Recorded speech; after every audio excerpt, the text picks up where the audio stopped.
could forget the schoolroom video of the moment President Bush learned about the attacks on America? He was in this teacher's second grade class. And I said, something is wrong here. President Bush stood up from this chair. He made his way outside of the classroom, but he didn't leave the school just yet. Now, what the teacher can't forget about that day. Then, what did President Bush feel like at that moment in history?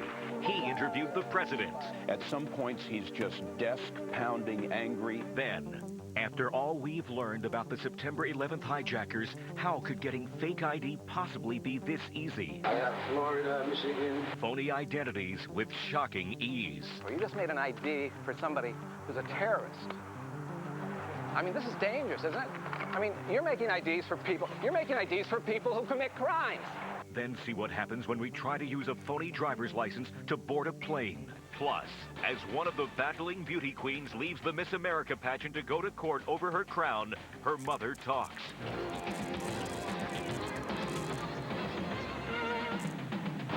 Now, Inside Edition with Deborah Norville. Hi, everybody, and thank you for joining us. This is the scene at Ground Zero, where the observances of the first anniversary of September 11th will be held. The Attorney General today upgraded the nation's alert status from yellow to orange because of what's been called unspecified threat and increased chatter among al-Qaeda sympathizers. In our special Inside Edition today, we've got reports from Stacey Galante in Los Angeles, Paul Boyd in Florida, Les Trent in New York, and Matt Mahar with an undercover investigation. Everyone remembers where they were when they heard the news September 11th. President Bush was in Florida making an appearance at an elementary school. And for the teacher there, it was an unexpected lesson in history and courage. Paul Boyd reports. It's a moment burned into our minds as a group of Florida second grade students and teachers witness history. President Bush making a stunning announcement. Today we've had a national tragedy. Two airplanes have crashed into the World Trade Center in an apparent terrorist attack on our country. For teacher Sandra K. Daniels, it was supposed to be a day of honor, a chance to meet the president. Instead, it was a day of tragedy. I said, something's wrong.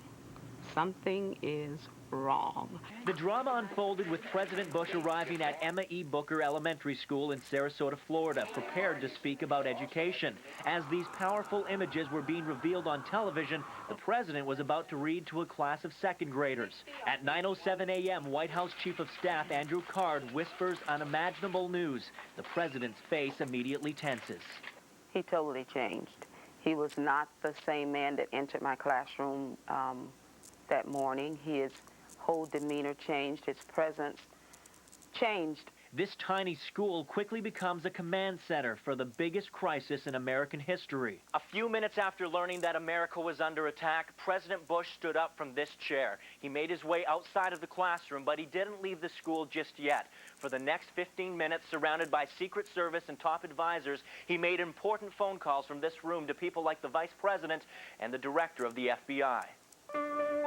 The president then heads through 3 classrooms, cuts across this courtyard, and into a library full of students and media. It was 9:30 a.m.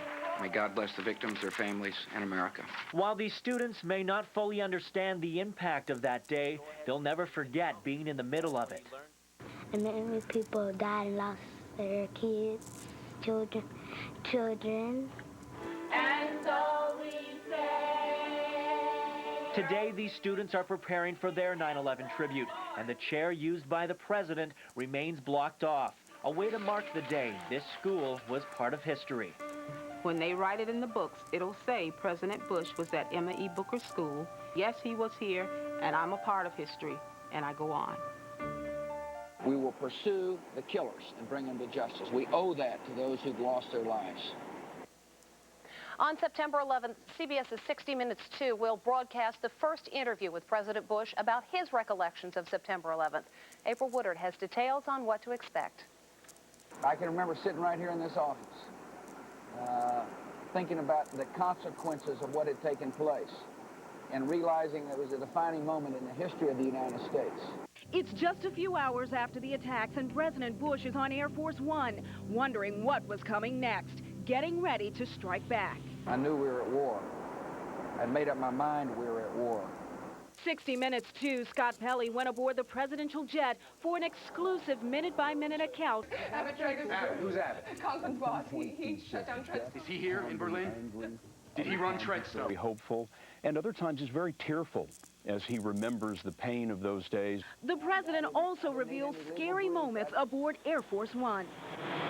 They believed that the airplane was a target. There was a moment in which there was an airliner that they thought was headed for them.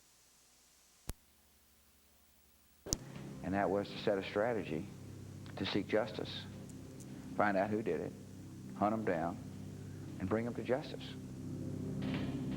You can see the interview in its entirety September 11th, 8 p.m. Eastern Time on CBS. September 11th, of course, will be a day of national remembrance, and very little of what takes place on September 11th can be called business as usual. Stacey Galandi and Les Trent look ahead to what we can expect. Oh, my God.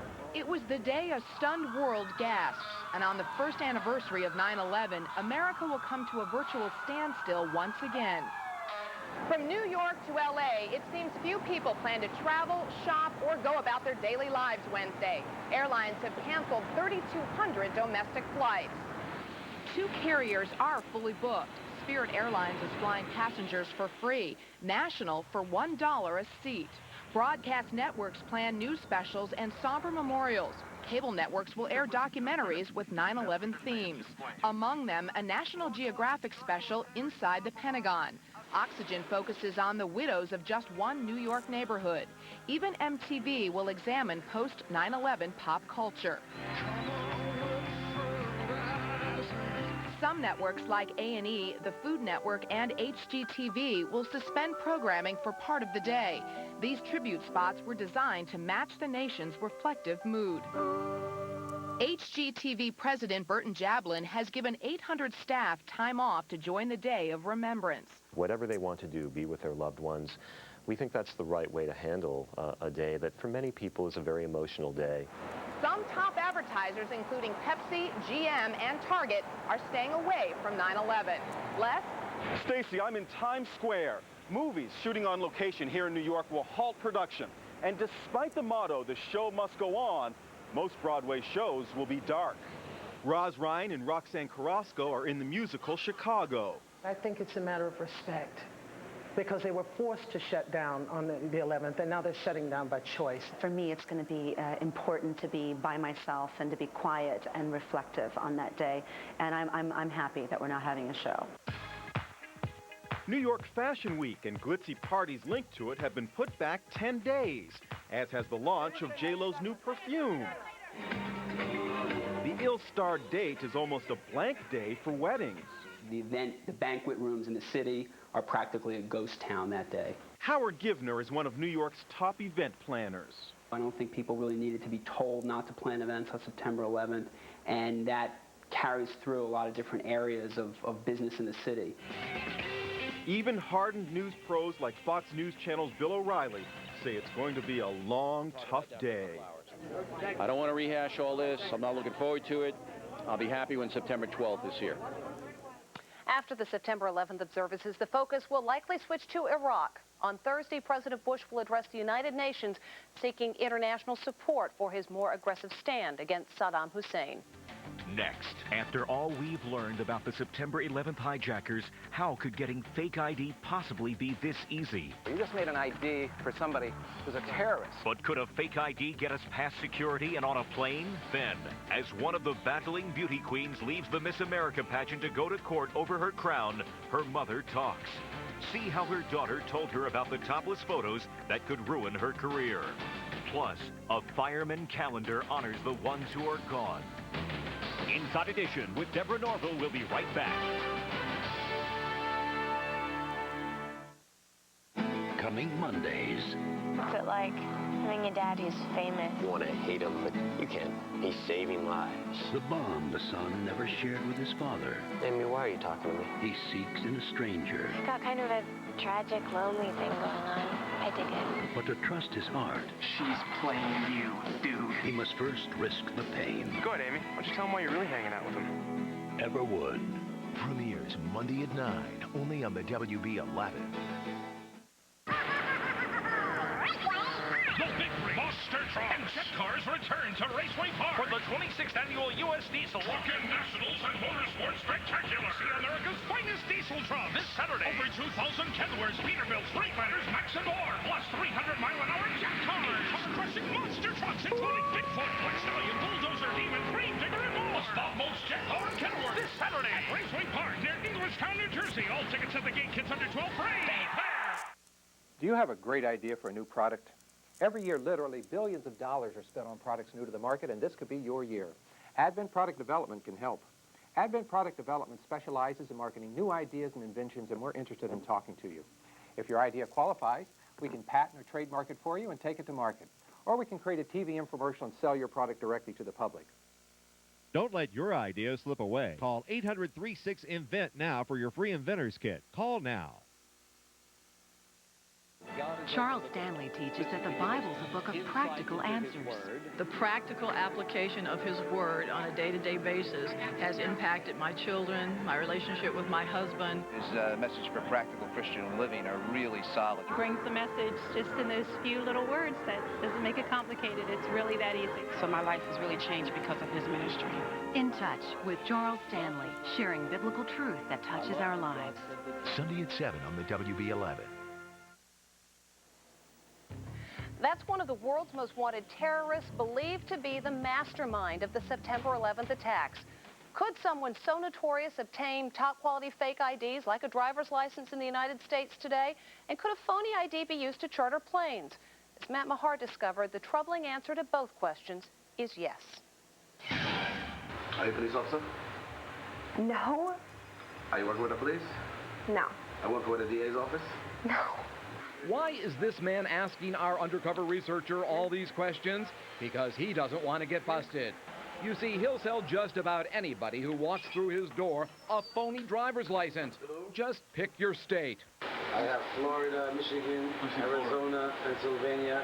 How big of a problem is it? It's an epidemic, in my view. It's incredible. James Kallstrom was the former chief of the FBI office in New York City and advises New York State on counterterrorism. He says the peddling of fake IDs is at the heart of terrorism. And he points out recent cases like the arrest last month of Egyptian immigrant Mohammed El-Atis for allegedly supplying 2 of the September 11th hijackers with fake IDs. Atis has pled not guilty. How hard is it to get a fake government ID? To find out, we went undercover and hit the streets of Los Angeles, Manhattan, and Queens, New York. Peter Varela Plaza, a former New York motor vehicles investigator, went undercover for us in Queens. After a short time on the street, he was referred to this man. He was led to a photo store to take a picture and told to come back in an hour. 1 hour? For just $120, he was sold a fake Social Security card and a resident alien card. Could he have cared less if you were a terrorist? I don't think so. I really don't. That's what's scary about it. In Manhattan, less than a mile from Ground Zero, our researcher had no problem finding a store where this man was offering driver's licenses. Hey, how you doing? He took our researcher into a back room. That's where he uses this small computer to make authentic-looking driver's licenses. Perfect. Like this one from Delaware.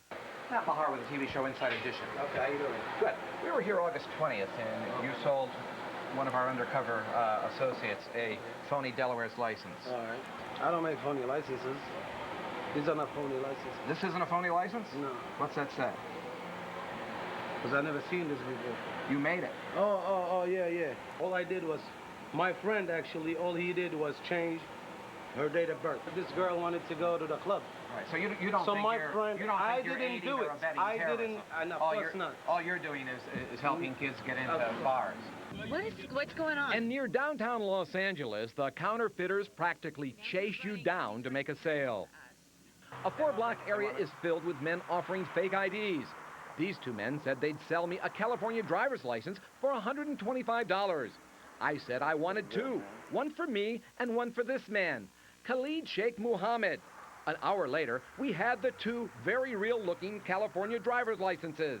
Oh, by the way, Khalid Sheikh Mohammed is the Osama bin Laden operative suspected of masterminding the September 11th terrorist attack. We had taken his picture off the most wanted terrorist list on the FBI website.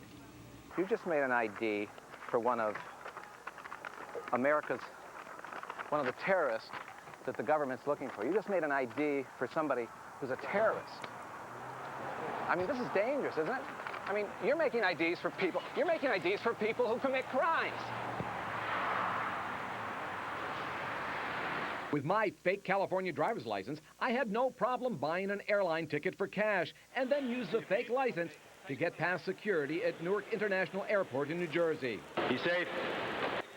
The ID was actually checked a total of 3 times before I boarded a flight to Logan Airport in Boston. Are we just wasting our time? We have to go to a series of high technology identifications.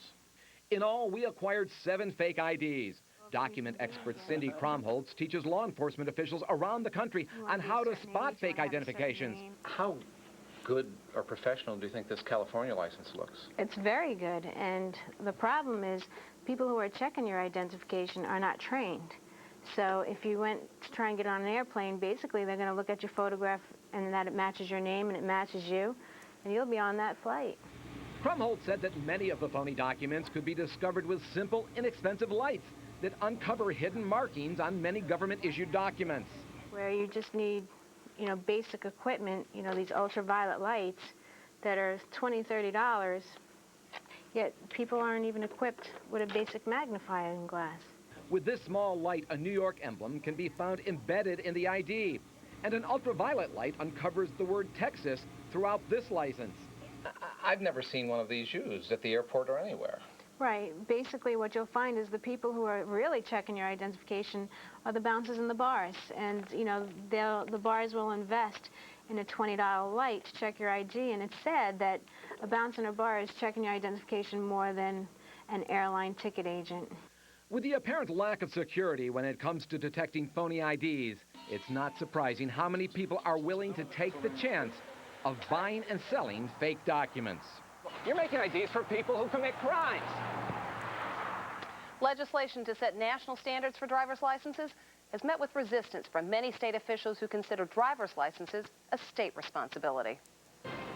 Still to come, we'll tell you why one of the Miss North Carolina beauty queens made an emergency flight home to hold on to her crown, and what her parents have to say about those scandalous photos. Plus, before September 11th, New York's bravest posed for a calendar. Now, 1 year later, it's being released, even though some of the firefighters died in the terror attacks. FDNY honors its own. Production assistance for Inside Edition provided by... This is not the time to worry about acne scars. Now I have confidence in my work and my appearance. Mederma, skincare for scars. Stay tuned. There's more Inside Edition to come. Comedy, television, and the most serious day of the year. What comedians are doing to respectfully remember. Coming to Inside Edition. Next Monday on the WB, the season premiere of Seventh Heaven. Mary's going for it. Ready to go, hon? Yes. The man's as old as I am. Simon's getting paid for it. What are your mom and dad gonna think if they hear you got money for taking a girl out? And Dad can't handle it. Please get out of my car. I hope that every time you kiss him, you think about kissing your father. That came out completely wrong. The season premiere of Seventh Heaven. Monday at 8, only on the WB11. Diabetes. It's no joke at all. And in Louisiana one night, paramedics came sticking me, to test my blood sugar. I got to be punching my fingers, and this is all I got. These 10 here, this is it. I'm leaving the pain behind me. The One Touch Ultra requires less blood, so you can test on your arm where it's less painful. The One Touch Ultra. I've been waiting for this for 10 years. Power, comfort, capability. These are the building blocks for the 2003 Chevy Trailblazer. Choose Trailblazer EXT with seating for up to 7, or the rugged Trailblazer LS. Lease a Trailblazer 4x4 LS for as low as $369 a month with 804 due at signing. Residency restrictions apply. Call for important lease details. Or get 0% APR on every new 2003 Trailblazer. Design, versatility, and offers to get you moving. See your local Chevy dealer.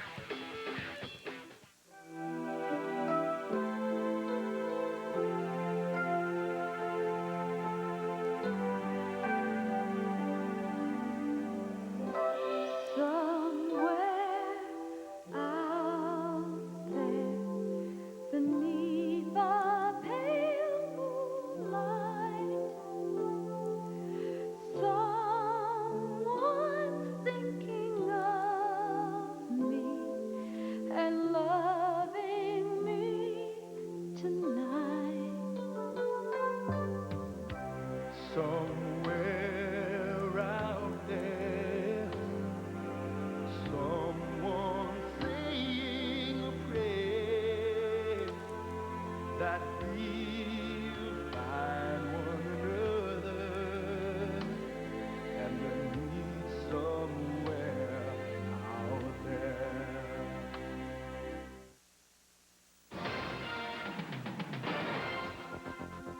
The Battle of the Carolinas goes back to court today as a federal judge tries to figure out which Miss North Carolina should compete for Miss America. Les Trent has the latest, including our exclusive interview with the mom of one of the beauty queens. It is a tense situation, but you have to find the best. You have to make it lighthearted, and that's what we've tried to do. You are not seeing things. These are the two rival beauties at the heart of the Miss North Carolina controversy, chatting away like old college chums. That's part of the Miss America organization, is to be able to handle situations like this and be able to think on your feet and deal with whatever is come your way. And that's Misty Clymer, who was awarded the Miss North Carolina crown after Rebecca Revels resigned the title for an astonishing reason. Her ex-boyfriend had reportedly contacted pageant officials and said he had topless photos of her. I just don't understand why he did it. And that's Rebecca's mom, Dina, in an exclusive interview with Inside Edition about that ex-boyfriend, Tosh Welch. Tosh was a favorite of our family, of JD and myself. I really can't say anything about Tosh except how hurt I am. Rebecca claims she resigned under pressure, and a state court judge agreed to reinstate her in the pageant. Now she seeks a federal injunction to stay in the pageant. Her parents went to court to support Rebecca and took along this sign planted on the lawn by well-wishers. Mom and Dad drove to federal court in Wilmington, but their daughter got there via chartered plane from Atlantic City. So which of these beauties will represent North Carolina in the pageant? Rebecca, Misty, both? At this point, anything seems possible. And no matter what happens, Rebecca's family is behind her all the way. We are very proud of her. We are very proud of her. And no matter what the outcome is, we will always be proud of her. When we come back, how a few of those lost last September 11th will be remembered in the coming year. On today's Inside Track, this year's Miss America will be crowned September 21st. Do you know which state has won the most Miss America pageants? Is it Texas, Ohio, or California? The answer when we come back. Production assistance for Inside Edition provided by Snore Stop, proven effective to stop or reduce the symptoms of snoring. Available in spray and tablets at a store near you. Snore Stop, it works. Stay tuned. There's more Inside Edition to come. You're amazing, Leanne. What's your secret? Oh, I'm just a regular mom like you. And like most moms, I know that wiping my daughter's cup with a sparkle paper towel helps remove germs. How? Well, its two sheets are bonded together to create thirst pockets, which helps clean up dirty messes and germy ones, too. And that's one way to help our family stay healthier. Okay. Ready to go? Sure. I just have to change. Healthy home juice sparkle.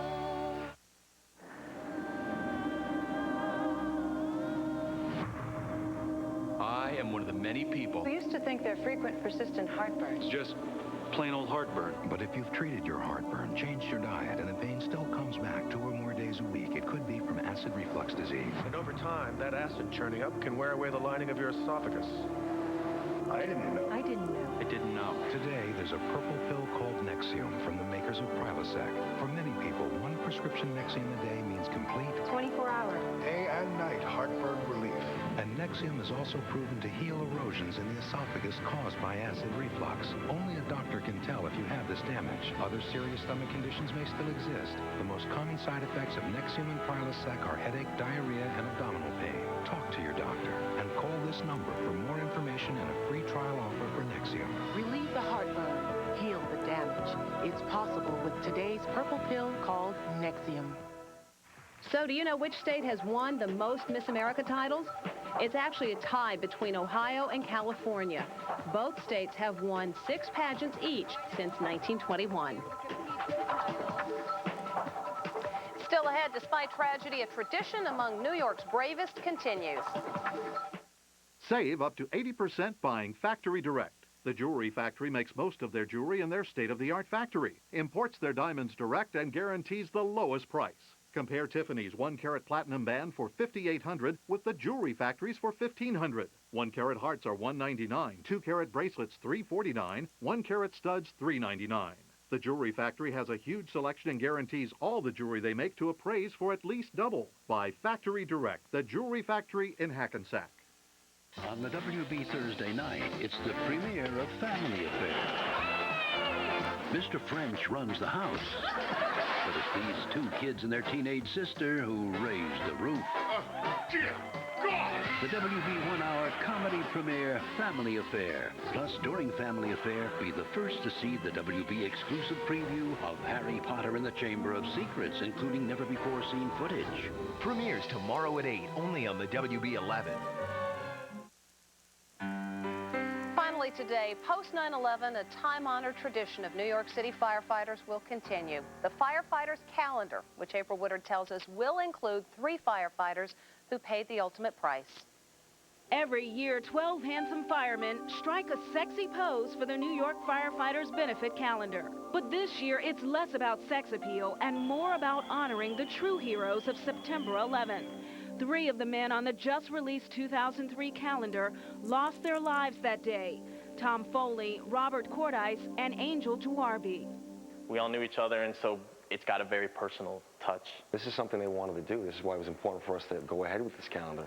The calendar was almost canceled out of sensitivity for the victims, but the families of the lost firefighters insisted on its release. Miriam Juarbi is Angel Juarbi's mother. He was looking forward to seeing those pictures in the calendar. Now the pictures like this one of Angel symbolize the 343 members who made the ultimate sacrifice. And for New York's bravest who came face to face with the horror of that day, healing has only just begun 1 year later. I don't know if it has healed yet. I think it's going to take a while before it heals. A lot of guys still hurting. We lost a lot of great guys. And that's Inside Edition. I'm Deborah Norville. Please join us tomorrow as we broadcast from Ground Zero. We'll see you then.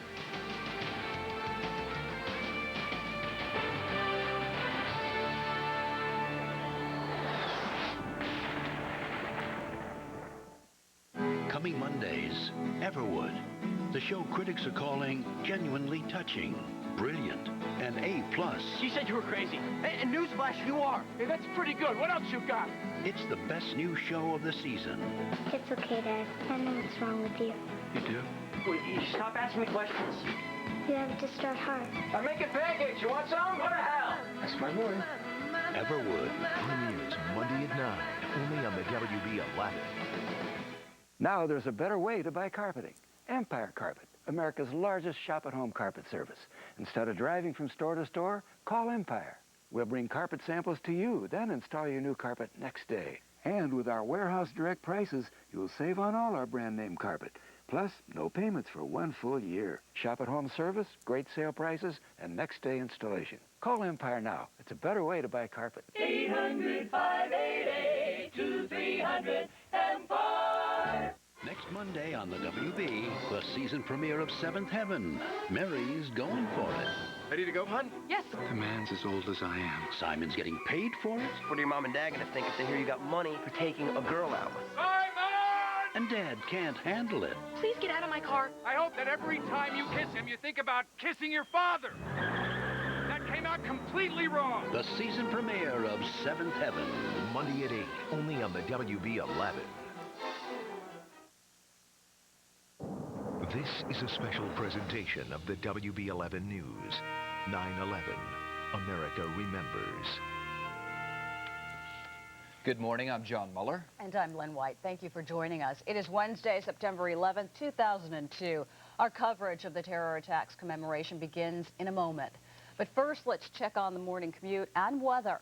We start with Melinda, who is grounded now in Air 11. Melinda. Good morning. That's right. We're not flying this morning because of our restrictions. Also, you should just know that today there are a lot of street closures in lower Manhattan. We'll have all those for you at the bottom of the screen, but many, many streets are closed. As well, of course, the 5 boroughs have a procession ongoing right now, so many street closures in all 5 boroughs. And again, all those are at the bottom of the screen. And, of course, the General Assembly's here as well, so a lot of Midtown closures. Best thing to do this morning is take mass transit. I'll have more details about that for you in just a minute. All right. Thank you, Melinda, thank you. Let's take a look now at the weather for this day. A wind advisory in effect for portions of the tri-state area. It will be partly cloudy with blustery northwest winds coming in. The high will be 77 in the city, 75 to 83 in the burbs. For tonight, mostly clear, breezy. Low 56 in the city, 49 to 56 in the suburbs. Looking now at your 5-day forecast, mostly sunny for Thursday and Friday with the highs in the low to mid 70s. Saturday, partly cloudy, high of 78. Looking at Sunday, partly cloudy, chance of showers and thunderstorms, the high 79 degrees. Well, marchers bearing bagpipes and drums are walking from all 5 boroughs to Ground Zero this morning.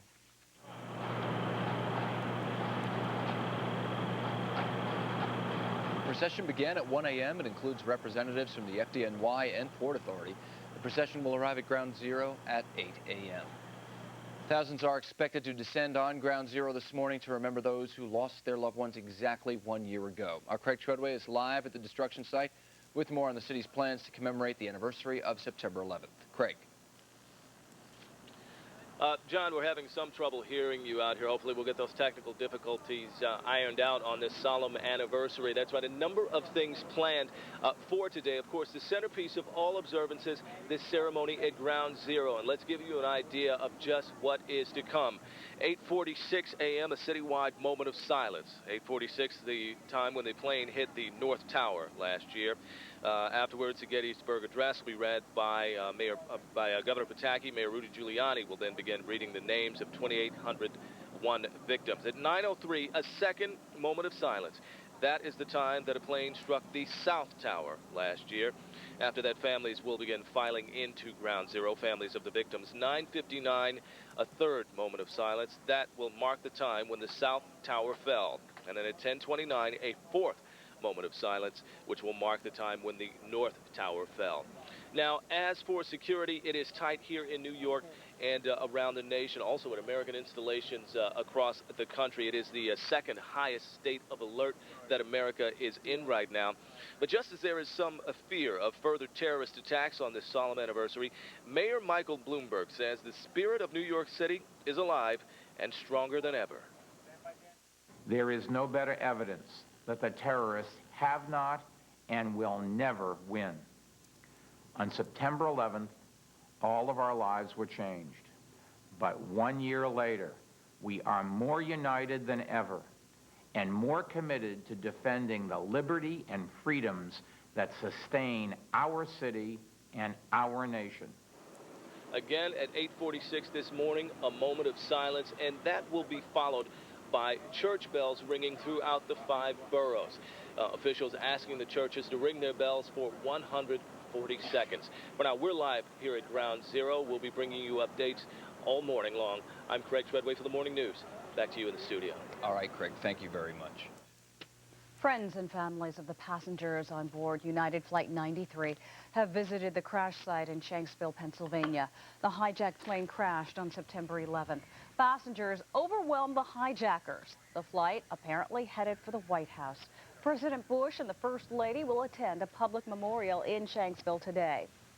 Final preparations underway this morning for a commemorative ceremony at the Pentagon. 184 people were killed there on September 11th. 2 observances will take place, one at 9 a.m., another at 1 in the afternoon.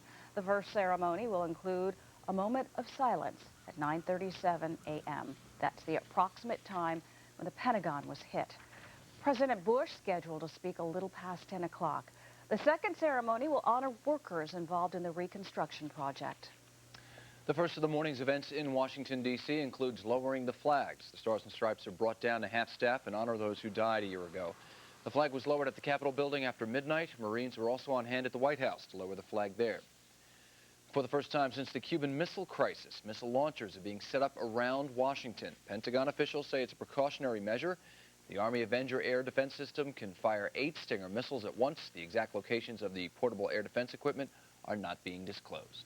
Security is on heightened alert in California. Governor Gray Davis has ordered increased security for today's anniversary. Officials say 80% of the state's highway patrol officers will be out on the roads. The National Guard will also continue to patrol the area surrounding the Golden Gate Bridge. U.S. officials have closed 9 embassies overseas. 2 were closed after officials received credible and specific threats. European officials warning of attacks by individual extremists not linked to al-Qaeda. The State Department is urging Americans worldwide to be vigilant. 343 members of the fire department died on September 11th. When those sirens sounded, Engine 10 was the closest firehouse to the World Trade Center. It was completely destroyed. Now it is the job of Engine 4, Ladder 15, to cover that part of Lower Manhattan. That's where the WB11's Matt Garcia is standing by live. Matt, good morning to you. Well, good morning, Lynn. Good morning, John. I'm at Engine 4, Ladder 15, as you said. This was the second firehouse to be called when the first plane hit the North Tower. 50 firefighters were assigned to this station. Some were on duty, others later came in. But in all, by the end of the day, Engine 4, Ladder 15 lost 14 brothers, a quarter of the force who work here. Their faces and names displayed on the makeshift memorial you're seeing put up outside the firehouse shortly after 9/11. Throughout the day, we will talk to the men and women of this firehouse. We will hear their stories, see how they are taking in the anniversary and what they think about. We're also here because this firehouse is home to many new recruits, 2 of which who died on 9/11. Firefighter Richard Allen of Ladder 15 and firefighter Calixto Anaya Jr. of Engine 4. We were told that this was their first big assignment and they were excited to get on the scene. But like so many other firefighters who died on that day, they never returned because of the World Trade Center attacks. We have compiled a report about recruitment and how 9/11 has possibly impacted it. Recruitment takes place every 4 years, and normally there's never a problem finding young souls who want to be heroes. But this time, for reasons the department are not sure about, recruitment is down, way down, by the thousands. You think possibly 9/11 may have scared away people who may have wanted to be firefighters? It's possible. I mean, 9/11 was a tragedy for everyone. It was a tragedy for the nation. It's a tragedy for us. But we're confident as a department that we're going to continue. We are continuing. We're more dedicated than we ever were. We work with the best men. That's Chief Phil Parr. He says the department is working extra hard, extra hours to find new firefighters. They launched a campaign and they're holding special seminars. The department might even extend the application deadline if the picture doesn't clear up. Now, coming up about 6:45, you will see the full story. We'll also have Errol Anderson, the head of recruitment. He will be here to shed some light on this story, hopefully provide some answers. He will have a clearer picture. We will have that coming up. Stay with us. In the meantime, I'm going to send it back to you, Lynn and John, in the studio. All right, Matt, thank you. Well, 700 Red Cross volunteers will be working today throughout the city. The idea is to help people cope both emotionally and physically during the commemorative events. Volunteers will also provide support to family members who lost loved ones in the attacks. Cantor Fitzgerald may build their new headquarters in Manhattan's Union Square. The bond firm is pursuing a plan to invest $100 million in a vacant building that formerly housed Bradley's discount department store. Cantor Fitzgerald lost 658 employees atop One World Trade Center. The company is presently working out of an office space in Midtown Manhattan. All right, well, coming up on the WB11 Morning News, Jets quarterback Vinny Testaverde shares his thoughts on September 11th. And Ohio honors the victims of the terror attacks with a unique display. But first, New Yorkers proudly display their freedom.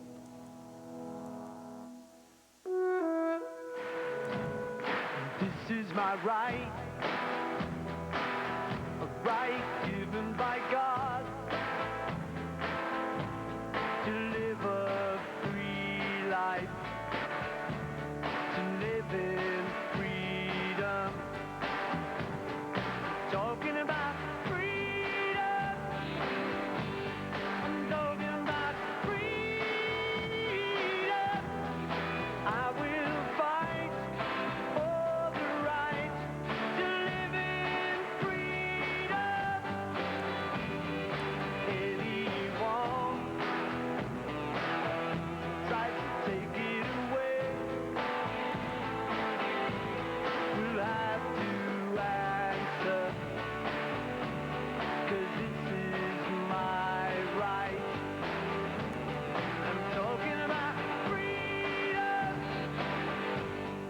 All right, it's 5:40, everybody. Let's check in with Melinda to find out what's happening out there on the roads. Melinda. Good morning. As you can well imagine, we have a lot of stuff going on downtown, so we have sporadic closures and full closures south of Chambers Street. These will also affect West Street as well as the FDR, so it's a great idea to take mass transit if you're headed downtown for the events. Additionally, we have a lot of processions, 5 in fact, through all 5 boroughs, and so many, many roads are closed because of these processions. All this information is at the bottom of the screen throughout the morning, and so that's a good place to look because so many roads are closed. Additionally, we have the General Assembly in town, so a lot of closures in Midtown and on the east side of Manhattan as well. So again, mass transit's really the way to go today. All right, Melinda, thank you. Let's take a look at the weather. A wind advisory is in effect for portions of the tri-state area today. It's going to be partly cloudy with blustery northwest winds. The high is going to be 77 in the city, 75 to 83 in the suburbs for tonight. Mostly clear and breezy, low 56 in the city, 49 to 56 in the suburbs. 5-day forecasts, mostly sunny for Thursday and Friday with highs in the low to mid-70s. Saturday is going to be partly cloudy with a high of 78, and for Sunday, partly cloudy with a chance of showers and thunderstorms, high of 79 degrees. Wall Street will mark last year's terror attacks by delaying the start of trading today. Melissa Lee, live at Bloomberg with Money Matters. Melissa. That's right, Lynn and John. The opening bell is being delayed until after all the ceremonies are over and the current and former mayors of New York can make their way over to the stock exchange, along with members of the police, fire, and sanitation departments to ring the opening bell at around 11 a.m. Stock futures right now are pointing to a flat open after yesterday's gains. The Dow, S&P, and NASDAQ all climbed higher for a third straight day. But of course, we are trading at much lower levels than we were pre-9/11, and that is partly because the attack triggered billions of dollars in losses.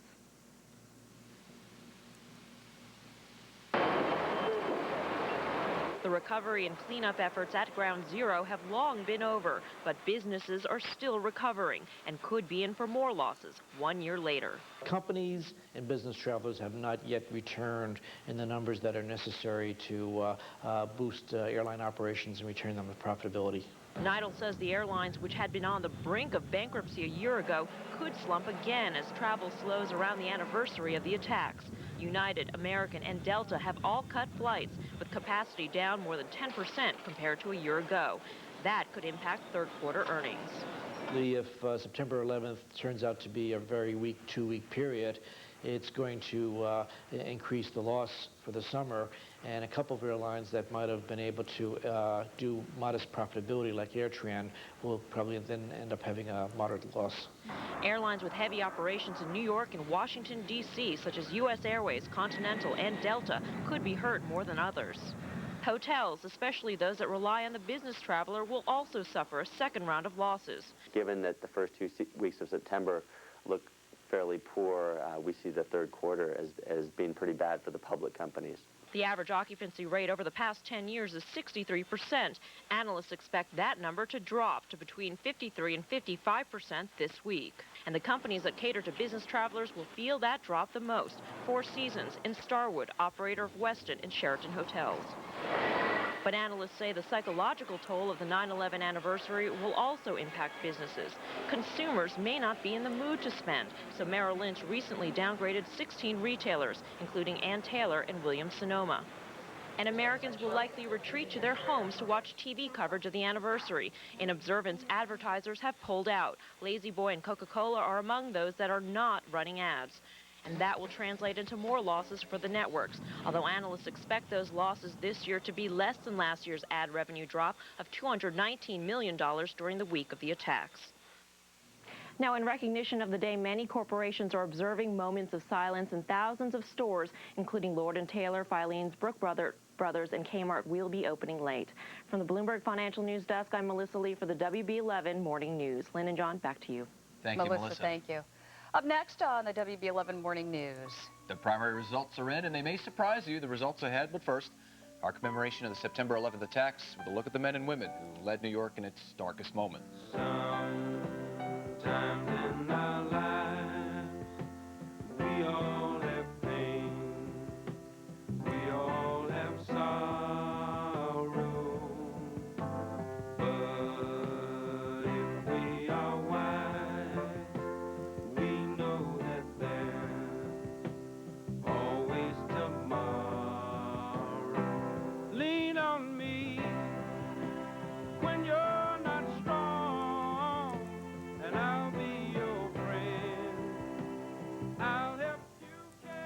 You're looking at a live picture of Ground Zero. In case you're just joining us, here's a look at today's scheduled events down at Ground Zero. At 8:46, there will be a citywide moment of silence. That's when the first plane hit the North Tower.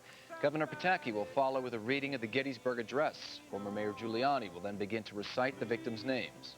At 9:03, a second moment of silence begins. It will mark when the second plane hit the South Tower. Victims' families will then place flowers and mementos at Ground Zero.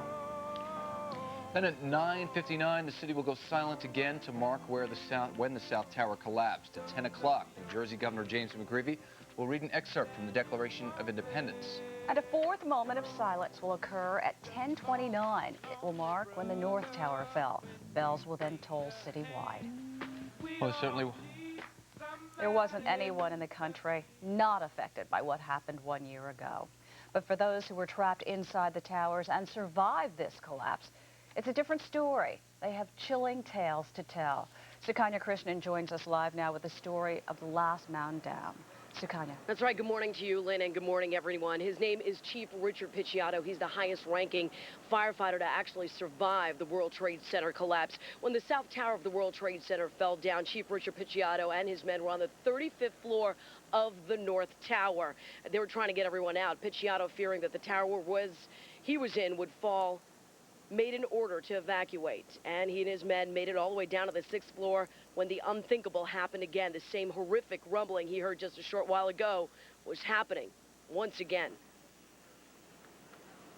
Your mind is going a mile a minute, basically, but keeps on coming back to the same thing. I'm going to be dead in a couple seconds. Did you think you were going to die? Oh, of course. And actually, I prayed. I prayed, please, God, make it quick.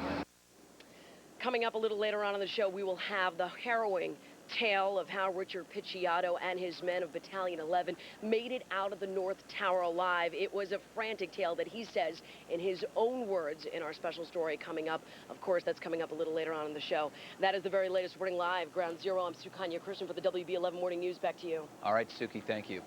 Well, in honor of the September 11th victims, nearly 3,000 flags are on display in front of Ohio's state capitol.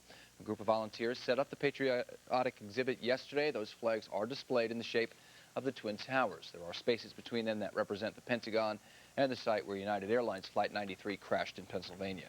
Primary results are in for New York's gubernatorial candidates. Carl McCall coasted to an easy win in the Democratic primary. His rival, Andrew Cuomo, dropped out of the race last week.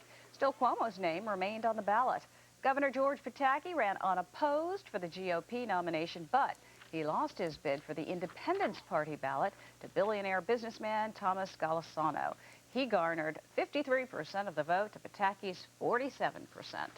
More voting problems in Florida, this time with the Sunshine State's new touch-screen voting machines. Hundreds of voters were turned away before precinct workers figured out how to turn the machines on. Even former U.S. Attorney General Janet Reno had to wait several minutes. Reno narrowly trails Bill McBride in the Democratic race for governor. Governor Jeb Bush ordered the polls to remain open for an additional 2 hours. The Martha Stewart criminal probe may go to the Justice Department. The House Energy and Commerce Committee wrote the request yesterday. Lawmakers say Stewart lied to congressional investigators about having inside information before selling her ImClone stock. They indicate that phone records contradict Stewart's statements about the transaction. All right, as America remembers the tragic events of a year ago that took place, we also take solace in the fact that life did go on, and with that in mind, we're going to do some sports stuff this morning. What's better than playing a team that's lost 16 of its last 17 games? How about playing them twice? In the day game, Andy Pettitte, rocket, 7+ innings on the mound. He gives up 1 run and strikes out 3. Tied at 1 in the 7th, rookie Juan Rivera lining the single off Willis Robert. Posada scores, the Yanks go up 2-1. They score 3 more times in the 8th. Raul Mondesi with a ground rule double. Bernie scores, the Yanks go 1 to take the first game, 5-2 the final. All right, in the night game, the Yankee regulars sat out except for Raul Mondesi. That's a gunner. Mondesi's 26th of the year. The Yanks are up 2-1. That's all Jeff Weaver would need. He struck out 5 birds. The Yanks sweep the Orioles with a 3-1 win. Their magic number to clinch the American League East, now at 10 games. On Monday, the Mets helped Atlanta clinch the division, with the Braves return the favor by helping the Mets get their 8th win in a row. Not quite. The Amazons blow a 5-0 lead, then fall asleep in the 5th. With the game tied at 6, Atlanta scores 6 times. Former Met Matt Franco with the triple there, clearing the bases. Atlanta doubles up the Mets 12-6 the final. 1 year ago, the heart of the sports world echoed the heart of the country and stopped for a time. The players returned, but like all of us, the scar remains. New York Jets quarterback Vinny Testaverde sums it up this way. I saw the commitment that the rescue workers, the firefighters, just all the people down there that they gave to trying to save lives. And, so I thought, whatever I do in life, whether it's playing football or being a father or a husband, make that same commitment to whatever you do, and you'll be better for it. And that is a look at sports this morning. Time to take a look at some traffic. Hey, Melinda. Good morning. We have so much going on this morning in traffic because of all that's going on with the ceremonies. Starting with the 5 processionals, 1 out of each borough. We have many, many roads blocked in Queens, affecting both Northern Boulevard and Queens Plaza North. In the Bronx, Boston Road, Pelham Parkway, Fordham Road, Bronx River Parkway, Southern Boulevard. In Brooklyn, Flatbush Avenue, Tillery Street, as well as Adams Street. And also out on Staten Island, 1 lane of Highland Boulevard, Seaview Avenue, Richmond Road, Targee Street, Vanderbilt Avenue, and Bay Street. Then, of course, once they make their way into Manhattan, many, many streets are blocked. South of Chambers, of course, we have many, many closures, and that is for the ceremony. We have everything from Day, Cortlandt, Fulton, and VC Streets. These closures go from 8 in the morning to 11, and then again from 4 to 6. Additionally, FDR Drive will be open, but expect delays. West Street will be closed northbound from Battery to VC and southbound from Canal to Battery. Best thing to do is expect closures and security checkpoints and take to mass transit. Of course, also we have the General Assembly in Midtown Manhattan, so you can expect a lot of closures in Midtown as well. Again, mass transit's really the way to go this morning. And Churchy, it's much more humid today than it was yesterday morning. As a matter of fact, we have a problem with some patchy dense fog out there. Let's start off and we'll run down the problems.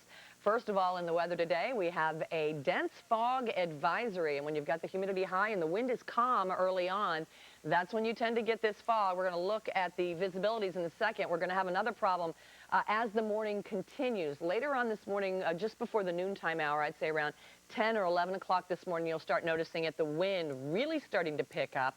Out of the northwest, 25 to 35 miles per hour sustained, with wind gusts up around 45 miles per hour.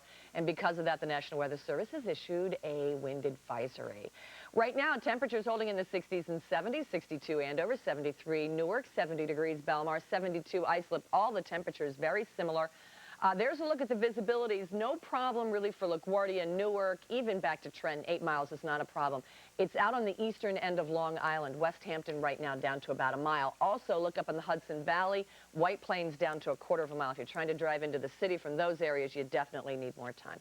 You can see some clouds off to the west of us. That's what we'll see earlier today. Partly cloudy skies, but the big news, certainly the gusty winds and the high temperature. Quite a bit cooler than yesterday. Yesterday we hit 90 degrees.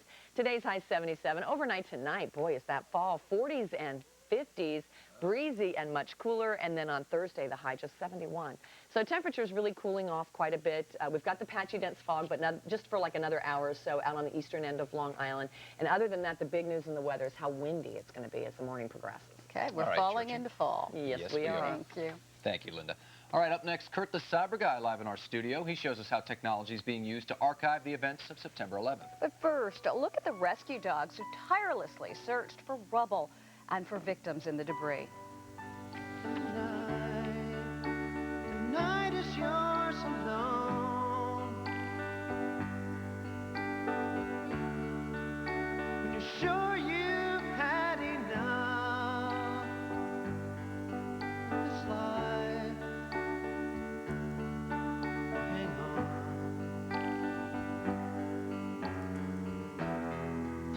Don't let yourself go.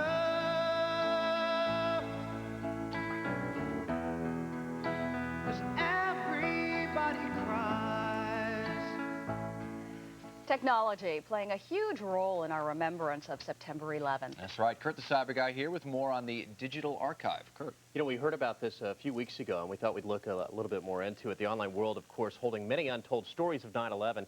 Now there's an effort to create an online museum. It is a digital archive that'll make history last forever. When the American public witnessed the horrors of September 11, 2001, they reacted through technology. And now teams in Washington and New York are working to preserve this digital history. And people experience history as it unfolded on their computers, at work and in their classrooms. The digital materials that the attacks precipitated, things like voicemail and email, will play a vital role in the writing of the history of September 11th. The 9/11 Digital Archive is an online museum gathering as many digital artifacts about September 11th as it can. That means images, video clips, emails, instant message conversations, and the stories from people who were there, like this one from a man who was in the World Trade Center on September 11th. Rescue vehicles are starting to arrive. Where the hell is an ambulance for that poor man? Firefighters and police pour out of the vehicles and charge into the burning tower. I scream into the phone, "Oh my God, it's another plane, a big one, a 757 or something. Oh my God, it just hit the other tower." The site hopes to collect as much information from people to help write a lasting history of the events surrounding September 11th. We always have the historian's perspective on things. This time we're going to get the individual's perspective. I think one of the advantages of the digital archive as opposed to traditional brick and mortar archives is we don't have the physical limitations of space that they do. So we can collect just about anything from just about anybody. And if we run out of room, we just add more disk space. It is free to use, and anyone can leave their thoughts, emails, and remembrances of 9/11 on the site. The Digital Archive is working with the Smithsonian and the National Archive to make sure that this information stays as a lasting reminder of what happened on September 11th, 2001. Digital Archive wants you to share your story. Later this morning, you can log on to our website, and we will point the way. That address, of course, WB11.com. Interesting. With all that technology, this will probably be the most archived event in history. Ever. Absolutely. Online, the untold stories are very interesting to get into. Also, what you'll notice there is some a whole onslaught of photography from the scene that we simply have never seen before. Always poignant to see. Always. Thank always. you. Kurt, thank you very much. Coming up, another check of the traffic and the weather. But first, a live picture of Ground Zero and some of the heroes who truly earned the title New York's bravest on that fateful day.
This is a special presentation of the WB11 News. 9/11, America Remembers. Good morning, everybody. I'm John Muller. And I'm Lynn White. Thank you for joining us. The world pausing to remember the men and women who lost their lives exactly a year ago today. You're watching our continuous live coverage of the September 11th commemoration. We're going to head out to Melinda Murphy, who is grounded right now in Air 11. Good morning. That's right. We're grounded this morning because of the flight restrictions imposed because of the anniversary. Additionally, you should know as far as the roads go, we have 5 processions coming in, from one from each borough. So many roads are closed. I'll have all the details about those in just a minute, as well as all the details about the closures south of Chambers Street, for there are many because of the special 9/11 ceremony. So we'll again give you those in just a minute. And for now, I'll send it back to you. Thanks a lot, Melinda. Let's head outside. Here's what's going on with the weather today. Turning very windy later on. I'd say around 10 or 11 o'clock this morning, we're going to have the wind come out of the northwest. Rather strong and gusty, gusting up to 45 miles per hour. Because of that, the National Weather Service has issued a wind advisory. Partly cloudy, gusty wind today, 77. The high temperature is quite a bit cooler than yesterday, 75 to 83 in the suburbs. Back in a second with details on the 5 days ahead. John and Lynn. All right, Linda, thank you very much. Well, thousands are expected to attend ceremonies at Ground Zero later this morning. Craig Treadway live there right now with more on the city's commemorative plans. Craig. Good morning to you, John, and let's go quickly to a wrap-up of what the day's events are going to be like at 8:46 a.m. today. A citywide moment of silence. That is when the plane hit the North Tower last year. Afterwards, the Gettysburg Address will be read by Governor Pataki. Then Mayor Rudy Giuliani will begin reading the names of the 2,801 victims killed in the attack. 9:03. The second moment of silence scheduled, that is when the plane struck the South Tower last year. After that, families of the victims will file into Ground Zero. At 9:59, a third moment of silence when the South Tower fell. And at 10:29, a fourth moment of silence. That is when the North Tower fell. Now, it goes without saying that America is on a high state of alert. Threats take on a new meaning post 9/11/2001. And therefore, threats were expected in the days leading up to today's solemn ceremony. And based on what federal officials are calling specific and credible threats, America's guard is up. Throughout the city, there is already a heightened state of alert. Nationwide, the country has been put on its second highest alert status, Code Orange. The U.S. intelligence community has received information based on debriefings of a senior al-Qaeda operative of possible terrorist attacks timed to coincide with the anniversary of the September 11th attacks. As a result, U.S. embassies throughout Southeast Asia have been closed. The information that al-Qaeda cells may be looking to carry out attacks against U.S. facilities overseas. The threats that we have heard recently remind us of the pattern of threats we heard prior to September the 11th. With the eyes of the world on Ground Zero today, the one-year anniversary of the attack that brought down the World Trade Centers, city officials are reminding New Yorkers that police will be out in full force at key points throughout the city. Governor Pataki adding his voice to the assurances. No state is better prepared or more organized to prevent and respond to any attack than the state of New York. In Mayor Bloomberg's 9/11 address, he called on everyone to never forget those lost in last year's attacks and reminded the city and nation of New York's undefeatable spirit. Even in the aftermath of September 11th, we have not allowed terrorism to destroy our freedoms. Anyone who has visited our city has sensed our indomitable spirit of determination and the refusal to let fear rule our lives. But again, America is on its second highest state of alert. And what that means, of course, is that Vice President Dick Cheney has now been moved out of Washington to a secure location. Now, speaking of moving dignitaries, a number of dignitaries expected in New York today for the ceremonies, including Secretary of State Colin Powell, Hillary Rodham Clinton, just some of the people who will be reading the names here at Ground Zero. It goes without saying also that you can expect some gridlock alerts around various parts of New York today. For now, we are live at Ground Zero. I'm Craig Treadway for the Morning News. Back to you in the studio. All right, Craig, thank you so much for that report. Marchers bearing bagpipes and drums are walking from all 5 boroughs to Ground Zero this morning.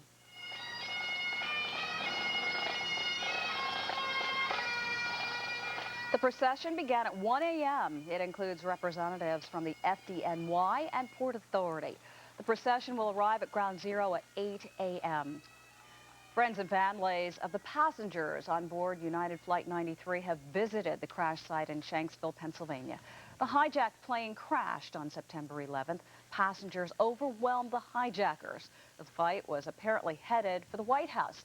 Some of the people who visited the site say they are finally feeling closure. I found it valuable because it demystified the experience and made it a little bit less horrific from that perspective. You know, seeing it, knowing it, and understanding it makes it a little more difficult, but, easy to absorb. A public memorial is scheduled in Shanksville today. President Bush and the First Lady expected to attend. Well, last-minute preparations are underway this morning. Had a ceremony at the Pentagon. Sabrina Fang there with more on that. Sabrina. Well, good morning, John. We're about 3.5 hours away from the start of this ceremony. It starts at about 9:30, and at 9:40 a.m. there will be a moment of silence, the exact moment a year ago that Flight 77 slammed into the outer ring of the Pentagon, which is exactly right behind me. It is amazing to see this building risen again, rebuilt, bigger, well, not bigger, but better and stronger. It's also become a symbol for the strength of this nation. Now, after the moment of silence, the flag that you saw on 9/11 last year will be unfurled again over that new outer ring behind me. Now, after that, just minutes after that, Defense Secretary Donald Rumsfeld and President Bush will be addressing a crowd of thousands of family members here. This ceremony is only for family members who had lost loved ones during this attack, some invited guests, and of course survivors. Many survivors who we spoke to yesterday. We showed you a story yesterday about their survival story and how they've come back and recovered from many of their injuries, burn injuries from a year ago. Now, this will, of course, also be a very patriotic ceremony. God Bless America, the national anthem, will be played here. Very touching ceremony, we are told, and the ceremony will end with a U.S. Air Force flyover just over the site, probably around 10:40. Now, to give you an idea on how tight security is here at the Pentagon, it took us about an hour almost to get checked in this morning just to be right here on the site to report this story to you. Security will be tight. People coming to the ceremony will have to go through metal detectors, bag checks, bomb-sniffing dogs will be here, and officers with devices to detect nuclear, chemical, and biological weapons will also be on the grounds. As you can imagine, the President will be here. Defense Secretary Donald Rumsfeld will be here. So security is very tight. And around Washington, there are anti-aircraft missile defense systems that have been put in different areas of the D.C. area just in case anything happens. As you know, the nation is under Code Orange at this point. But the ceremony should begin around 9:30. We would like to show you a little bit more of the stage here behind us, but it's a little difficult. We have about at least 50 different media outlets from all over the country on this platform, some just inches away from me on both my left and my right. But we will bring you that ceremony live as soon as it begins. John and Lynn? Rena, thank you very much. Memorial services are being held throughout our area this morning. Many of the loved ones who died in the attacks were from the Garden State. That's where the WB11's Vanessa Tyler is standing by for us live. Vanessa, good morning to you. Good morning, Lynn and John. On this morning, as we commemorate this sad, solemn anniversary, we're here in Hoboken, where 52 of its residents from this close-knit community worked in the towers. We're here at Pier A, where in just a couple of hours there will be a memorial service here. Pier A, where people gathered on that day a year ago to watch the towers burn.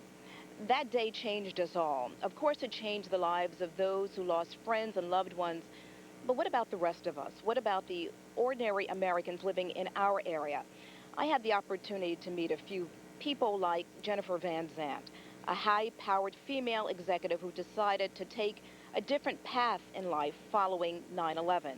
She came to this decision after realizing her job as a career coach just wasn't enough.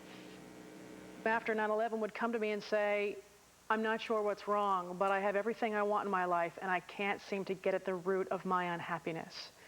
And that was what started to help me understand that maybe the coaching, although coaching is extremely useful and terrific, pastoral counseling is also an extremely useful tool to help people look at their issues and help heal pain. We have many more stories like Jennifer's, and coming up at 7 o'clock, we'll introduce you to people who made extraordinary life changes after 9/11. We're reporting live from Pier A in Hoboken. Vanessa Tyler, back to you guys. All right, Vanessa, thank you. Let's take a look at the weather. All right, Miss Church is here. It's not too bad. Yesterday, 90 degrees again. Yeah. It's like summertime, still trying to hang on there. This afternoon, quite a bit cooler, so if it was hot for you. And we've got a couple of watches and warnings, so we've got a couple of things going on this morning. Here's what's happening right now. Temperatures this morning in the 60s and 70s. They did not drop off way too much last night. The other couple of days, I don't know if you guys remember, we had some great sleeping weather. Overnight low temperatures in the 40s and 50s. Not the case today. It was muggy. We also have some patchy, dense fog out there. I've had reports in Brooklyn and Queens. Also, of course, the eastern end of Long Island, a big problem. Up in the Hudson Valley, there's some patchy, dense fog, so keep that in mind. Mostly cloudy right now, temperature sitting at 73 degrees. Because of the dense fog, we do have a dense fog advisory throughout the eastern half of Long Island. The other thing I wanted to point out was also in Brooklyn and Queens. White Plains reporting low visibility at this hour. The other thing that's going to be huge as the morning progresses is this wind advisory. We're expecting the wind to shift out of the northwest around 10 or 11 o'clock this morning and really pick up strength around 25 to 35 mile per hour sustained winds Wind gusts up around 45 miles per hour. If you're leaving to drive into the city, you definitely have to grab your garbage cans, bring them in, and also your lawn furniture, because some things are going to get blown around. There's your visibility. That's the problem, the eastern end of Long Island. This is Tropical Storm Gustav. Talk about close. This is the cold front we're watching. It continues to move through this morning, and that's what kicks those winds up. Today, partly cloudy skies, temperatures in the 70s. Keep in mind, very windy this afternoon, continued windy until later tonight, and that's when the wind dies down, I'd say after midnight. Thursday, 71, Friday, 75, Saturday, 78. Sunday, we're looking for some showers and thunderstorms to move on in. High temperature of 79 degrees. So the big problem this morning, a little bit of patchy, dense fog, Brooklyn, Queens, also the eastern end of Long Island. Other than that, really windy later on this afternoon. Melinda? And of course, that windy weather doesn't help when you're driving in, especially a high-profile vehicle, so you want to slow down if you are in one. Also, the Belt Parkway this morning, if you take a look, you can see the Belt Parkway is moving along fine. We have light traffic this morning. We're kind of expecting a lighter than normal commute. Of course, we have those processions coming in, one from each borough, and it's affecting many, many roads. In Queens, Northern Boulevard, Queens Plaza North. In the Bronx, Boston Road, Pelham Parkway, Fordham Road, Bronx River Parkway. In Brooklyn, Flatbush Avenue, Tillery Street, Adams Street, and in Staten Island, Highland Boulevard, Seaview Avenue, Richmond Road, Tangi Street, Vanderbilt Avenue, and Bay Street. In Manhattan, many, many roads tied up because of this as well. And of course, we have closures south of Chambers Street on all the different roads that you have there. A lot of frozen roads, a lot of closures because of this. And of course, the General Assembly is in town as well, so you can expect a lot going on in Midtown too. So it's definitely a day to take mass transit. All right. Melinda, thank you very much. The entertainment world, remembering September 11th. That's right. Emily Francis has that part of the story for us, and she joins us now. Thank you very much, you guys. As we look toward the future, a number of vigils and free performances will be held throughout the 5 boroughs tonight to help us reflect on the past. In the Van Cortlandt Park Parade Grounds, you can listen to the sounds of the Bronx Arts Ensemble. The Brooklyn Philharmonic Symphony and the Brooklyn Youth Chorus will perform at the Prospect Park Bandshell. And in Central Park, you could hear the St. Luke's Chamber Orchestra. They'll play on the Great Lawn. The Unisphere Promenade in Flushing Meadows Corona Park will be filled with the sounds of the Queen's Symphony Orchestra, and the Staten Island Symphony Orchestra will perform at the Snug Harbor Cultural Center in South Meadow. Each of the gatherings will take place from 7 p.m. till 9 p.m. In addition to remembering the events of September 11th, 2001, today is also a time to look back at the memorable events on this date in years gone by. On September 11th, 1954, the Miss America pageant was televised for the first time. Bob Russell was the host, and Lee Merriweather was crowned by a panel of judges that included Grace Kelly. And in 1962, the Beatles recorded their first single, Love Me Do, and P.S. I Love You. And on 9/11/67, All You Need Is Love officially reached the 1 million copies sold mark. And on this day in 1984, Bruce Springsteen broke the attendance record at Philadelphia's Spectrum. 16,800 fans attended the first of 6 sold-out shows, and he is obviously still going strong. Coming up later this morning, I'll take a look back at the way Hollywood stars paid tribute to the heroes of 9/11 over the past year. A lot of really good things, a lot of events that you will definitely remember seeing. Among them, the tribute to heroes. Which was the a beautiful Fantastic event. amazing. Yeah. Thanks, Emily, Em. thank you. You're welcome. All right, next up, the American economy left reeling after the attacks. We're going to take a look at how Wall Street has done over the past year. Plus, is Iraq the next stop for American armed forces? Look at expert analysis on the state of the war on terror. But first, a look back on that incredible rescue effort 1 year ago today. If you look inside your heart, you don't have to be afraid of what you are. And there's an answer. If you reach into your soul, and the sorrow that you know will melt away,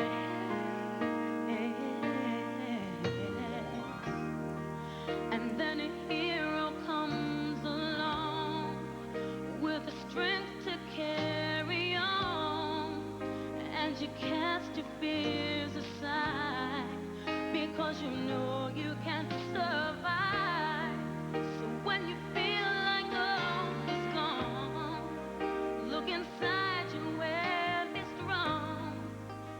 When the plane slammed into the towers last year, more than 1,100 people were trapped inside.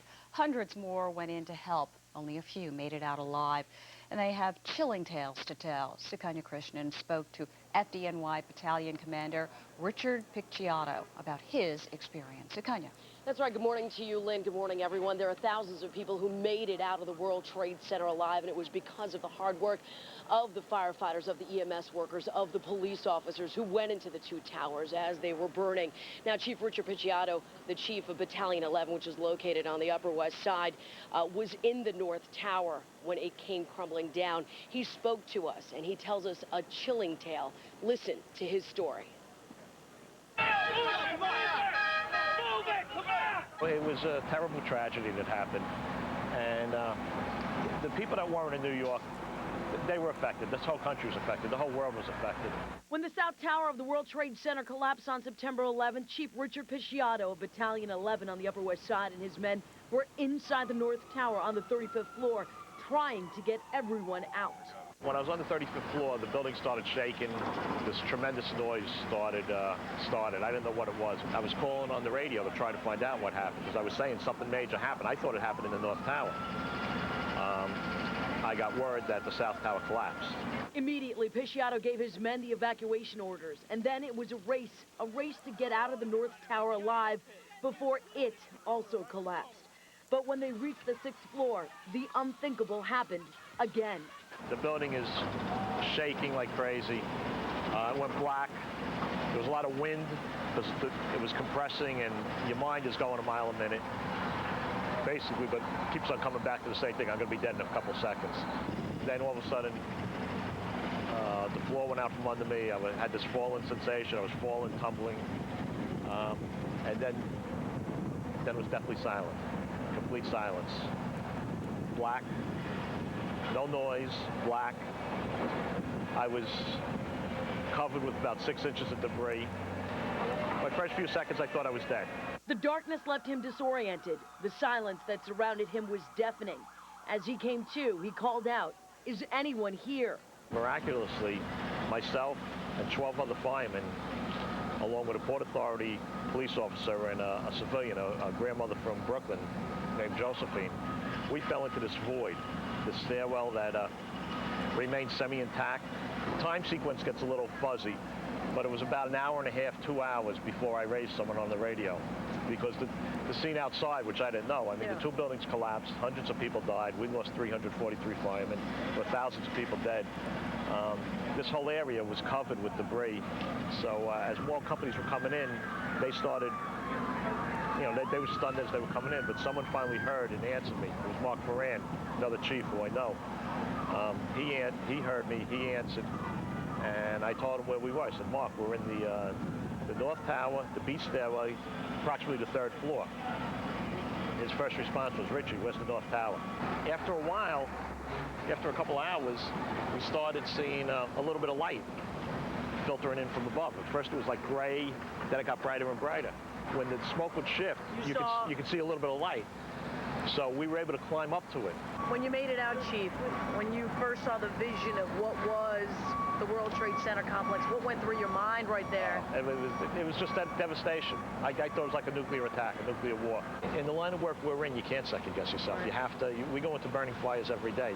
You can't be paralyzed by indecision. You have to make a decision. You have to go with it. Given the same set of circumstances, I would do everything exactly the same as I did that day. I'd go into the building, I'd go as high, I'd make the call to evacuate. I would do everything the same. Knowing what I know now, would I make that call earlier? Would I not send people in? Well, there were thousands of people that we got out. You know, if you could have told me that the building was going to collapse at 10 o'clock, I'd make sure at 9:55 everyone was out. Anyone who puts their life on the line, anyone who tries to help other people and puts their life on the line is a hero. Policemen, firemen, military, the armed forces, that's the definition of a hero in my book.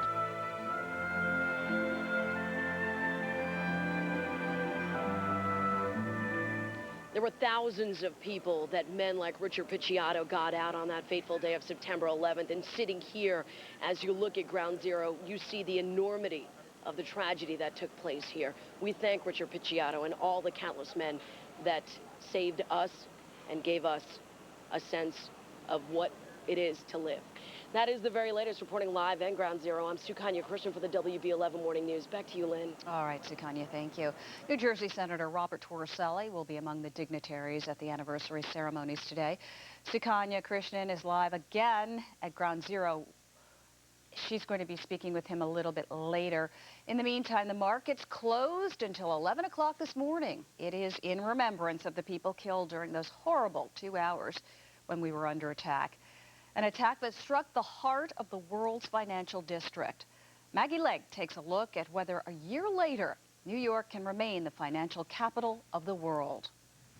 Out of the ashes of the World Trade Center, new life is emerging in New York's financial district. Images of rebuilding and return have replaced those of destruction, but it is far from business as usual on Wall Street. Of the companies affected by 9/11, 81% were financial firms, and some have decided not to come back. What they're saying is, and what they're saying privately to us, is that they're not comfortable in this environment, committing to a situation where it's as unstable as it is, and the future of downtown is so undecided. Vacancy rates downtown, which were about 8.7% before 9/11, are now running at 20%. Hey, hold up, sir. Hold up, sir. For those that remained, security concerns have meant moving at least some of their business out. The New York Stock Exchange has set up a backup trading system at a secret location, rumored to be outside the city.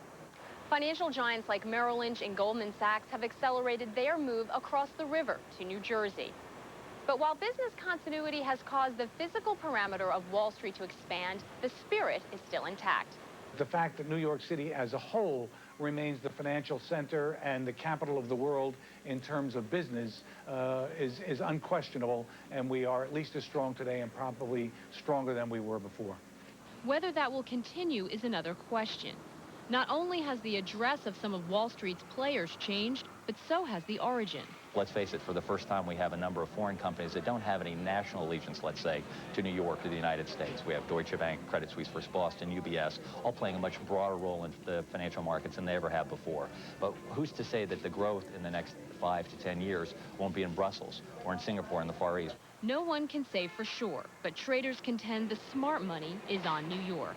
There's something electric in the air, electric in the restaurants, 80,000 traded 25. electric on the floor of the exchanges, in the boardrooms and the meeting rooms that feeds on itself to make the best and the brightest and the most ambitious want to be here, stay here, live here, and work here. And you don't dismember that by a couple of airplanes flying into buildings. Well, as we mark the one-year anniversary of the terror attacks, we also mark the one-year anniversary of the U.S.-led war on terror. How are we doing? Joining me is Lawrence Korb, Director of Studies for the Council on Foreign Relations. He is a former Assistant Secretary of Defense under President Reagan. Lawrence, thanks for coming in. We sure appreciate it. You know, let's take a look at the report card right now. It has been a year. How are we doing on the war on terrorism and the war on al-Qaeda? Well, the first 6 months, we give the president and this country an A. We drove the Taliban out of power. We got rid of most of al-Qaeda. Ever since then, we haven't been doing too well. This administration doesn't like to do peacekeeping or nation building, and so they haven't put enough forces into Afghanistan to make sure that that country gets stabilized. And then the president broadened the objectives in the war, because initially it was a war against terrorists with a global reach. Then it became a war against all terrorists, which other nations like Russia have used as an excuse to go after people in Chechnya. And now it's a war against evil, where trying to eliminate countries like Iraq, Iran, and North Korea. You bring me to my next question. Possibly action against Iraq. What do you think? Do you think it's going to happen? Well, I think they would like it to happen, and in fact, were not for the outcry among the Republican establishment, Republican members of the House and Senate, and the international community, I think the president would be on his way in there right now. But given this reaction both at home and abroad, I think he's got to make the case before he can do anything. He is going to make a case tomorrow before the UN. What do you think the president needs to say to get to some of these international leaders and convince them that this maybe is a right course of action? Well, he's got to show them that Iraq is very close to getting nuclear weapons. He was going to try and show a connection between Iraq and al-Qaeda, but his own intelligence community said that there is none, as hard as they tried to make that case. 1 year later, do you think Osama bin Laden is alive? It's the mystery question. Well, I don't know. I don't know if he's alive, but that's really not the important thing. We don't have a war against Osama bin Laden. It's as Al-Qaeda network, and I think when you personalize it, you trivialize it. So I think the focus on that is wrong. The main thing is to prevent that network from launching another attack on the United States or our interests around the world. Fascinating. Lawrence Korb with the Council on Foreign Relations. Thank you so much for coming in. We appreciate it. Next on the morning news, Jets quarterback Vinny Testaverde went to Ground Zero shortly after the attacks. He talks about how the experience changed his life. And the heroes of September 11th were not only humans, but also man's best friends. Those stories still ahead. But right now, a look at the walls where thousands went to grieve and pay their respects.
All right, you are looking at a live picture of Ground Zero, September 11th. America remembers.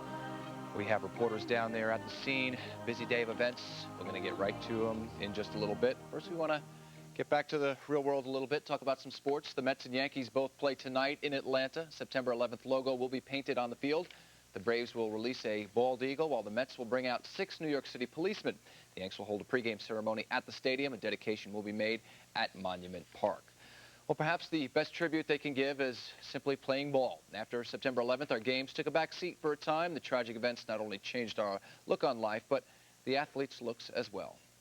Following the terrorist attacks, people no longer look to sports for excitement. The National Football League called off the next weekend's games.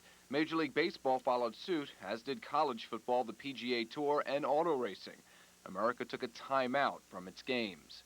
I'm so glad that the sports world made the decision they did. You know, I worried for a couple days that, wow, I just thought it's so silly, and, you know, who's going to find the courage to even get the energy up to do anything after what went on. With no ball games to play, Shea Stadium became a focus point for relief efforts, the Mets helping to load trucks with much-needed supplies. Obviously, being born and raised here in the city, not being able to see those two tall buildings day in and day out, every time you drive by or fly by, they're not there.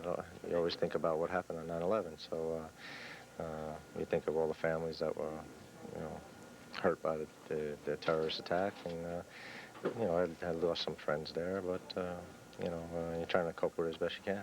In the days and weeks following 9/11, many athletes visited Ground Zero, giving emotional support to the rescue workers. It was especially emotional for Vinny Testaverde. Not only am I playing for a NFL team in New York, I was born and raised here in New York. My father worked on those buildings, the World Trade Center, when I was a kid. So I have more than just one connection to what happened. I think what 9/11 has done, first off, it's made you become a little more cautious. We take so much for granted here that we're safe no matter where we walk and where we are. And I think we understand that freedom doesn't come cheap. In October, when President Bush threw out the first pitch, it was a sign that our country was moving forward, a sign that our games in America will always go on. My home, sweet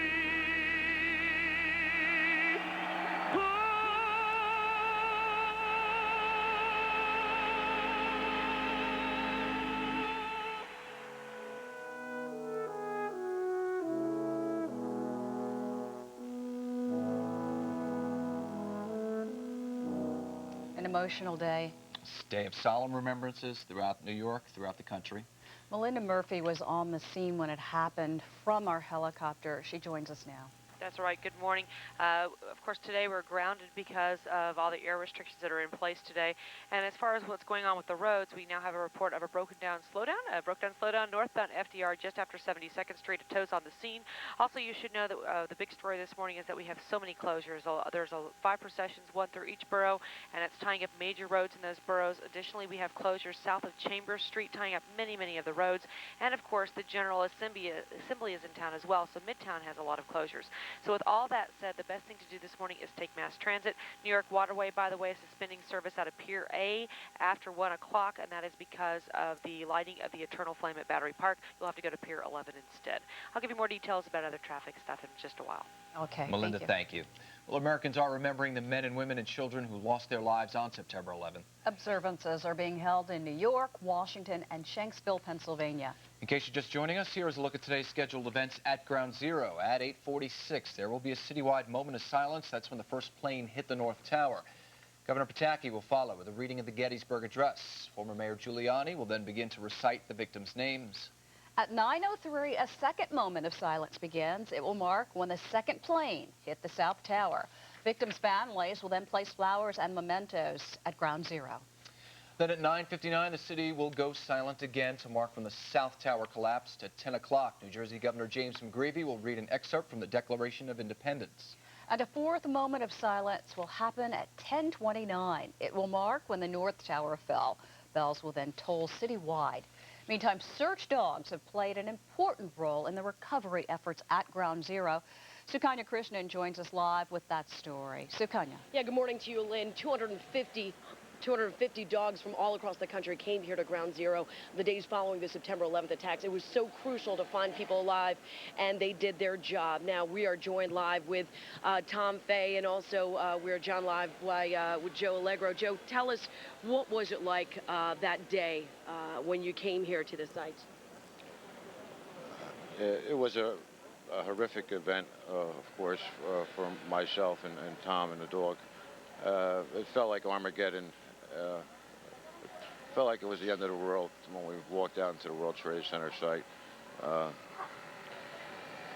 Something that we'll never forget for the rest of our lives. And it was just a terrible, terrible day in the lives of everyone in this country and all those heroes that perished that day. Obviously, a very emotional day for you. Tom, tell us, you were here that morning with Jax. Tell us what you saw, and we have a picture, actually, of that morning. Yes, that's actually the morning of the 12th, approximately 2 a.m. We were conducting a search with one of the battalion chiefs, Fargo, from New York City Fire Department. We were assigned to work with him originally, and where Jax indicated, later on, New York City Police and Fire dug up several bodies of firefighters that were killed. How crucial was it, the role of search and rescue dogs at that moment to try and find people alive? And then even after the mission turned to a recovery mission, how important was the role? It was very important. The dogs are easier to work. They're easier to find body parts or to go to live odors. It's harder for us to smell what they can smell. Tell me, what are your thoughts as you stand here above Ground Zero, knowing today is the day that, well, the world stood still? Can you tell us your thoughts this morning? Well, as we were walking down, actually, it was the same walk we took on the 11th with Jax. We were, like I said, with the fire department in New York City first, and we entered number 3 financial building and walked up the stairwell with the New York City guys and actually went through broken windows out onto the tower laying across the street, across West Street. You know, we worked several areas with Jax, and there was approximately 250 other K9 teams that arrived during the next couple of days. And, you know, the dogs did indicate, and, you know, they were finding things, finding body parts. All right, thank you very much, Tom. Thank you very much, Joe, for joining us. Obviously a very emotional time for them and a lot of people who will be coming here to pay tribute to those who lost their lives. That is the very latest. Reporting live here at Ground Zero, I'm Sukanya Krishnan. Back to you. All right, Suki, thank you. Well, September 11th was the single biggest day of loss for the city's fire department. Now a campaign is ongoing to find some new recruits. We go back now to Matt Garcia. He is live in Battery Park City with more on that part of the story. Matt. Good morning, Lynn. Before I get to the recruitment story, let me just show you how Engine 4 Ladder 15 is going to be observing the ceremonies today. You can see people have already started to arrive. Some of them are firefighters. Some of them are victims' families. Now, victims' families, some of them have chosen to come here to observe the ceremony because they're not comfortable with going to Ground Zero. The same thing happened at the end of the recovery effort earlier this year. Now, let me take you inside and show you what's going on inside. They're setting up in here. You can see they've set up tables and chairs. They're serving breakfast to some of the victims' families. And this is where the firefighters and the victims' families will be observing the ceremonies later today. And also you can see here some bouquet of flowers have been donated. One is shaped in the Maltese cross emblem of the fire department. Now, back to the recruitment story. You know, 9/11 has virtually impacted almost every aspect of our life, from our history to how we respond to incidents, to jobs, how young people are taken. And that holds true to the FDNY, who is in the process of a huge campaign recruitment. It takes place every 4 years, and right now recruitment is down, very down. And with only a few weeks before the filing deadline, the department is struggling to find new recruits, and they're wondering what's happening. And they're asking one major question, and that is whether 9/11 is impacting this slow-going process. This is a picture when I was younger, about 6. 19-year-old Thomas Mazzella of Brooklyn has dreamed about being a New York firefighter ever since this visit to a firehouse 13 years ago. All my friends, they think I'm crazy because they oh, you want to go into a burning building? I'm like, yeah, that's what I want to do. I want to save lives. And God forbid if I die, I want to die. I want to go down. I want to be a hero. That dream now turning to reality as Mazzella takes steps towards becoming one of New York City's bravest. He's filled out an application, had an interview. Now he's set to take the written exam. And although Mazzella has always wanted to be a firefighter, September 11th has given him renewed determination. I want to make a difference. I want to help out. Since they lost 343 firefighters, you know, I want to be one of those firefighters that come back on the job and replaces, you know, God forbid, you know, if I'm going to replace one of those firefighters, I want to help out. Recruitment firefighter top 8. But not everyone feels Mazzella's drive. How's it going with the calls? That's what all the people calling on now. All the people we got messages for. Okay, because we'll have increased staffing here through September. Thanks to a new computer system, this is the first year the FDNY is able to track recruitment. According to their numbers, applications are alarmingly down. Recruitment takes place every 4 years and traditionally averages between 20 to 30,000 applicants. But right now, with less than 3 weeks until the filing deadline, only a few thousand want to be heroes. The slow filing or the slow actually putting your application in, that could be due to 9/11. We're not sure. We're going to have to look at that after the process is over. You think possibly 9/11 may have scared away people who may have wanted to be firefighters? It's possible. I mean, 9/11 was a tragedy for everyone. It's a tragedy for the nation. It's a tragedy for us. But we're confident as a department that we're going to continue. We are continuing. We're more dedicated than we ever were. Chief Phil Parr says the department is not sure why filings are down. One explanation, the application process was extended a month. And because of that, a lot of new recruits may be waiting until the last minute to file. Hello, recruitment, fire department, Shaheed speaking. Whatever the reason, the low count has personnel concerned. How are we doing with the list of people we're hiring? So worried, the department is holding seminars to make sure new recruits are ready for the exam. We're working very hard. We're calling the people that we've contacted. We have a database. We're really trying to encourage them. We're trying to build, we're trying to mentor them. We're trying to build things so that they feel confident when they take the exam, they'll be successful. At first I got to take the test, and then I see how I do on the test. If I score high, I go on the list. Mazzella says he can't wait to wear the uniform. He says he'll be thinking of the 343 firefighters who made the ultimate sacrifice this day 1 year ago. I'm going to be thinking about that day and what transpired from all the firefighters dying, police officers, Port Authority. As for Mazzella's parents, they're proud of their son. They know all about worrying. Their oldest son is a city police officer. After 9/11 took place, he said, Dad, I still want to be a firefighter. I said, fine with me. Whatever you want to do is good for me. And I'm very proud of him. I support my son 100%, and if that's the goal or the choice and the path that he's willing to take, then I'm behind him, and I'll always worry. I tell him, don't worry about me. You know, John went through the same thing. My brother went through the same thing. You know, went through the academy, survived 9/11, And I'm going to be doing the same thing, but in a different uniform. Now back here live at Engine 4 Ladder 15, as you can see, they're still getting ready for the ceremony later today. Now coming up later, we're going to get a progress report from the head of recruitment. He'll kind of shed some light on this. But for now, that's the latest here at Engine 4 Ladder 15. Matt Garcia for the WB11 Morning News. Back to you in the studio. All right, Matt, thank you.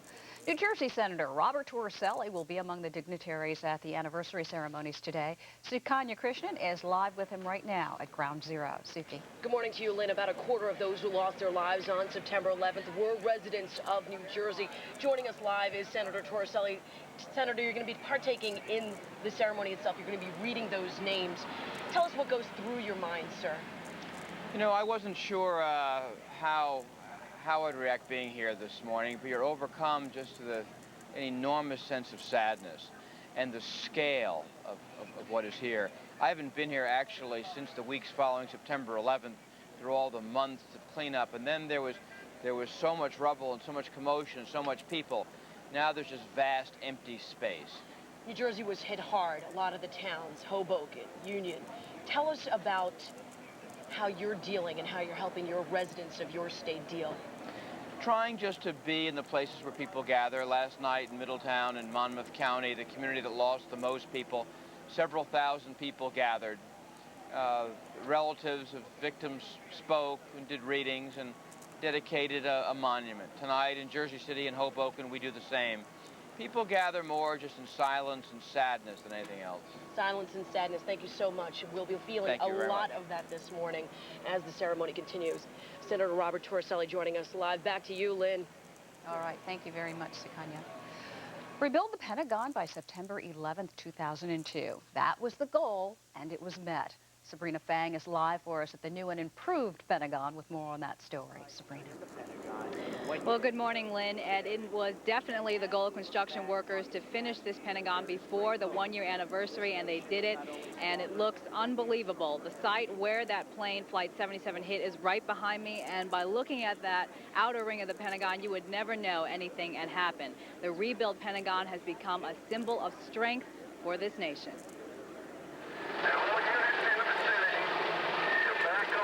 As the smoke rose and the Pentagon crumbled, survival, let alone reconstruction, seemed unimaginable. The headquarters for U.S. war planning looked like a war zone, with charred remains of what used to be offices.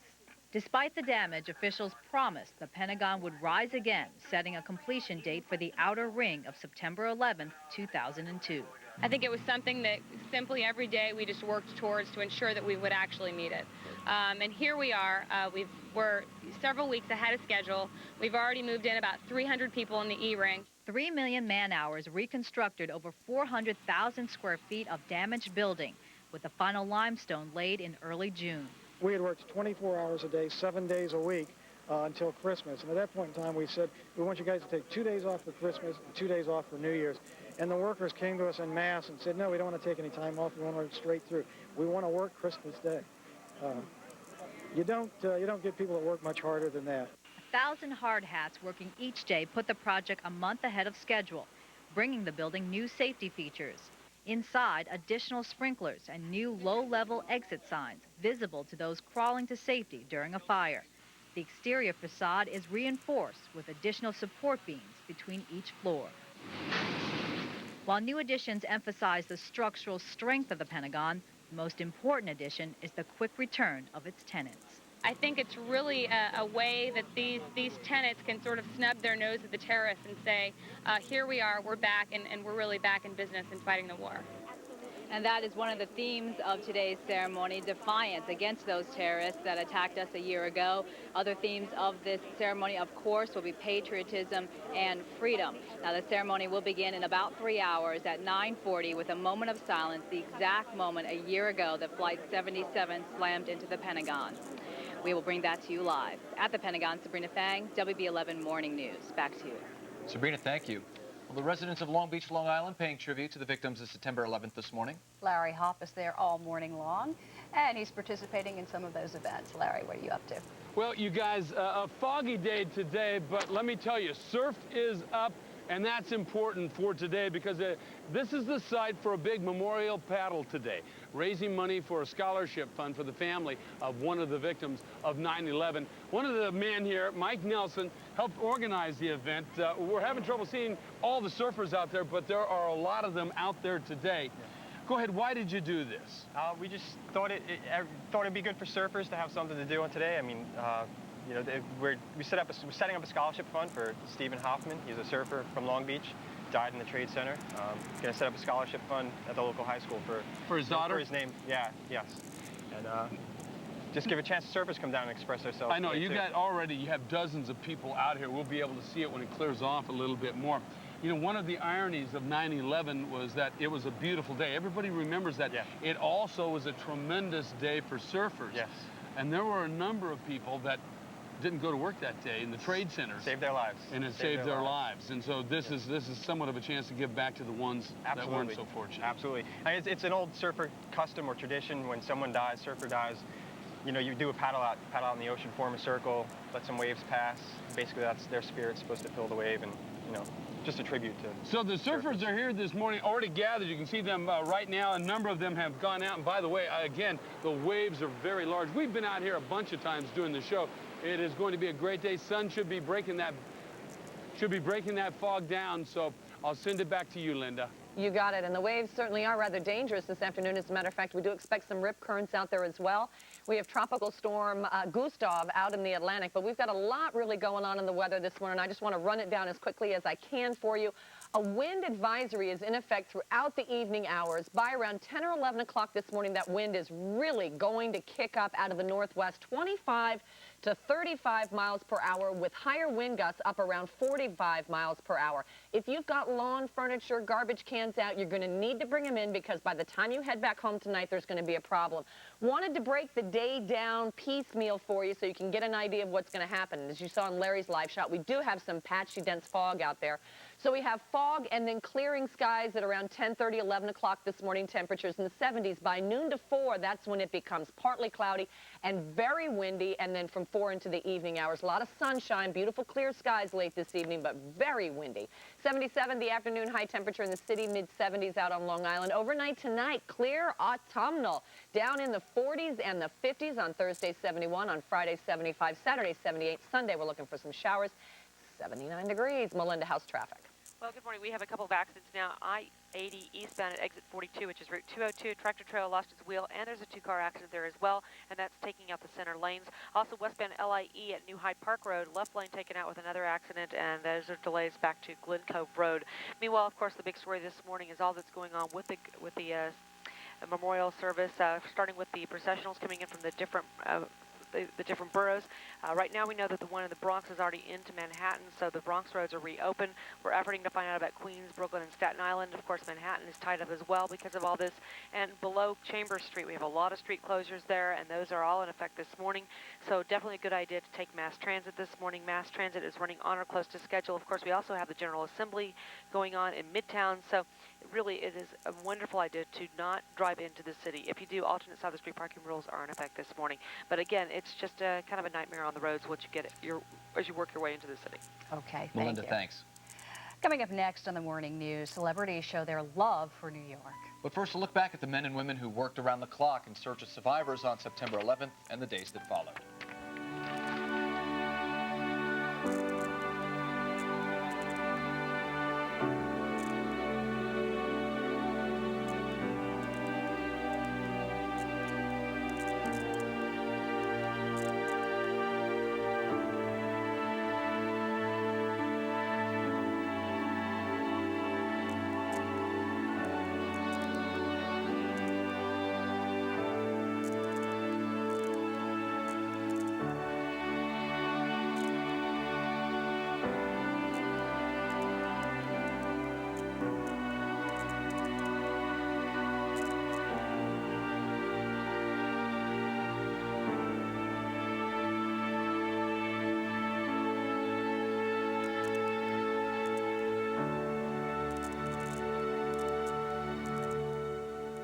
And you are looking now at a live picture of Ground Zero.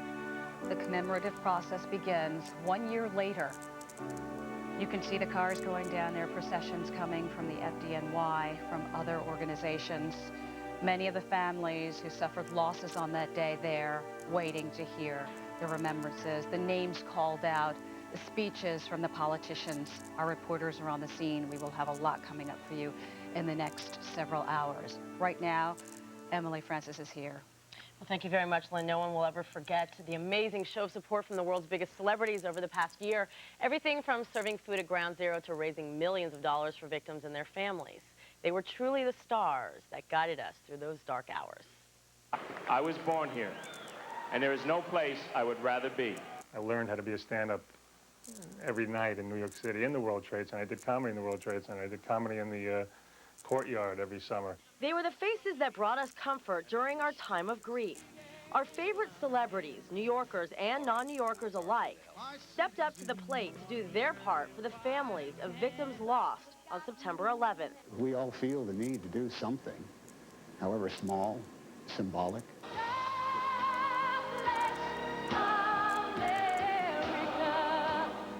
A week after the tragedy, a full roster of superstars pulled together to pay tribute to all the heroes. Nearly 60 million people watched the telethon, which aired on 30 networks in 210 countries. Billy Joel had a New York song on his mind. I'm in a New York state of mind. The actors didn't sing, but they did reach out and touch someone. Together, they collected over $150 million. This ain't a song for the broken-hearted. And nowhere but Madison Square Garden could you find star power and political giants next to New York's bravest and finest. When I find myself in times of trouble, Mother Mary comes to me. And Bruce Springsteen is once again proving who's boss. More than 160 of the victims were from his own Monmouth County. Many were parents of his children's classmates. The events inspired many of the songs on his new CD. The key ingredient is a lot of thoughtfulness about what you're saying and how you're presenting it. And hopefully that pays off in the end with something that feels real, has a real humanity in it, and is worth something to the people who've passed through that experience. Everybody loves Raymond, and the comedian loves everybody in New York. The Big Apple native donated sales of his new comedy album, Ray Romano Live at Carnegie Hall, to the September 11th Fund. Maybe we're just this little sense of escape they can get.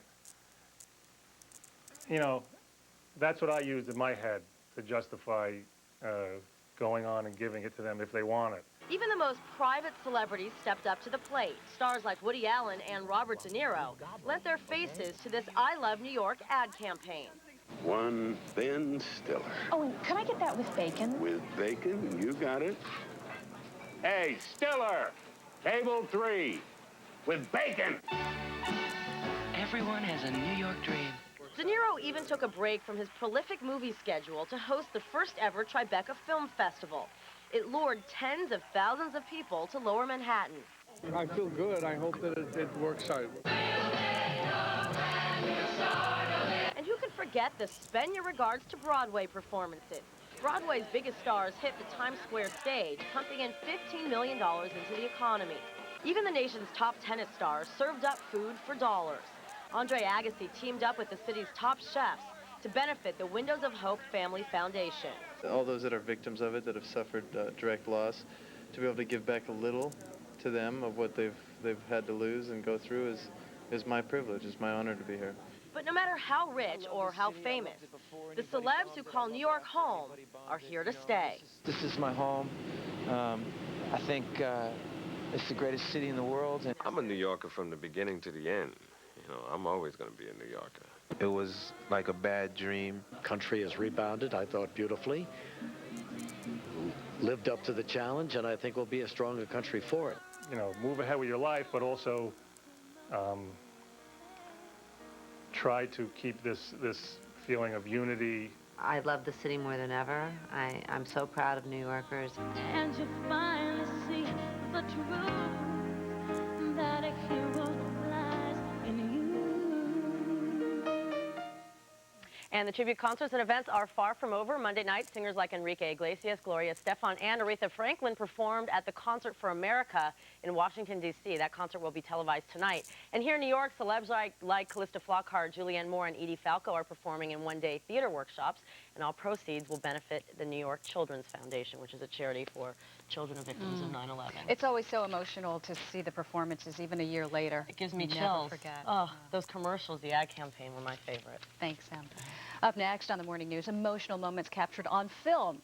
Pictures from Ground Zero from the official photographer. He's live in our studio, but right now, a look at America's resolve as the city and the nation rebuild.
Like many photographers in New York a year ago, Gary Sassoon grabbed his camera and ran out of the door when he heard about the World Trade Center attacks.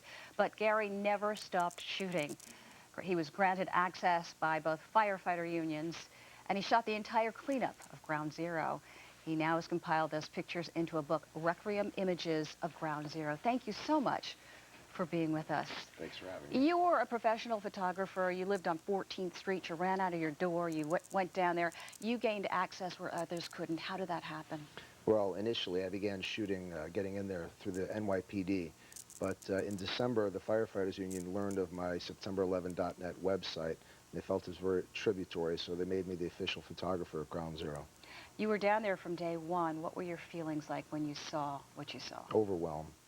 Overwhelmed. It was like stepping into the Grand Canyon and filled with a lot of bad memories. Let's show the folks at home what we're talking about. Let's take a look at some of your pictures.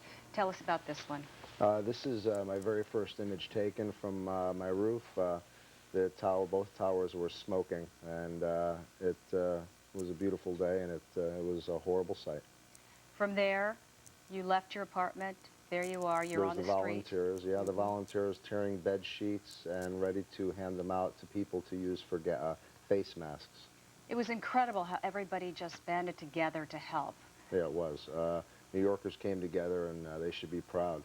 This is down at Ground Zero once I was the official photographer. This is 3 retired firefighters, each 63 years old, and they came down to help in any way they can. It's interesting you captured the looks on their faces. I remember being down there myself just about a week or two after this happened. And their faces told the story of the agony, all they had seen, they'd witnessed and survived. And that's what you're showing here. Yeah, a disabled firefighter showing up at Ground Zero to help in any way he can. And he's saluting the honor guard. Our next picture is going to show, oh my goodness. That's 126 feet underneath Ground Zero in the subway tunnels that were destroyed. These turnstiles are sticking out of the mud, and the ceiling is hanging a foot above. What feeling did you get when you did this, when you saw this, when you shot this? Whenever I was down there, my adrenaline was flowing nonstop. It was highly dangerous down there in the PATH train, and it was like exploring the Titanic. Our next picture, and this is showing? A man's business shoe. Found in the rubble. It's a very simple shot, but it helps people to remember that these are not just buildings that came down, but the humanity inside. And our next picture is going to show? An iron worker who was cutting crosses and Stars of Davids into World Trade Center beams to give to the victims' families. It's amazing how they went nonstop, some of them for 24 hours at a time, just dedicated to the pursuit of finding any body, anything that they could to give back to the families. And there you have... That's the clock underneath the World Trade Center that was stopped at 10:02 and 14 seconds. That's incredible stuff. The book is called Requiem, Images of Ground Zero. Gary Sassoon, thank you for coming in. This is a gift for your network. It's a piece of glass from the World Trade Center and the memorial patch. I'm very moved by this. Thank you so very much. My your photos, we should say, are currently on display in the windows of Bed & Bath & Beyond stores on 6th Avenue and 18th Street. Thank you very much. My pleasure. And congratulations for all that you did. Thank you very much. And for humanity for being there and staying there and taking these overwhelming pictures. Our coverage of the commemoration of September 11th continues with a look at observances being held around the world. But first, New York's finest, who made the ultimate sacrifice on that fateful day.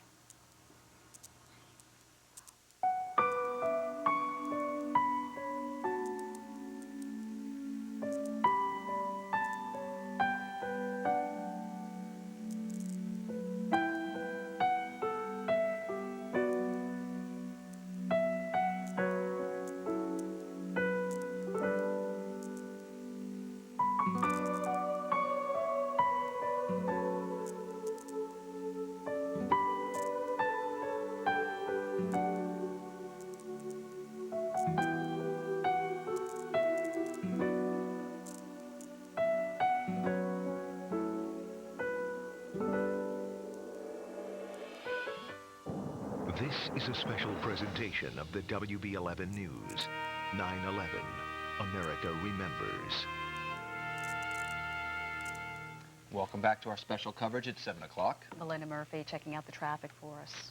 2 accidents. Eastbound I-80 at exit 42. We have an accident there involving a tractor trailer. Also westbound LIE at New Pride Park Road. Left lane taken out and delays all the way back to Glen Cove Road. Additionally, of course, we have the processions going on from all 5 boroughs. We understand that the one from the Bronx is already in Manhattan. Manhattan's downtown already, and the one in Brooklyn is now on the Brooklyn Bridge, closing the inbound Brooklyn Bridge. We'll have details about the rest of that procession as well as the closures downtown in just a bit, but for now, I'll send it back to you. Thank you very much, Melinda. Let's head outside. Here's what's going on with the weather this morning. Couple of areas of concern. First, some patchy dense fog over around Brooklyn. Visibility's low there. Also around Queens and then the eastern end of Long Island. Some visibilities out on the east end of Long Island down to around a quarter of a mile. Of course, the live picture there, Ground Zero, where there will be commemorative ceremonies throughout the morning. There you can already see some beginning, and we've got special coverage of that as the morning continues. Partly cloudy skies. It's gusty today. That's going to be a big problem. The strong gusty winds later on this afternoon. The high of 77 in the suburbs, 75 to 83. Let's continue our live coverage now with 9/11 Remembers. All right, Churchy, thank you very much. Thousands are expected at Ground Zero this morning. That's right. Craig Treadway is down there for us. He's been there all morning. Will continue to be. Tell us what's going on. Well, John and Lynn, I'm here with a very special guest, a man who stepped into some pretty big shoes. I'm here with the fire department chaplain, Joe Potasnik. Nice to meet you, sir. Thank you for being with us this morning. Thank you. Again, as I said, you were here stepping into some really big shoes. Father Michael Judge, one of the men lost in 9/11, just a tremendous man and someone who really embraced this city, and the city embraced him back. I was with Father Judge September the 10th. We're a dedication of a firehouse in the Bronx. And he turned to me that day. We're just talking about life in general because we have known each other for some time. He said, Joe, we have to learn to hold each other as long as we have each other. Those words became very prophetic. He was a remarkable person. He was a person of faiths because he can embrace people of every faith. I remember there were times I couldn't attend a certain ceremony. He would cover for me. And he could relate to Jews, Christians. It didn't matter. He was one for all people. You are one of those who guides these firemen spiritually in a job that risks their life on a daily basis. And of course, the example of that, the perfect example, was 9/11. What do you see as the spirit of the fire department right now, sir? I think they're hurting, but they're determined to rebuild the department. I've heard the word nevertheless used so many times. We suffered much, but nevertheless, we're going to see it through. These firefighters are the most religious people I've ever met, because they never ask anyone's color, they never ask anyone's denomination. They see a human being who needs to be helped. Someone said recently, he says, I just want to be an average firefighter because average firefighters saved human lives that day, some 25,000 people. So if that's being average, they hold themselves to a very high standard.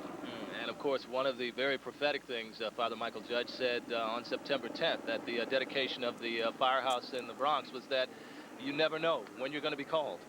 That's true. I think we've stopped using the word tomorrow as much as we did before. I think people are saying I love you more than they did before. Next time is a phrase that needs to be discarded because next time becomes no time, unfortunately, for many. All right. Fire Department Chaplain Joe Potasnik, thanks again for being with us, sir. You. And back to you, John and Lynn. We're live here at Ground Zero. We'll throw it back to you now. All right, Craig, thank you. For the first time since the Cuban Missile Crisis, missile launchers are being set up around Washington.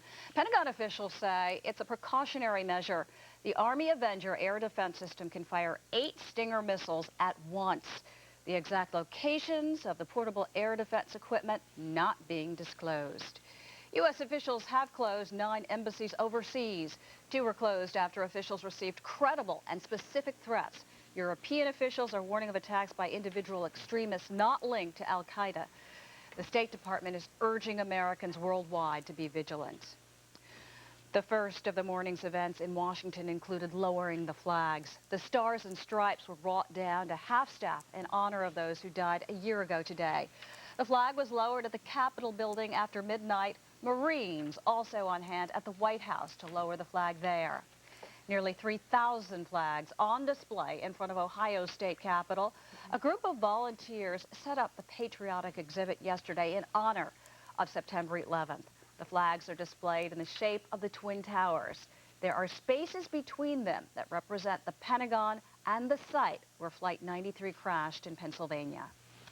Well, the passengers aboard United Flight 93 are considered heroes, their families and friends paying tribute in Pennsylvania. The hijacked plane crashed in Shanksville on September 11th after passengers overwhelmed the hijackers. Some of the people who visited the site say they are finally feeling closure.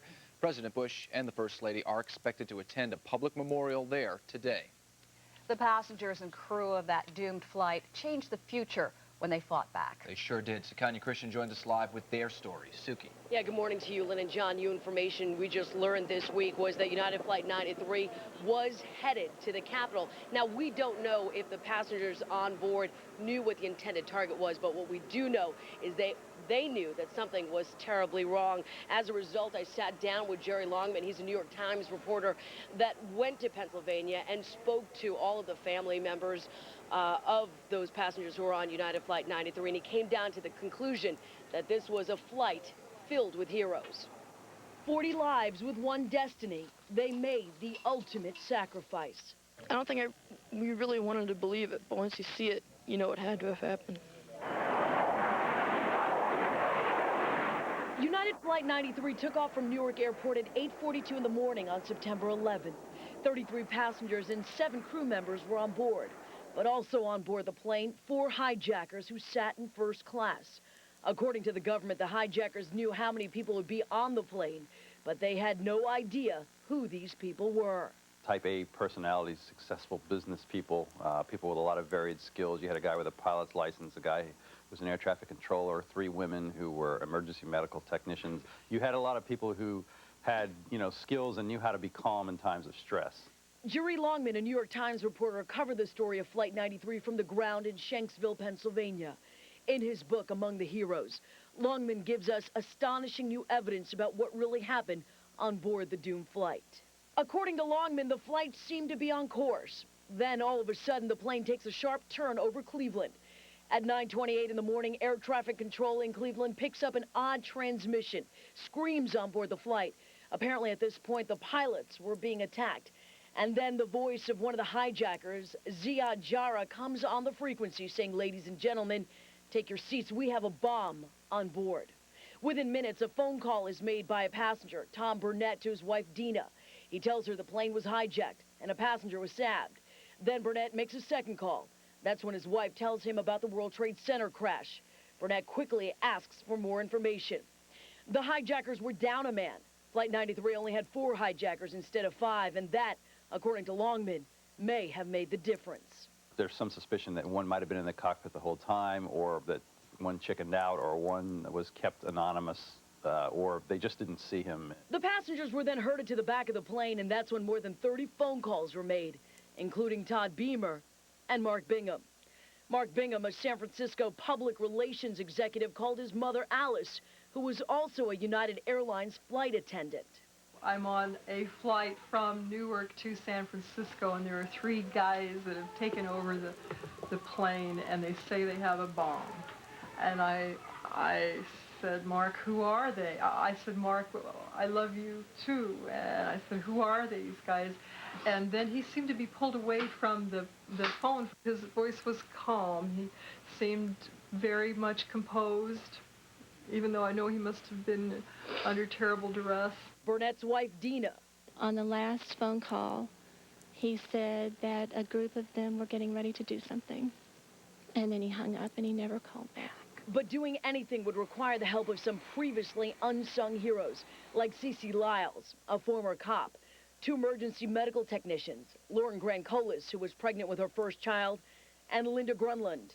Debbie Welsh, a 6-foot-tall senior flight attendant, and Hilda Martian. You had a 79-year-old woman named Hilda Martian who had grown up and left Germany right when the Nazis took over and was a strong woman who had once beat a guy over the head with her umbrella, tried to steal her purse. You had a lot of very strong women on there. Women along with men who heard the call by Todd Beamer. The words, "Let's roll."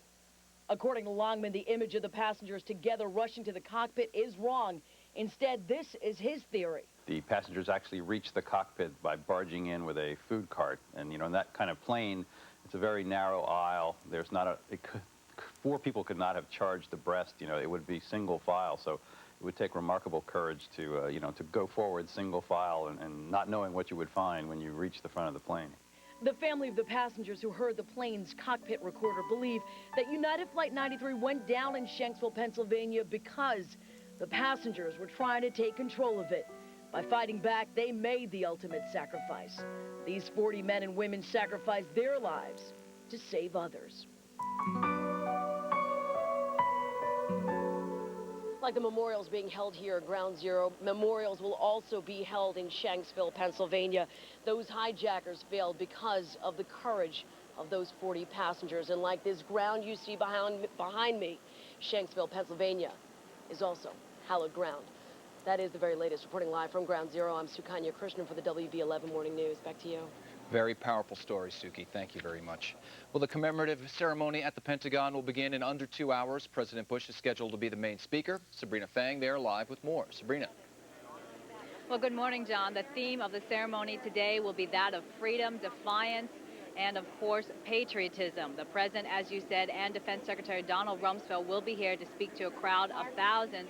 We can show you the stage where the President will be speaking. It is decorated in red, white, and blue. There will be a military band there playing patriotic songs. Of course, the national anthem and God Bless America will be heard.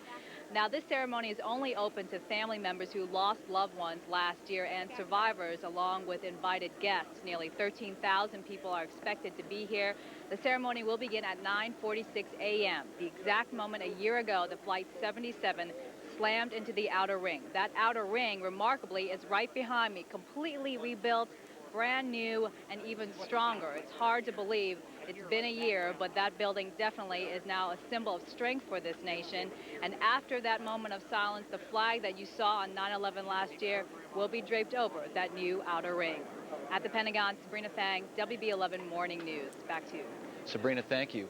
Well, around the world, people are marking the anniversary of September 11th. In Brisbane, Australia, Australians formed a human U.S. flag. Firefighters, police, and lifeguards joined in the tribute. Flags across that country are flying at half-staff today. North of Australia, New Zealand held the first September 11th ceremony of the day. Choirs sang and early church services marked this anniversary. The country's prime minister honored the victims by planting trees on the grounds of the American embassy.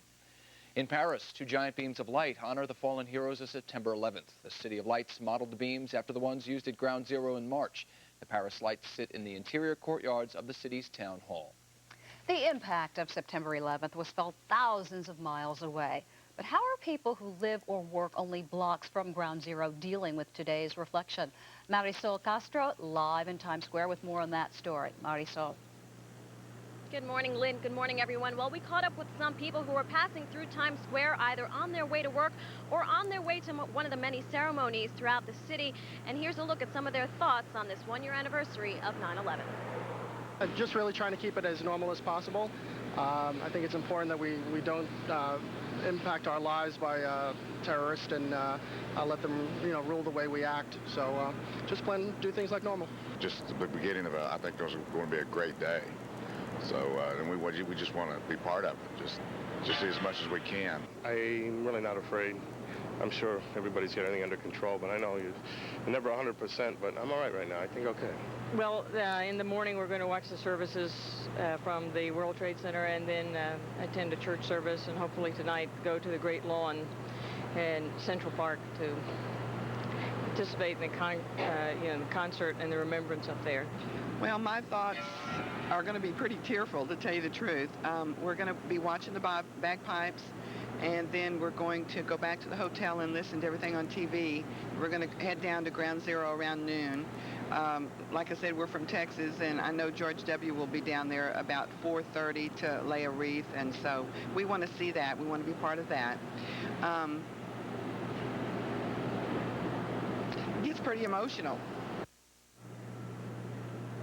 People coming from away as far as Texas and Maryland just to support New York City, and as you can tell, a range of emotions from people passing through Midtown. Live in Times Square, I'm Marisol Castro for the WB11 Morning News. Back to you guys. Marisol, thank you. Thank you, Marisol. Take a look at the traffic. That's right. Melinda Murphy. Good morning. The accident on I-80 has been cleared, as well as the one on the LIE at New Hyde Park Road. However, now we have a broken down vehicle westbound LIE at the Van Wyck. Also eastbound Belt at Bay. We have a broken down vehicle, and southbound Henry Hudson at Broadway, an accident there taking out the lane. There you see the inbound Brooklyn Bridge has just reopened after the procession coming out of Brooklyn has crossed it. Most of the processions have made their way into Manhattan, we believe, as they're supposed to be at Ground Zero around 7:30, so the outer boroughs should be okay now traffic-wise. However, of course, once you do make your way into the city, all these different blocks are going to be closed with the stuff that's going on downtown to mark the anniversary of September 11th, so definitely a good idea to take mass transit. Also, of course, the General Assembly is in town in Midtown, and that's going to affect traffic on the east side of Manhattan, so as well as buses. Now, the buses are going to be affected because of this. They're going to be rerouted. This is, of course, because of the United Nations, and New York Waterway Pier A will be closed at 1 p.m., and that's because of the lighting of the Eternal Flame at Battery Park. Special events ferries will also be closed except for the Yankee Clipper. Otherwise, take mass transit. It really is the way to get into the city today. Thank you very much, Melinda. Temperatures this morning, 60s and 70s. Later on this afternoon, not warming up too much. We're going to see the winds really start to kick up this afternoon, and that's going to change the temperatures. Yesterday, we did reach 90 once again in the city, even though it's September. Keep in mind, typically in the month of September, we at least hit 90-degree mark at least one time during the month. Here's what's going on. Let's head outside. Temperatures early on, 60s and 70s. A couple of areas of concern in the weather. The first and foremost, we have some visibility problems. Visibility last hour down to a quarter of a mile at LaGuardia. In Brooklyn and in Queens, also they had low visibility remarks, low visibility. LaGuardia now less than a quarter of a mile. Farmingdale, this of course is out on Long Island, 3/4 of a mile. It's getting a little bit better. Quarter of a mile also for Islip and West Hampton, also sitting at a quarter of a mile. So early this morning, big problem with fog. Mostly cloudy, the humidity way up there. Because of the fog, we do have a dense fog advisory. Half a mile right now, West Hampton, 3/4 of a mile for Islip. I was just looking at these. They were a little bit lower than that, down to a quarter of a mile last hour at LaGuardia.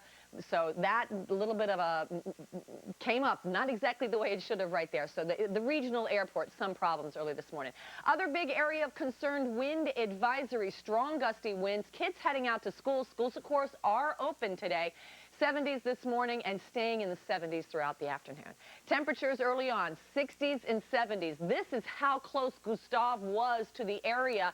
This is a look at the latest statistics on Gustav quickly traveling out into the Atlantic as he is a tropical storm. For us today, partly cloudy. The big news, very windy this afternoon. Wind gusts up around 45 miles per hour, and that will play havoc with lawn furniture and that type of thing. Continuing breezy during the overnight hours, 40s and 50s, 5 days ahead, 71 tomorrow, 75 Friday, 78 on Saturday, and on Sunday we're looking for some showers and 79 degrees. Big thing today is going to be the wind right after the noontime hour. Okay, Churchy, thank you very much. Some entertainment news, Broadway after September 11th. Emily Francis. Well, thank you very much, you guys. Today, several Broadway theaters will close their doors, while others will cancel their matinees and stick to their evening performances. Here are the performances that will remain dark in observance of September 11th. Aida, Beauty and the Beast, Cabaret, Chicago, 42nd Street, Frankie and Johnny, In the Clair de Lune, and The Goat.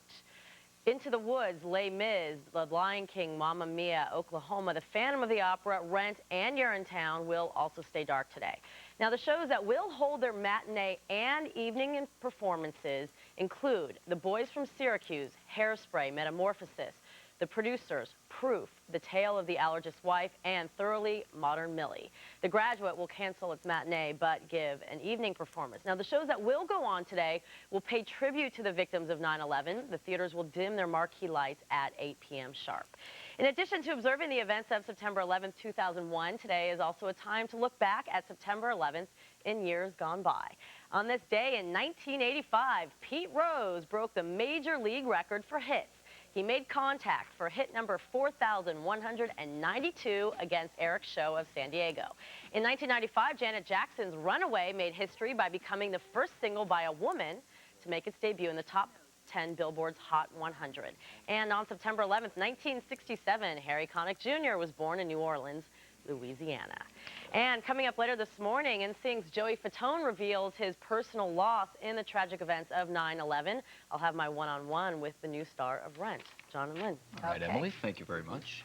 There is much more ahead in our special coverage of September 11th, America Remembers. Fighter jet patrols became a familiar sight over our skies. Our Marvin Scott flew along with one of the pilots. He will bring us a special bird's-eye view from the air. Plus, when the world looked so bleak after September 11th, America turned to baseball, as we just heard, and it brought some normalcy to some lives. We'll take a look back at the year in sports. But first, a look at some of the vigils that helped our city grieve the loss of loved ones.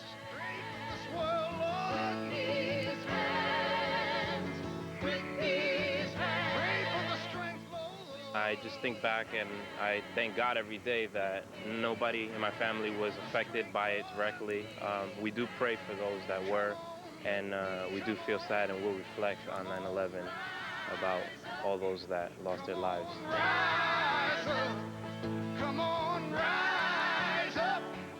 I pray for all those families that lost their special loved ones, and pray every day that we stand strong and keep going, and thank everyone that helped us through those times.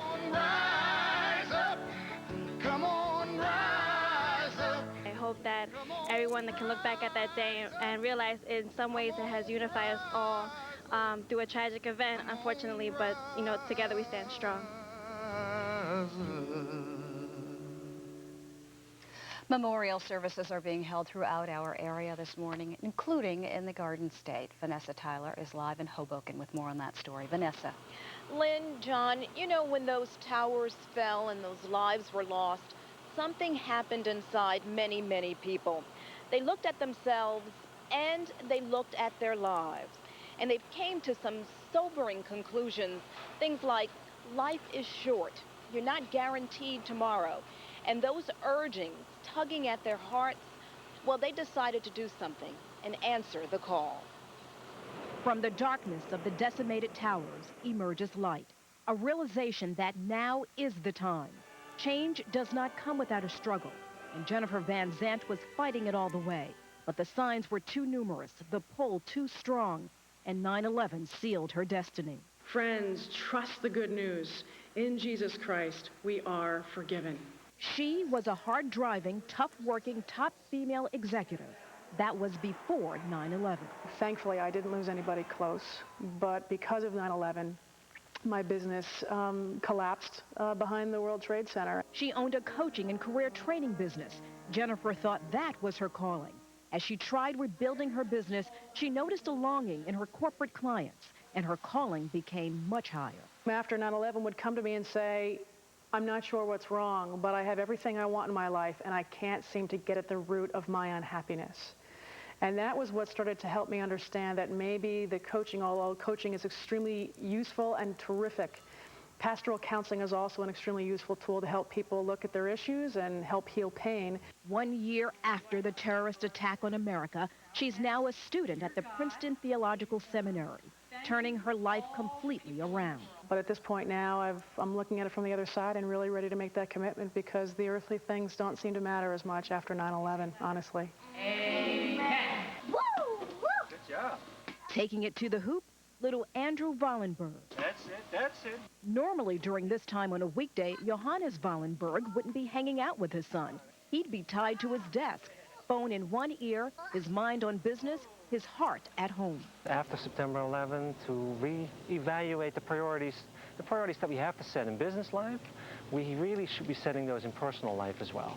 Johannes decided to jump out of the rat race. He and his wife Helen reworked their budget. Now, instead of being away from home 12 to 15 hours a day, he started a business that lets him work from home, spending more time with his priority, his son. We decided to focus more on our family. In the crowd of New Yorkers, there are those who decided they would never be the same. People like Sam Garcia. Like many of us, he was nowhere near the towers when they fell. But still, the disaster reverberated through his soul. For him, life couldn't go on as usual. Well, I decided to put a program together for children to help troubled children on the street. The father of 5 is starting from scratch and promises a recreation center for kids in the Bronx will become a reality. I just feel that's our purpose, to try to help people. Everybody looks at everything monetary, but monetary thing is not the most important thing when it comes to helping people. I see people making radical life and career changes. Laura Berman Fortgang is a life coach and author. She has studied how we've changed since 9/11 and sees people searching for a sense of purpose. And purpose doesn't mean we're all going to be Mother Teresa and save the world. You know, purpose just means we can wake up every day and know there's more to me than my job, there's more to me than the mask I put on every day to go out in the world, and how do I offer that up as a unique contribution to make every day better? Some are not holding off till tomorrow, grabbing the gusto today. And what I've seen in the last year is predominantly people ready to take long, put-away dreams and put them in the forefront. People deciding to get married, deciding to have children, even deciding life's too short and going ahead getting divorced. And going for the stuff of their dreams.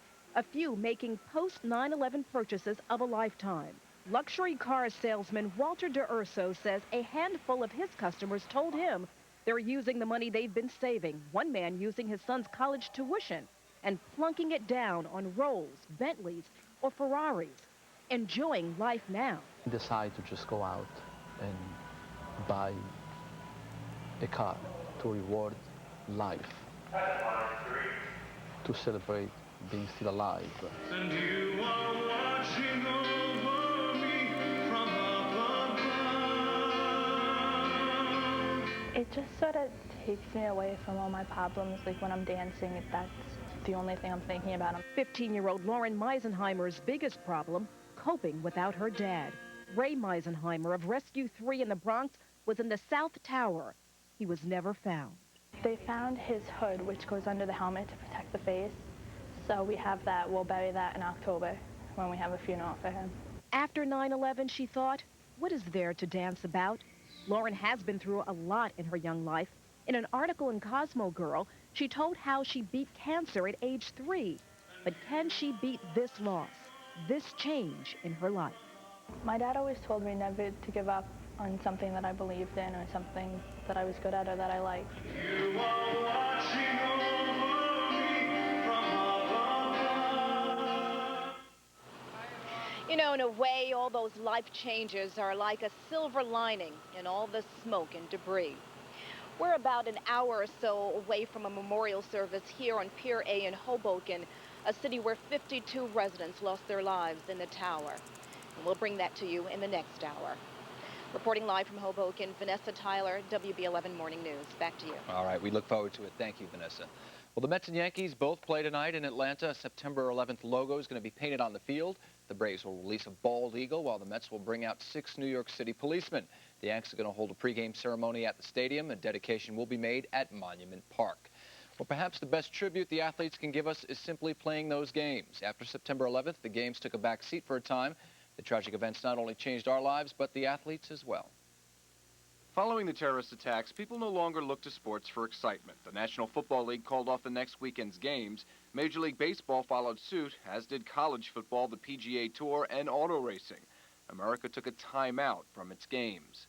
I'm so glad that the sports world made the decision they did. You know, I worried for a couple days that, wow, I just thought it's so silly, and you know, who's going to find the courage to even get the energy up to do anything after what went on. With no ball games to play, Shea Stadium became a focus point for relief efforts, the Mets helping to load trucks with much-needed supplies. Obviously, being born and raised here in the city, not being able to see those two tall buildings day in and day out, every time you drive by or fly by, they're not there. You always think about what happened on 9/11. So you think of all the families that were, hurt by the terrorist attack, and I had lost some friends there, but you're trying to cope with it as best you can. In the days and weeks following 9/11, many athletes visited Ground Zero, giving emotional support to the rescue workers. It was especially emotional for Vinny Testaverde. Not only am I playing for an NFL team in New York, I was born and raised here in New York. My father worked on those buildings, the World Trade Center, when I was a kid. So I have more than just one connection to what happened. I think what 9/11 has done, first off, it's made you become a little more cautious. We take so much for granted here that we're safe no matter where we walk and where we are. And I think we understand that freedom doesn't come cheap. In October, when President Bush threw out the first pitch, it was a sign that our country was moving forward, a sign that our games in America will always go on. My home, sweet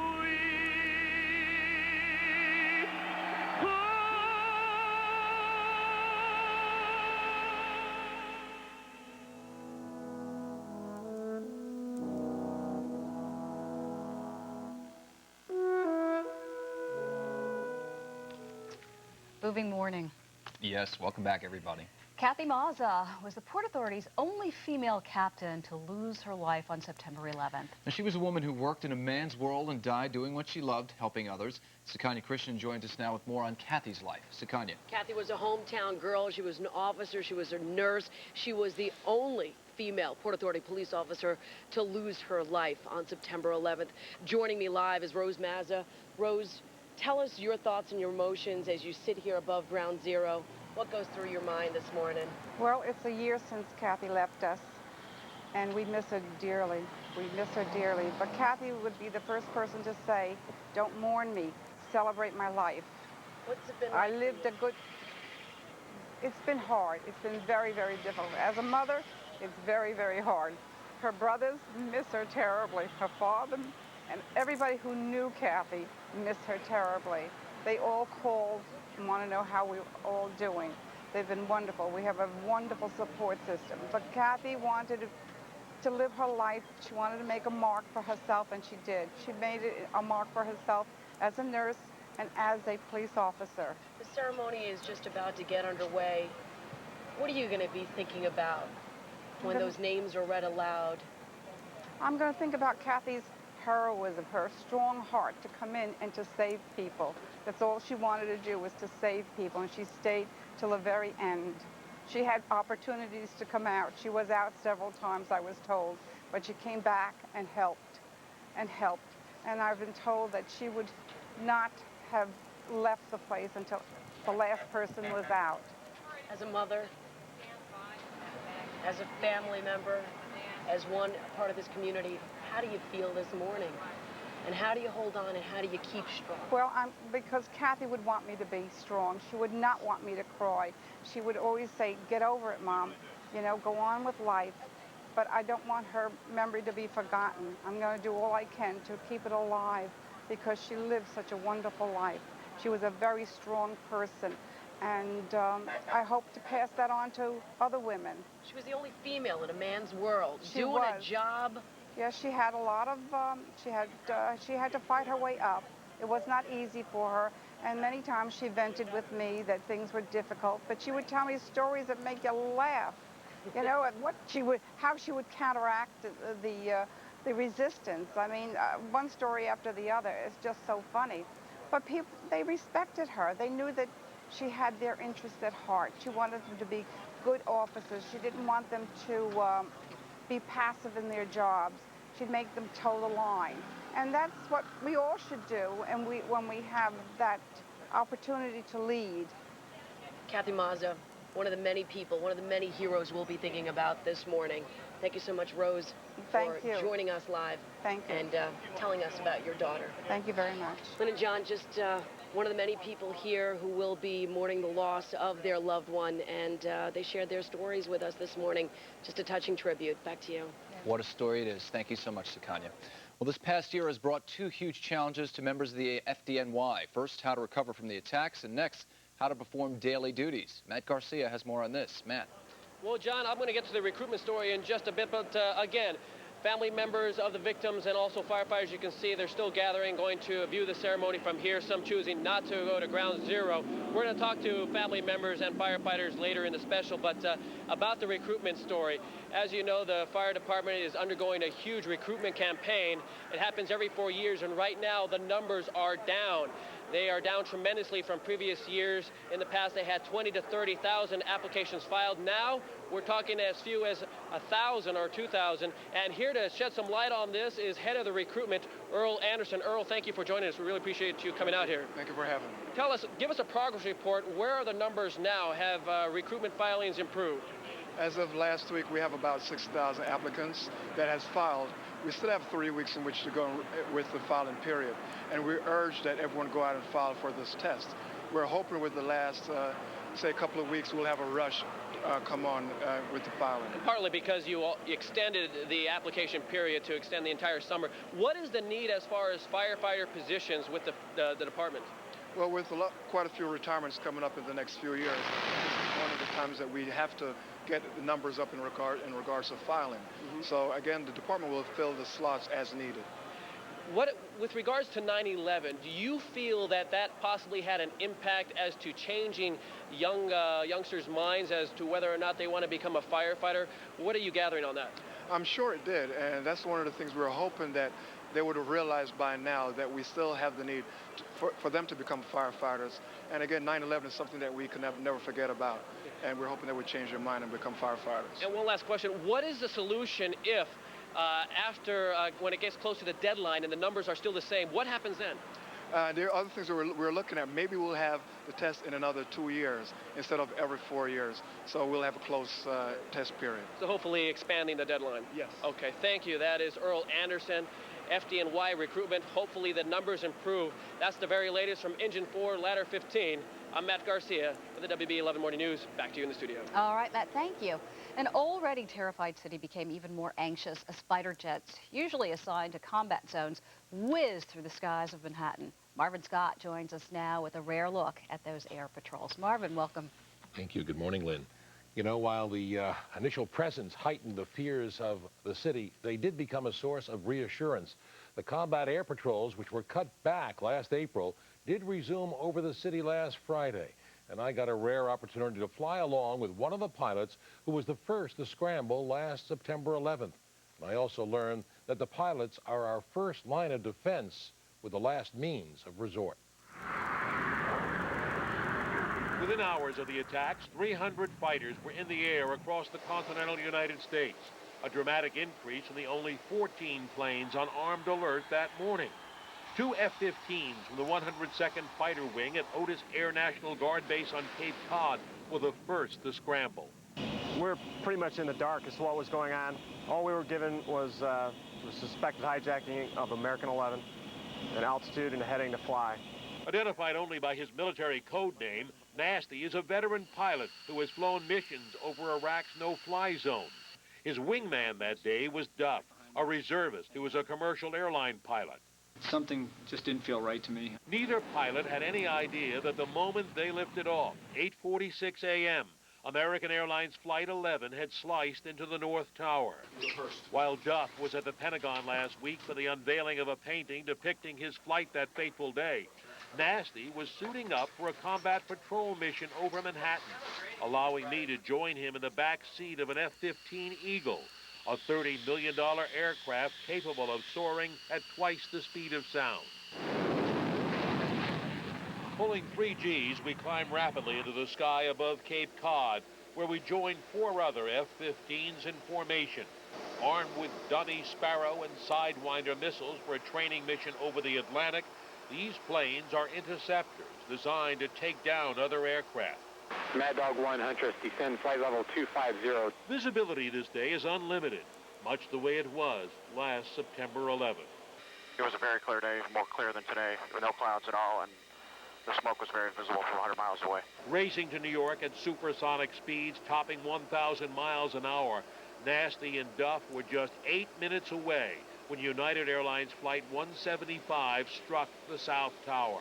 We got there as fast as we could, and I believe that we did everything humanly possible. I'm not sure, even if we had a chance to be there before the second airplane hit, if we'd have been able to have done much more. I think really would have been escorts of a second airplane hitting a second tower. We did have somebody come on the radio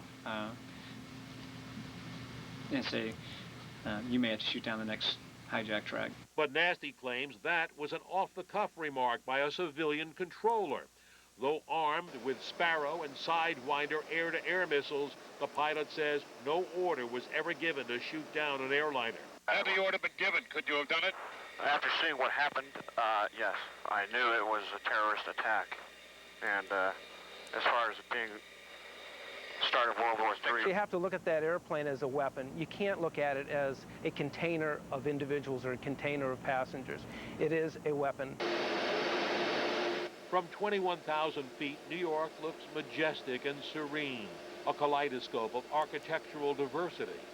Just below us are two F-16 Falcon fighter jets on a combat air patrol. Part of the Syracuse Air National Guard, they fly over Ground Zero. From 4 miles up, it's a small hole in the ground. But the knot I feel in my stomach serves as a painful reminder of the magnitude of what happened there. Flashbacks of last September 11th remain vivid. The two F-15 pilots were flying over the North Tower when it collapsed. I was looking straight down at it when it just started falling away from me. At that moment, that was the sickest feeling I've ever had in an airplane. I just thought I watched 30,000 people die. My emotions, mostly anger. The way they did it is what really is frustrating for anybody in the military. Because they used unconventional means. They used our own airplanes as kamikaze weapons. Feeling helpless that they could do no more, the two fighter pilots immediately took reign of the airspace over New York, and for 5.5 hours served as an armed eye in the sky against any further attack. Mad Dog 1 cleared to land. As we return to the base on Cape Cod, Nasty tells me he still seethes with anger, but he tries not to dwell on it. With responsibility for protecting a 500,000 square mile radius, the 102nd Fighter Wing feels it's ready to deal with any new threat. Without a doubt, we are. There's no question. We've got more airplanes on alert. We've got more airplanes airborne, obviously, which we didn't have on September 10th, let alone September 11th. On the first anniversary of an American trauma, the pilot who defended New York echoes the sentiment of just about everyone. I still find it hard to believe. It is hard to believe not only that it happened, but that a year has passed so quickly. The combat air patrols did resume last Friday, and we're told they were not responding to any specific threat, and we have no idea just how long before they return to the random flights, which commanders insist are beneficial because of the element of surprise, terrorists not knowing exactly when the fighters will show up. Incidentally, Lynn, Otis Air National Guard Base is 153 nautical miles from Manhattan, and at full throttle, these pilots can make it here in 12 to 15 minutes. Very 15 miles a interesting. minute. Yeah, I saw a report with their commander speaking, saying that at that fragile moment, he didn't know whether or not to give the go-ahead for them to literally crash their planes and give their lives into an oncoming plane. If that had been the case, if there had been another plane that was going to attack, that was the command that he would have to give. There was talk about that because there were 4 planes up in the northeast in the air that day. The 2 that flew from Otis and 2 from Langley. The 2 from Langley were unarmed. They were on a training mission when they were suddenly deployed. And there was talk of that. But the pilots said that they had many other options, many creative options to bring down an airliner before they would have to sacrifice their own lives. But if they had to, they said they would. All in the line of duty, Yes. and all to protect us. You were in safe hands when you were up there. Did you feel it? Yes, I did. It was exhilarating at moments. At other moments, I felt it in my stomach. Okay. Thank you so much for being with us. Good to be with you. Okay. 1 year ago, the lives of 84 Port Authority workers were lost. We're going to throw it now to John Muller, who's got more on that story. That's right, Lynn. The Port Authority in charge of so many of the operations down there that day, losing so many lives, and of course in charge of rebuilding the Trade Center. With me now is Port Authority Commissioner Bruce Blakeman. He's going to talk about a lot of the issues facing the Port Authority. Bruce, thanks for coming in this morning. First of all, let's go back 1 year ago today. So many lives saved by the quick action of Port Authority workers. It's very hard to prepare for anything this catastrophic, but did their training help them perform their duties and save all these lives? Oh, absolutely. I think they performed magnificently. You hear all the stories, how they just shook the dust off themselves and the debris and got up and went to work and did what they had to do. Our uniformed personnel definitely saved lives. They were led by Fred Marone, who was the superintendent of police, the #1 guy who was seen charging up the stairs to try and help people. So thousands of lives would have been lost had it not been for our Port Authority personnel and the expert training that they've had.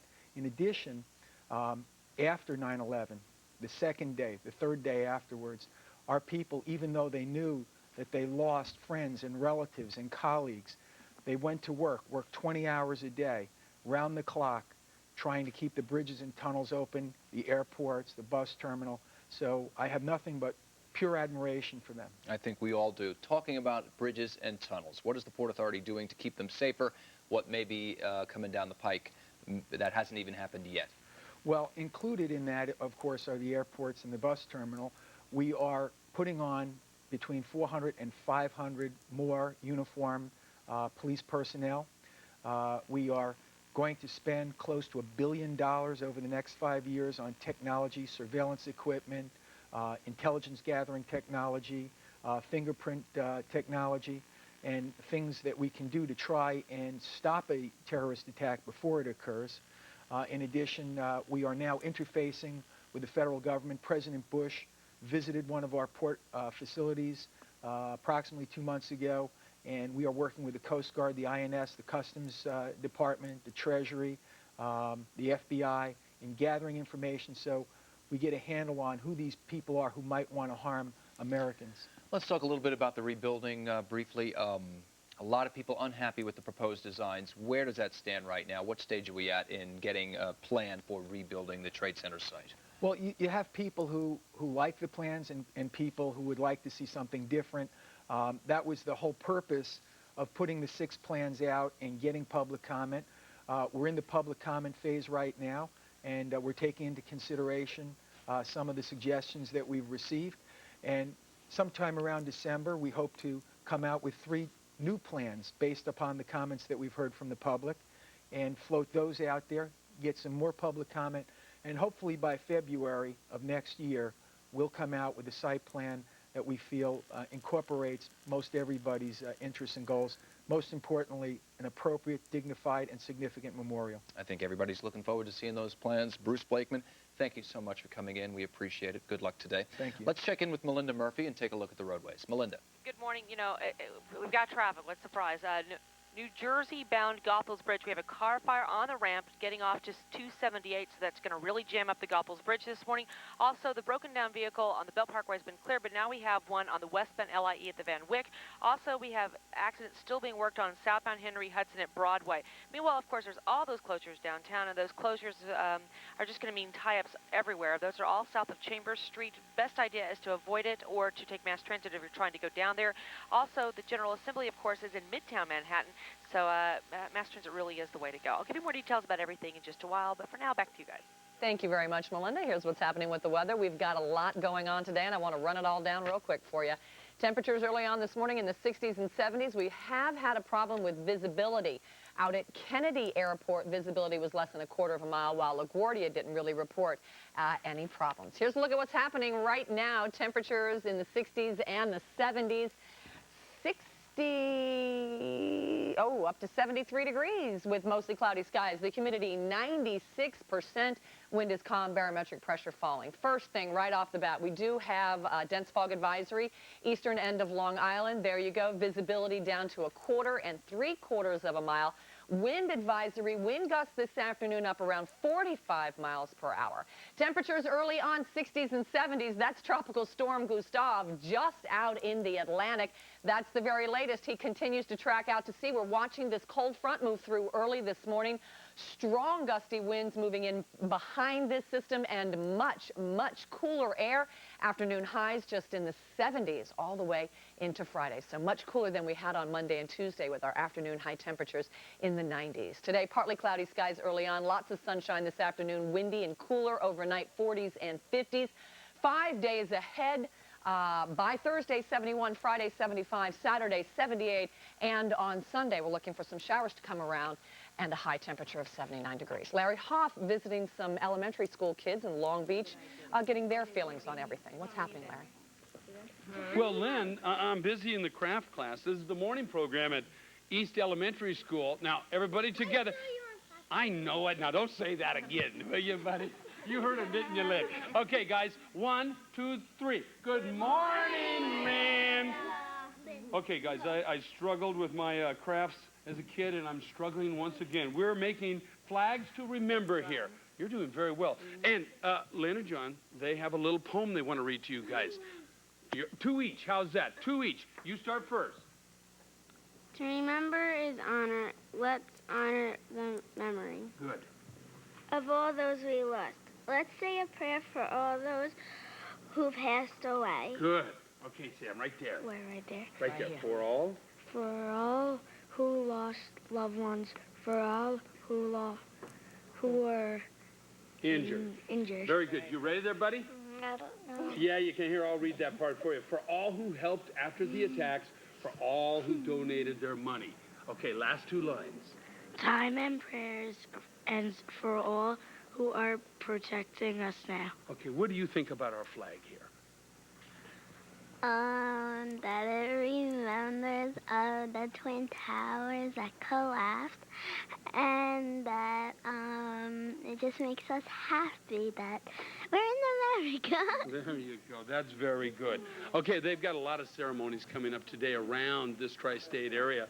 So I'll continue on with my crafts this morning and continue with the gang here too. The lunch bunch is coming in, breakfast bunch is coming in very soon. Again, the morning program here. Now, we're going to say goodbye, Lynn. Ready? 1, 2, 3. Goodbye, Lynn. Goodbye. How sweet are they? Great kids. Yeah, they are. Much more still ahead on our special coverage of September 11th, America Remembers. We'll hear from NSYNC and Rent star Joey Fatone. He'll talk about how September 11th affected him personally. Plus, actress Cheryl Lee Ralph here live in our studios to talk about how Broadway is still trying to heal from the after effects of the attacks. First, a look at the babies of 9/11. One love, one life, when it's one need in the night. One love, we get to share it. Leaves you, baby, if you don't care.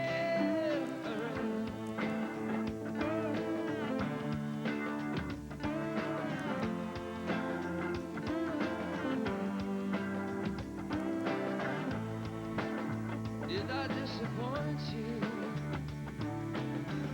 Or leave a bad taste in your mouth?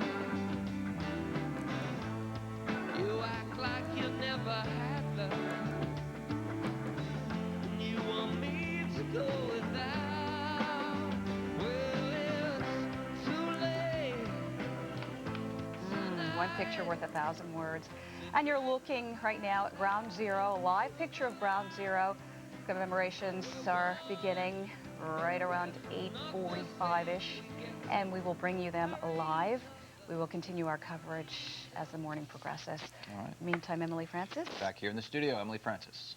Well, good morning, you guys. The Great White Way's biggest stars are gearing up for the 11th annual Broadway on Broadway concert over the weekend. NSYNC star and Brooklyn native Joey Fatone is currently starring on Broadway in Rent. But this Sunday, he'll be playing host at the free outdoor concert in Times Square. The event will feature show-stopping numbers from nearly every musical on Broadway, including this season's new musicals. Yesterday, I spent the afternoon with Joey, who told me how much he hopes the lights will shine again on the Great White Way. He and the rest of his NSYNC bandmates lost a very close friend on September 11th. One of our carpenters actually was on the first plane that crashed into the building, believe it or not.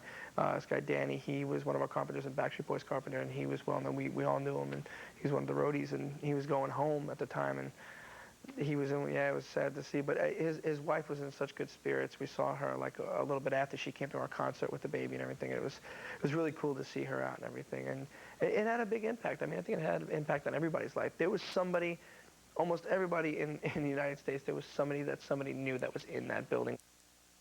Rent is among several shows that will be dark today in observance of the one-year anniversary of September 11th, but you can catch Joey Fatone in the play Mondays through Saturdays at the Nederlander Theater. A star of Broadway film and television, actress Sheryl Lee Ralph is no stranger to success. With a Tony nomination under her belt and experience as a singer, writer, director, and producer, she's an entertainment mogul in the making. Sheryl Lee Ralph joins us now. Welcome. Thanks so much for coming in this morning. Thank you very much. We really appreciate your being here. Good to be here. Now, obviously, the effects of 9/11 had a direct impact on Broadway. A lot of shows ended up closing. A lot of shows closed, and Broadway was dark for almost 3 days, I believe. And that's a major impact because usually we in show business, especially live theater, live by the credo, the show must go on. So when the show does not go on, when it stops, you know it has to be something that is truly and absolutely devastating, such as a 911. Were you surprised that it took such a hit that some shows simply had to go out of business? No, not at all. I mean, here it is 1 year later, and you still feel what you felt that day when you saw those images, when you heard. I mean, I had a brother on one of the 8 o'clock flights from New York to L.A., and the panic I felt when I thought, where is my brother? You know, when your friends are walking and they're saying they didn't know where they're going, and it's a year later, and you still feel that, and you think about the scenes of the folks who never got off the train because they didn't come home, the kids who waited for their parents and are still waiting and don't understand. They're not coming home. And you think of the impact that day had when we all saw those towers come down. A few shows closing. I would love the shows to go on, but just like some of us couldn't take the impact, some shows, folks couldn't take the emotional impact. So, there's always a good and there's always a bad.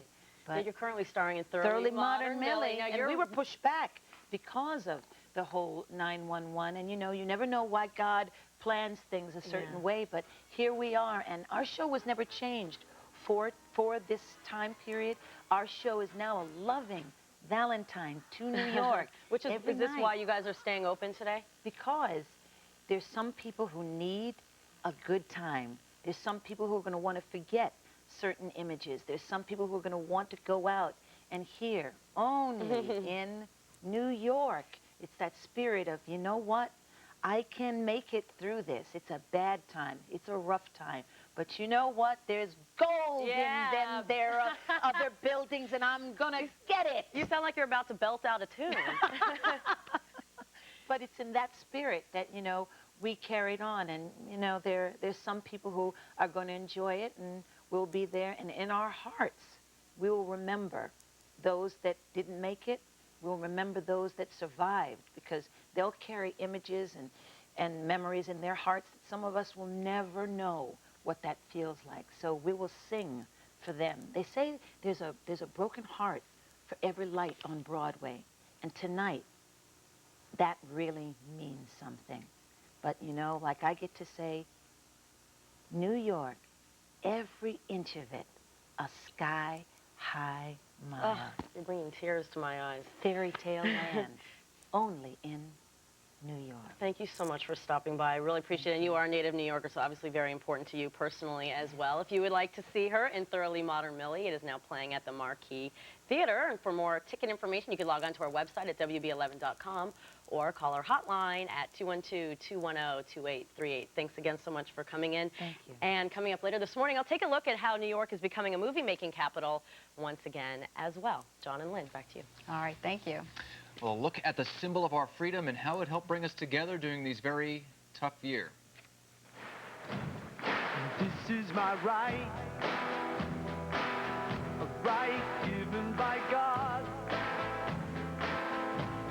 to live a free life, to live in freedom. Talking about freedom, I'm talking about freedom.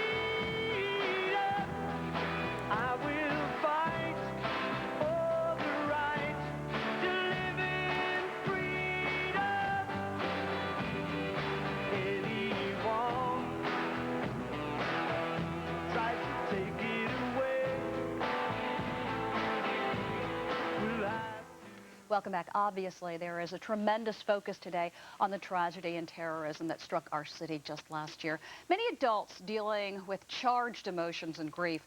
So what type of impact is this anniversary having on our children? Joining me now is Dr. John Ochoa. He's a clinical and child psychologist who has been counseling school-age children in the wake of September 11th. Welcome. I remember you being here a year ago today and us talking about what kind of an impact this would have on the children of our city and of the world. And we didn't really realize then how great the impact would be. What is it that you're discovering in counseling these children? Absolutely. I think perhaps the biggest difference last year, I think both grown-ups and children, there was a tremendous sense of shock, especially for grown-ups. At this point, I think there's more more emotionality. There isn't as much shock. I think people are showing more sadness, and especially today, there's a sense that the sense of mourning. Children have been affected. I think some children are very resilient, and they've certainly have been able to go on.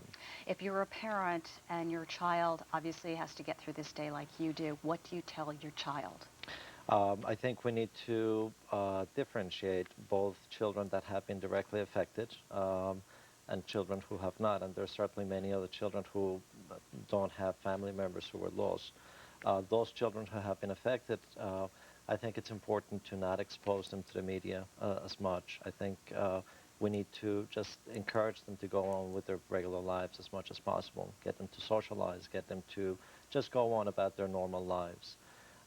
Those who did not have family members, I think it's important to respect today. I think it's a day to respect, but not necessarily one where the children should be focusing a lot on what's going on. All right, Dr. Ochoa, thank you so much for being with us. Thank you. And John, back over to you. All right, Lynn, thank you very much. Welcome back. We're going to have our special coverage continuing right now of America Remembers. We want to start out with Sukanya Christian, who's live down at Ground Zero. Sukanya. Morning, John. 343 men lost their lives on September 11th. Firefighters lost their lives. Joining me live is Commissioner Scapetta. A very difficult day for your men and women of your department. How are they going to keep strong, sir? Well, we're getting stronger every day. You know, we hired over 1,200 new firefighters, promoted almost 700 senior officers, doubled the number of our staff chiefs, replaced all the equipment. So we've done that, and that's really the comparatively easy part. What concerns us most is the emotional and physical well-being of the firefighters, because that's what makes this a unique department, the people. No matter what, it's going to be a difficult day for so many of us who are going to mourn the loss of everyone who lost their life on September 11th. But your men and women are going to be especially hit, and you were talking about the emotional rebuilding. Tell us more about that and how you plan on helping them. Well, you know, this is a department that is still in mourning a year later. We had 2 memorial services this week, and there'll be another on Saturday. So that it's not something that this department's ever going to forget, nor do we want to forget. We don't want to forget. But we've got to move on, and that's what's happening now. We've got new technologies, new partnerships, new strategies, but still, the primary concern will be to get the department, the people in the department, back to where we were more than a year ago. We spoke 6 months ago. Now it's been a year. What has happened in those 6 months, and how are we going to change today after experiencing this ceremony today? And what are your hopes about that? Well, for one thing, what's changed is that we developed a blueprint for the future that'll take us years into the future. That's a study that we did that took 5 months. That's given us some of this, the new strategies and the new partnerships and the new approaches. We're also getting a lot of help from outside the department, both physical in terms of equipment and engines and trucks, but also expertise. You know, we formed a terrorist preparedness task force. It's chaired by the former CIA director, Jim Woolsey, and staffed by really top-notch people, including the former head of the Secret Service for Israel, who now runs and heads an anti-terrorist institute. So there's a lot of help coming from outside, a lot of planning coming from inside. And I think this department is going to emerge stronger than ever. We're not where we want to be, but we're getting there. The thoughts of the world are upon us today, and the prayers of the world are upon us today. Emotionally, How are you dealing with it? And you're going to be reading the names of those who lost their lives. So tell me where your mind is going to be at that moment. Well, my mind is with the people who lost loved ones on 9/11. I think that's where my mind has been for a long time. It's an emotional time. It's a time to reflect, of course, a time to mourn, time to remember. But it's time to look forward to. You know, in many religions, that first-year anniversary is the beginning of the second phase of people's lives following a terrible loss. And that's what I'm looking forward to. I'm looking forward to September 12th and thereafter. Rebuilding a future. Absolutely. Stronger, and that's why they call them the bravest. Absolutely. Thank you so much, Commissioner Scapetto, joining us Thank you. on a very difficult day for you, for your men and women, and also for New York. All right, John and Lynn, back to you. Sukanya, thank you very much. And as the morning continues, we're going to have a very emotional commemoration starting at 8:46 at Ground Zero. We're going to bring you that live all throughout the morning, and you're looking at a picture there of Ground Zero, people coming in, already lining up. As you can see, the dignitaries will be there, some of the families of those who lost loved ones in that tragic event just 1 year ago today. That is an event not open to the public. That is strictly for the dignitaries and the people who lost loved ones in September 11th. We're going to go up top, or actually she's grounded today, but we're going to go to Melinda Murphy and check out the morning commute. Melinda. That's right. Good morning. We are grounded because of the flight restrictions in place this morning. As far as traffic goes, New Jersey-bound Goethals Bridge has a car fire on it, and that's closing down the ramp to 278. Also, eastbound 280 exit 12 Garden State Parkway. We have another crash being worked on there. And, of course, all the closures downtown with the ceremony ongoing. You can expect a lot of traffic tie-ups downtown, so definitely a great idea to take mass transit this morning. I'll have more details about all that in just a bit. Thank you very much, Melinda. Temperatures early this morning, 60s and 70s, in Central Park right now at 73 degrees, partly cloudy skies. Later on this afternoon, big news in the weather today. It will turn windy, especially after the noontime hour. We'll see the wind shift out of the northwest, become strong and gusty at times. Partly cloudy, gusty winds, 77 degrees. Of course, the live picture there. Beautiful with the flag in the background. 77 degrees in the suburbs today. We're looking for afternoon high temperatures to range between 75 and 83. Of course, that is considerably cooler than just the past 2 days where the afternoon high temperatures reach the 90s. How will this impact all the ceremonies? Most of the ceremonies should be over, I suspect, by the noontime hour. And with that, so it won't be too much of a problem with the strong gusty winds. But if you do have anything outside, you need to bring it in because there will be some problems with the winds gusting in excess of 45 miles per hour. That's a very windy afternoon. More on everything coming up in just a few more minutes. John and Lynn. And we were looking at, as you were talking, we were looking at some of the people there at Ground Zero right now. And we're going to be talking about that all morning long. Craig Treadway is at Ground Zero, and he will tell you more about what's happening. We're actually going to go to Craig right now. Craig, what do you got? Well, good morning to you, John. That's right. Things are just starting to move toward the beginning of these solemn ceremonies, and we've been talking a lot about security. Today, the nation on its second highest state of alert. So as we pause to remember September 11th and the 2,800 who died on this 16-acre site we now call Ground Zero, we do so with our eyes wide open. Throughout the city, there is already a heightened state of alert. Nationwide, the country has been put on its second highest alert status, Code Orange. The U.S. intelligence community has received information based on debriefings of a senior al-Qaeda operative of possible terrorist attacks timed to coincide with the anniversary of the September 11th attacks. As a result, U.S. embassies throughout Southeast Asia have been closed. The information that al-Qaeda cells may be looking to carry out attacks against U.S. facilities overseas. The threats that we have heard recently remind us of the pattern of threats we heard prior to September the 11th.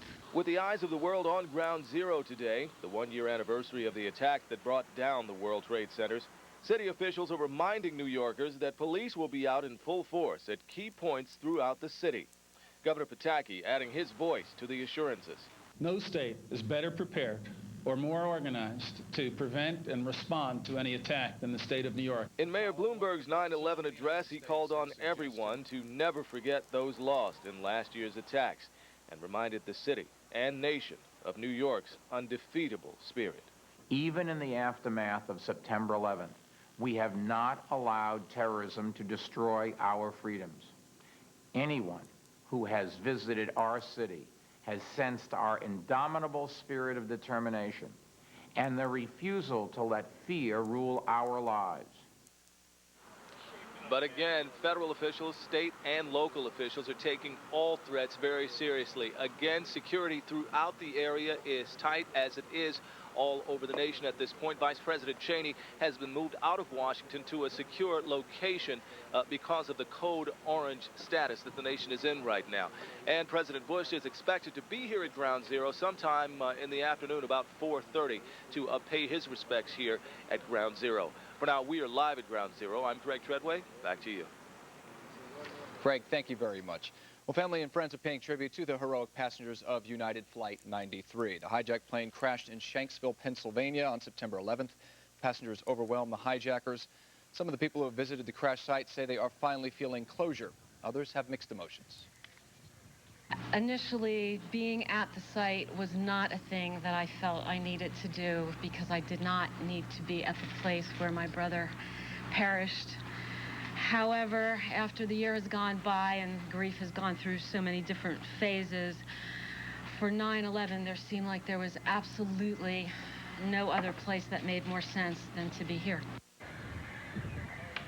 Security is on heightened alert in California. Governor Gray Davis has ordered increased security for today's anniversary. Officials say about 80% of the state's highway patrol officers will be out on the road. The National Guard is also going to continue to patrol the area surrounding the Golden Gate Bridge. Okay, you're looking at another live picture there of Ground Zero in Lower Manhattan.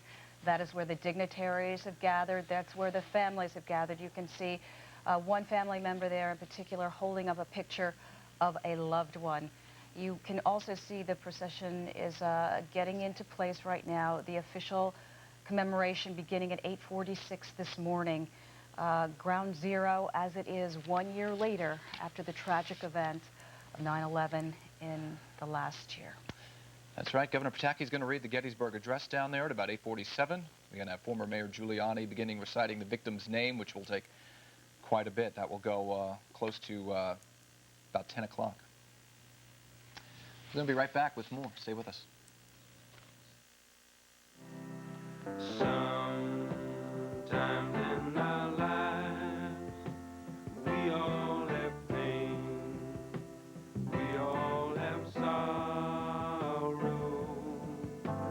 but if we are wise, we know that there's always tomorrow.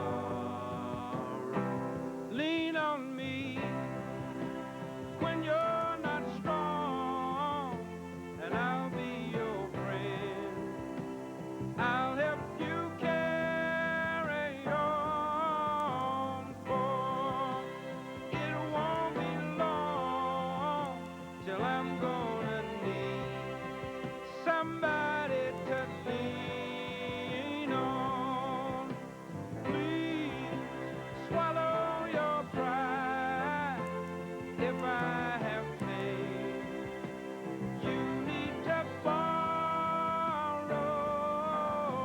for no one can fill those of your needs that you won't let show. You just call on me, brother, when you need a hand. We all need somebody to lean on. I just might have a problem that you'll understand. We all need somebody to lean on. Lean on me. And welcome back. Sabrina Fang has been at the Pentagon all morning long. That is where a part of the commemoration taking place this morning. The president, of course, flying to 3 of the locations here in New York. They're in Washington and in Pennsylvania. Sabrina, what's the latest there? Well, good morning, Lynn. This will be the first stop for the president on the one-year anniversary of 9/11. Many guests have already begun arriving. The stands here are just about full. You can see the stage behind me is decorated in red, white, and blue. That is the stage the president and Defense Secretary Donald Rumsfeld will be standing when they speak to nearly 13,000 people at this ceremony. This ceremony is only for family members who had lost loved ones, survivors, and invited guests. Some of those guests we have seen are American Airlines employees. Of course, we all know it was American Airlines Flight 77 that hit the Pentagon a year ago. Now, the ceremony will begin at 9:46 a.m. Eastern Time, the moment a year ago that that plane hit the Pentagon on the west side. Now, that site is right behind me, and you can see it has been rebuilt brand new, stronger than ever, which has definitely become a symbol for this nation. Now, after the moment of silence, the flag that you saw draped over the Pentagon last year on 9/11 will be unfurled again over the brand new outer ring. And of course, there will be a lot of patriotic music played here. The national anthem, of course, you will hear God Bless America will be another song that will be played. And at the end of the ceremony, there will be a U.S. Air Force flyover this site. And it is a very emotional day here for family members who have come back to visit this site a year after the attacks. Lynn and John. All right, Sabrina, thank you very much. September 11th is a day none of us will forget, especially Melinda Murphy, who has her own story to tell. Let's check in with Melinda right now. Melinda. Good morning, John. That's right. We were the last aircraft in the country to fly that morning that was not a rescue or military vehicle. And I think anybody who watches this show can sense that my teammates and I are truly a team. My pilot, of course, Ray Rivera, and my photographer, Chet Wilson. So I put together a piece about what we went through that day, and I want to warn you at home that some of the images and sounds are very disturbing.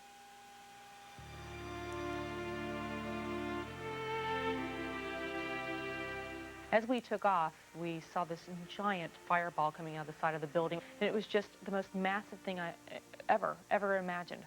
You could look almost through the building. I mean, the flame was that intense. It was rolling. So it wasn't just a little free burn. It was a major, major fire. That was one of those type of scenes where you're just sitting there looking at this in disbelief, and but you actually have to do your job. We are showing you live pictures of the World Trade Centers. As you can see, they are on fire, both towers. The tower on the left is Tower 1. The tower on your right is Tower 2. The smoke was incredible. The smoke was pouring out of every floor. From halfway up the building, it was just any place that there was a crack, there was smoke venting out. All right, listen, the military is going to enforce a no-fly zone over here. They're sitting in armed planes to keep planes away from this. We had to identify an aircraft that was on the other side of Manhattan. I do not see it. I'm looking for the other plane. We're looking. They didn't know whether or not it was another terrorist attack. Was it a friendly aircraft? And air traffic was closing so quickly, they didn't have time to coordinate who was actually out there. At one point, one of the other aircraft was told by air traffic control, if you make any sudden movements, we will shoot you down. Is that one of ours? God, please don't let us get in the middle of this. You know, it was an overwhelming kind of feeling to know that people were watching you and that you had to make sure that you were staying in the right place at the right time. I wasn't worried about me. I was worried about people that I knew. I was worried about friends. There was not a lot that was going to happen in the helicopter. We were not a major target. When the first building fell, it was literally right outside my window, and it was almost as though I could have reached outside and touched them as they went below me. And I'm watching the monitor, and I'm just, they squat a little bit.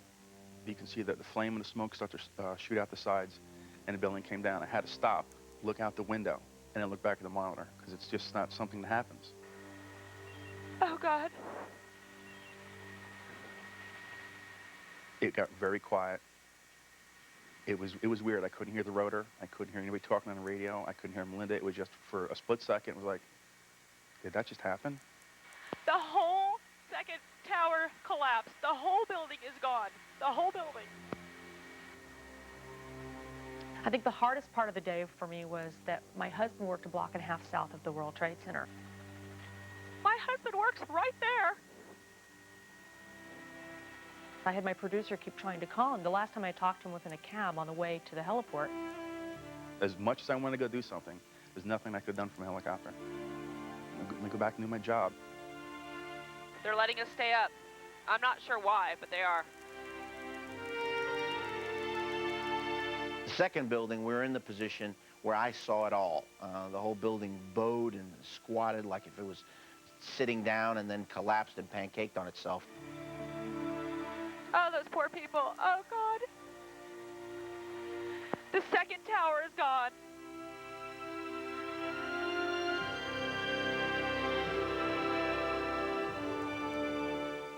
I truly believed at that point that well over 10,000 people had died. It's going to sound horrible, but it was sort of sterile for us. We just saw a building coming down. It wasn't like the people who were on the ground got covered in the dust and saw the people. We were 4 or 5 miles away watching it through a camera lens. We landed for fuel, and I was just about to get back in the aircraft when my cell phone rang, and it was my sister-in-law who worked really close to where my husband works. And she said, "Hang on," and he said, "Hi," and it sounds like a bad movie, but I literally dropped to my knees and was sobbing with all of my heart because he was alive. I launched again, and for about an hour and a half, we were the last aircraft that I know of in America flying. As you well know, there has been a no-fly zone put in effect for the entire country. The FAA is not allowing any planes to fly. These are exclusive pictures brought to you by Air 11. By this time, I'm up for 7.5, 8 hours of actually flying, plus the morning show. I got a radio call from New York Approach saying, are you a news helicopter? And I said, yes, I am. And they said, well, you're going to have to vacate the area. They are making us land. Well, we can't go back up. That's it.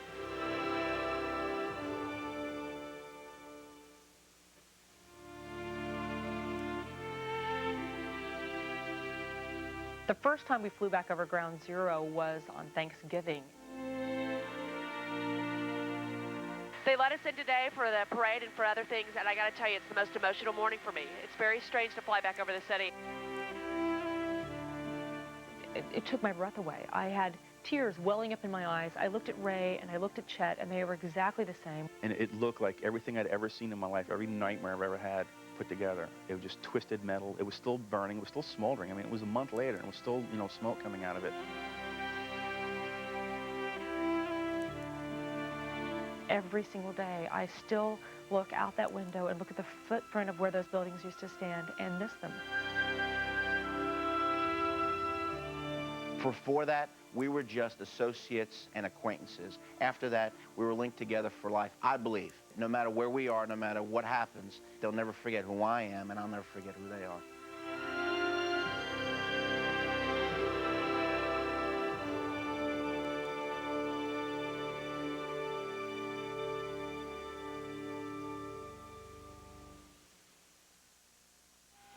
You know, I worked on a book after the 11th called Covering Catastrophe, so I've talked a lot about this. I've watched a lot of my video, but I'd never actually listened to our day, and it was really hard working on this piece. But I will say that Ray is right, and we will always be bound together because of what we went through.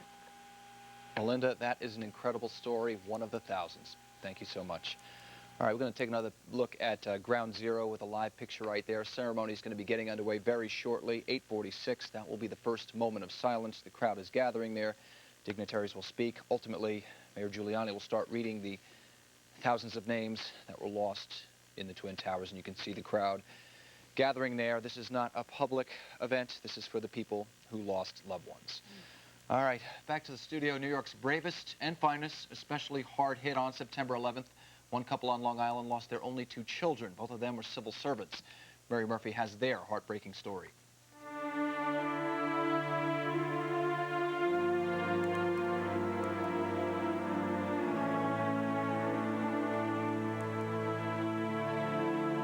Joe had the dark hair and dark eyes, and John was light hair and blue eyes.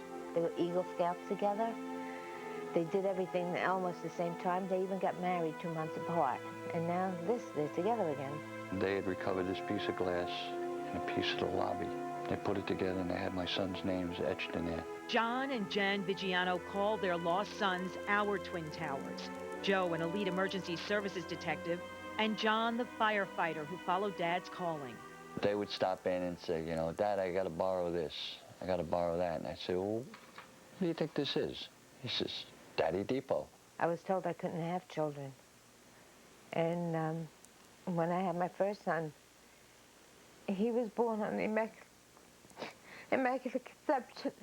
John arriving on December 8, 1964, a Catholic holiday honoring the Mother of Christ. And I figured God gave us children for a little while.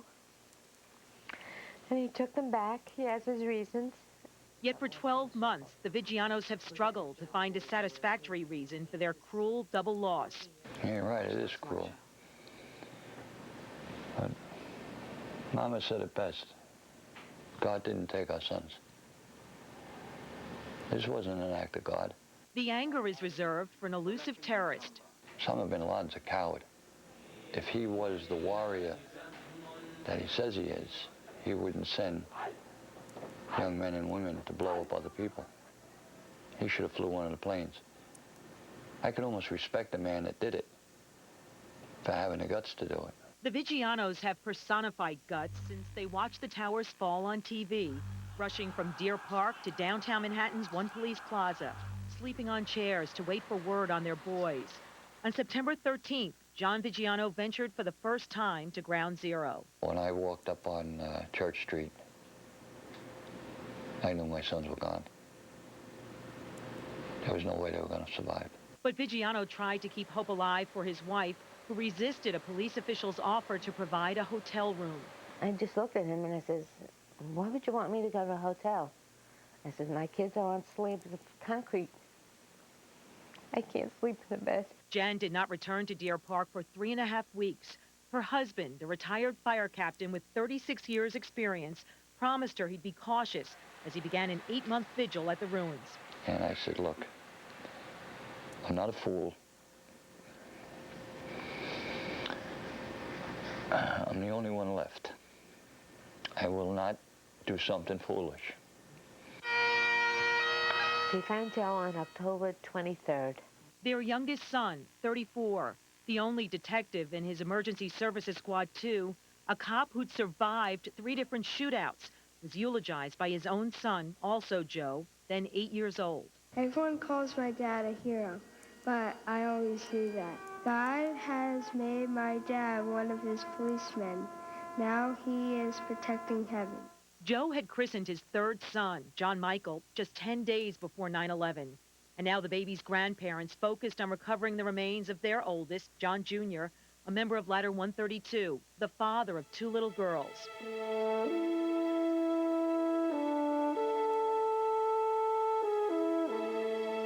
From October to May, John Vigiano forged a tight brotherhood with other retired firefighters, scraping through the rock and steel, sometimes in the rain, searching for signs of the sons who had joined their profession. Like John Vigiano, Lieutenant Dennis Oberg never found his namesake. He was either in the tower, the South Tower, or in the hotel area.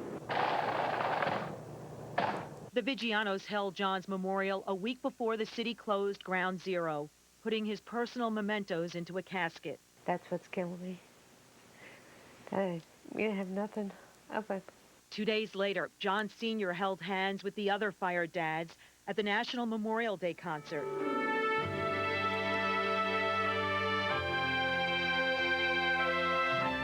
Jan Vigiano still feels her son's presence.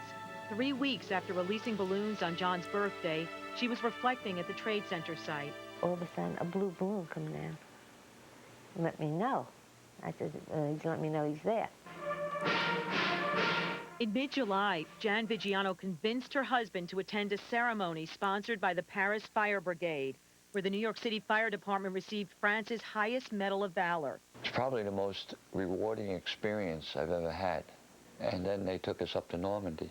The cemetery where more than 9,000 American soldiers are buried after the battle to take back Europe from Hitler's grip. Pearl Harbor, Gettysburg, Normandy. I said, there's another one. It's called the World Trade Center.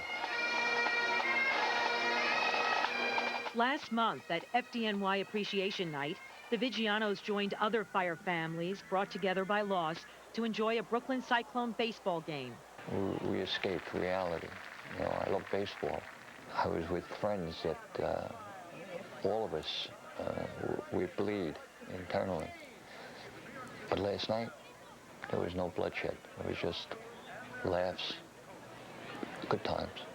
Mary, a day doesn't go by that I don't cry. Yet John Vigiano has channeled his grief into something positive, helping to build a ramp and backyard deck for 1-year-old Tyler Brannick, who suffers from a neuromuscular disorder. If I go there with Tyler, I'm okay.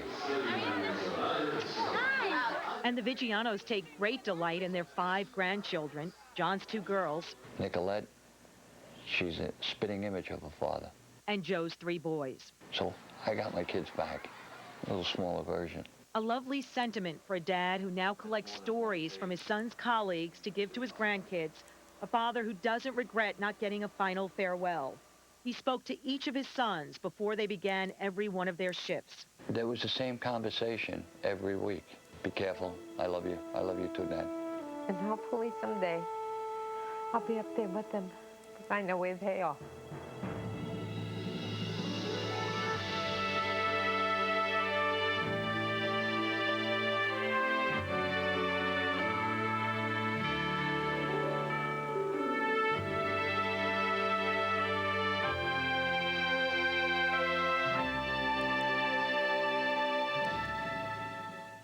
There are so many heroes. Powerful piece. Absolutely, and if you look at today's papers, they all reflect the faces, but there's nothing I don't think as powerful as what's in the New York Times and A Nation Challenge. You're looking right now at Ground Zero, but if you do pick up the Times, they've got picture and picture after picture, the faces that you never see. You hear the names, you will hear the names in this commemorative service, but just incredible when you see the powerful faces of people smiling and so alive, and in a moment, in an instant, gone. Back at Ground Zero, you're looking at the pit as it's been called. You can see the people gather around it, the bagpipes playing. 8:46 is the moment that the moment of silence comes, and after that, the reading of the names. Not far from that, you can see the people gathering around. I want to tell you once again, that is not a public ceremony down there. That is specifically for the family of people who lost loved ones 1 year ago today. That's right. The mayor is going to be speaking. You can see the bagpipes. We've got Sukanya Krishnan down there right now at Ground Zero. We're going to go to her.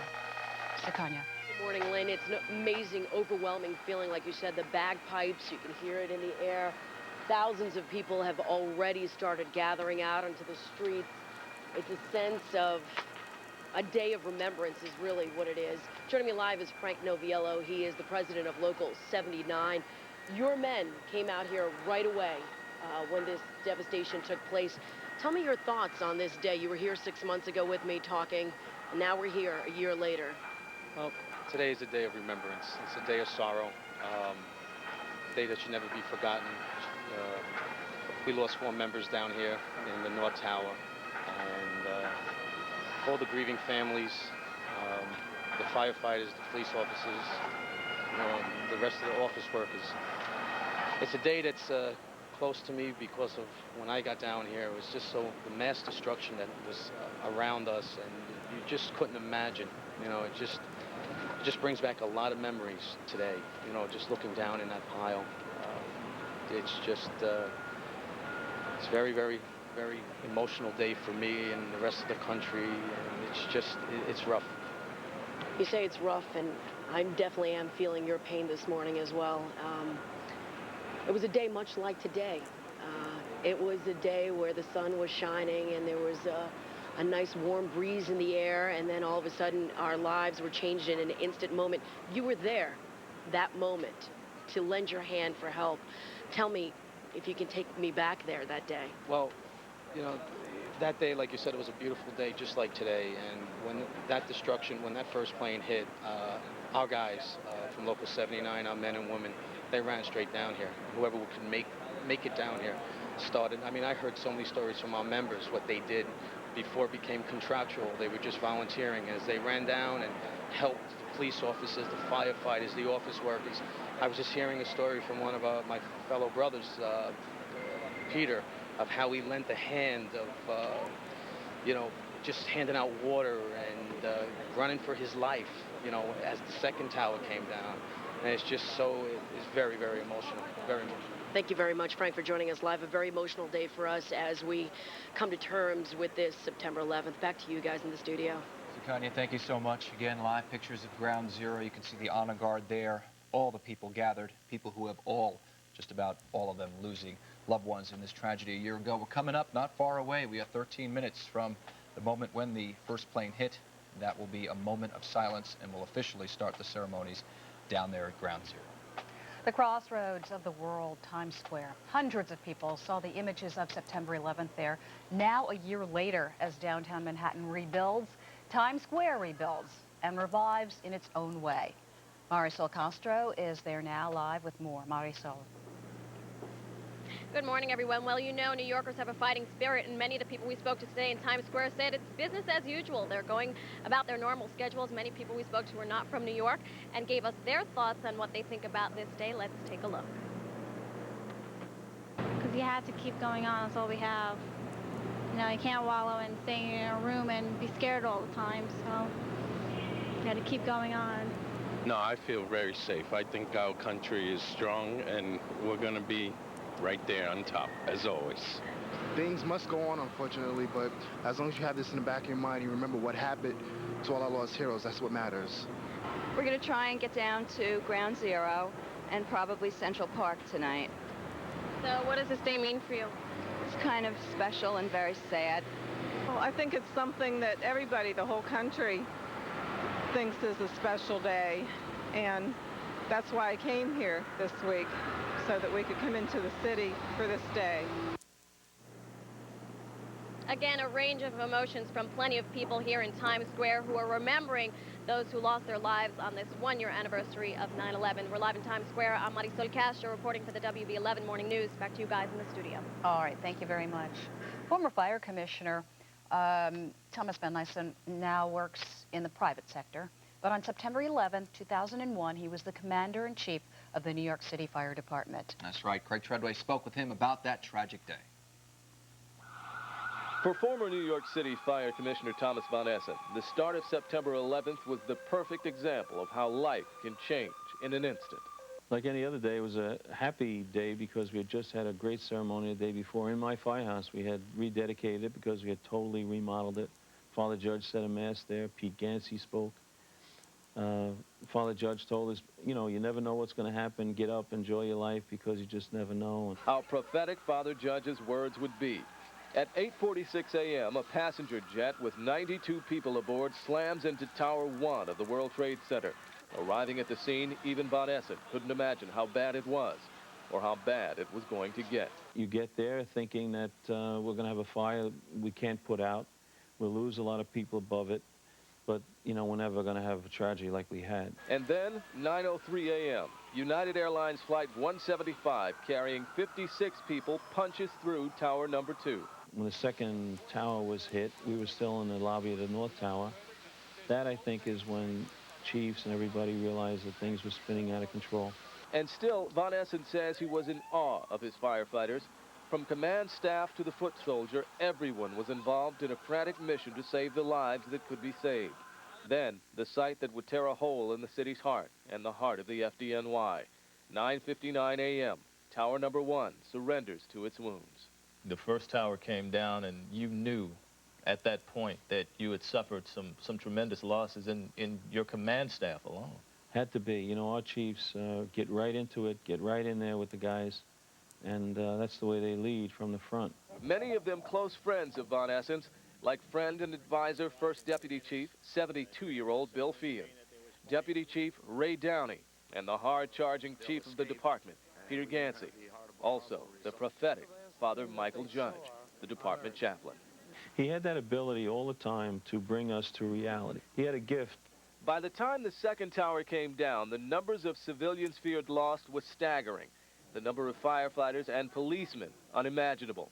343 firemen died that day, and while his was but one name, Van Nyssen says Captain Timothy Stackpole was a great example of a firefighter's courage. Stackpole was seriously injured 3 years earlier. It was a multi-alarm fire and floor collapse that killed 2 brother firefighters. Stackpole's only desire afterwards, to get back to the job. He did just that in 2001. He spends 3 years rehabilitating himself and then dies September 11th. One of the greatest men that you could possibly meet. Lost in the enormity of the Twin Towers tragedies are the victories won by emergency personnel in what was called the greatest rescue effort in American history. More than 25,000 people were safely evacuated from the towers before they collapsed. And in a belated and likely unintended gift to the families of fallen firefighters, recently released audio tapes showing that a battalion of firefighters led by 7th Battalion Chief Oriel Palmer made it all the way to the 78th floor of Tower Number 1 before it went down. He got up there and he said the fire was in different areas. He thought we could maybe put out the fire that was on the floor. I'm so glad that those families were able to listen to those tapes. I can't understand why it took so long.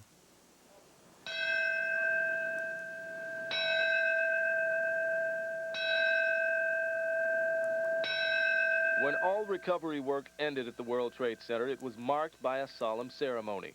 Von Essen was there. It was a moment without speeches and politics, as it should have been. But standing at that spot, Von Essen was reminded of just why he titled his new book, Strong of Heart. Instead of a memoir, he calls it a tribute to the department he served for almost 30 years, from a young firefighter in the South Bronx to the department's commander-in-chief, and a tribute to those who died at this spot. The spot where in an instant, America changed, but proved itself strong of heart. I really believe that. I think that the guys, no matter how strong anybody is physically, you've got to have something here to get you through those horrible times when you really need it. Greg Treadway for the WB11 Morning News. Now, when Thomas Von Essen was a young man coming out of the military, he really didn't know what he wanted to do with his life. He chose the FDNY, and it worked so well, it seemed as if the job had actually chosen him. And of course, September 11th, 2001 was the worst day of his career, but he also says that was a day that he couldn't have been prouder of the men and women that served under him as fire commissioner. So many people. Former Mayor Rudy Giuliani, Ben Carrick, it's just so many people that came forth and were the true heroes in helping us heal and move on. We are minutes away from the ceremony that's expected to start, and we're going to throw it back to you guys in the studio. Okay. And as All you right. can see, Thank the you, guys. procession of flags right there down at Ground Zero. We're actually awaiting the president. He is leaving the White House lawn. He's going to Shanksville, Pennsylvania first, where there will be a commemorative service for the flight that went down there, the flight that was apparently headed for the White House and diverted by the passengers on board. One of the famous expression now, "Let's roll," coming from that event. That's right. We are live right now on the White House lawn. We are waiting for the president to leave the White House, where he will go to Shanksville. Well, he will go to the Pentagon as well. He will ultimately be here down at Ground Zero reading names as well. It will be a busy day for the president, as it will be for everyone. And it's interesting, as the president takes those flights, the vice president is actually in hiding today. He is in an undisclosed location, as he was 1 year ago today. The nation on a heightened sense of alert. Code Orange is what the State Department gave us yesterday, which is the second highest alert that you can have, apart from a Code Red. And while we wait for the president to leave the White House for his day of remembrances around the country, you're looking at Ground Zero as well, where you can see a large crowd massing. These are predominantly people who have all lost loved ones 1 year ago today. We are just about 5 minutes from the actual moment of silence when the first plane struck. And of course, we will have the reading of names. President Bush will eventually make his way to New York. Mayor Giuliani will start reading the names early this morning, but eventually President Bush will take his turn as well.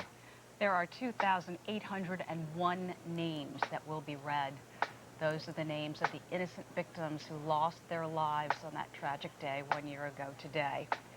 And as you can see, the relatives gathering, you can hear in the background a noise that's very familiar, a sound that's very familiar, the drum beat as the processions continue, the flags carried, the faces of those who've been mourning for a year at the tragedy that befell the entire nation. And as the president gets ready to leave the White House, we're waiting for him to come out on the White House lawn any minute. He will travel not far away to the Pentagon. That will be his first stop this morning. There will be a wreath laying in Shanksville at about 12:30 in the afternoon today. There will also be a wreath laying at Ground Zero, and he will also address the nation this evening. I think it's interesting to note everybody at this point remembering where they were, what they were doing 1 year ago today at this very moment. It was a beautiful day if you were here in New York. Not a cloud in the sky, and the weather was the story of the day until 8:46 a.m. here in New York when the first plane hit the tower. Kind of like the last 3 minutes of innocence, Lynn. Yes, it was. No one would have ever thought, no one can ever hope that anything like this will happen again. It is remarkable how far we have come in a year. It truly is. That we can even be here today and remember it in such a good position, sad position, but America is strong. America is strong. Those who were immediately affected by it, still grieving for those lost in such a sudden way. You can imagine what their year has been like, trying to deal with the loss of loved ones. Many babies born after husbands, wives, husbands dying, obviously, in that horrible incident, 9/11 a year ago. Just 2 minutes away now from the moment of silence when the first plane hit. Right now, the Honor Guard is playing. Let's listen into them for a bit.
Again today, we are a nation that mourns.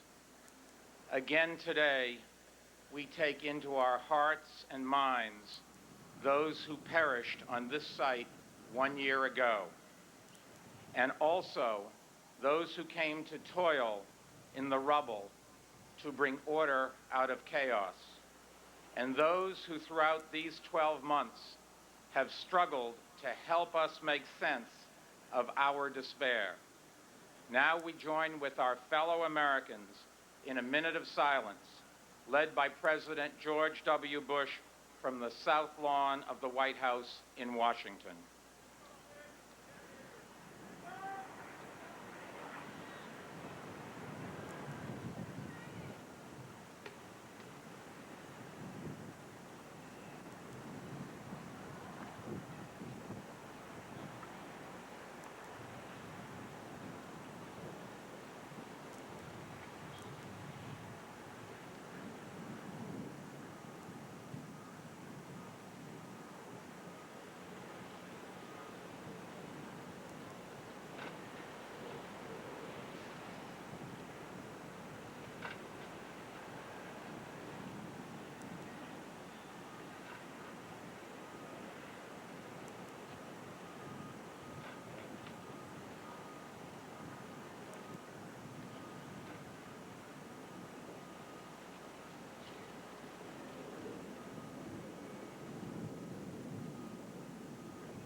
"139 years ago, President Abraham Lincoln looked out at his wounded nation as he stood on a once beautiful field that had become its saddest and largest burial ground. Then it was Gettysburg. Today it is the World Trade Center, where we gather on native soil to share our common grief. Governor George E. Pataki. Thank you, Mayor Bloomberg. 407 years ago, our fathers brought forth on this continent a new nation conceived in liberty and dedicated to the proposition that all men are created equal. Now we are engaged in a great civil war, testing whether that nation, or any nation, so conceived and so dedicated, can long endure. We are met on a great battlefield of that war. We have come to dedicate a portion of that field as a final resting place for those who here gave their lives that the nation might live. It is altogether fitting and proper that we should do this. But in a larger sense, we cannot dedicate, we cannot consecrate, we cannot hallow this ground. The brave men, living and dead, who struggled here, have consecrated it far beyond our poor powers to add or detract. The world will little note nor long remember what we say here, but it can never forget what they did here. It is for us, the living, rather to be dedicated here to the unfinished work which they who fought here have thus far so nobly advanced.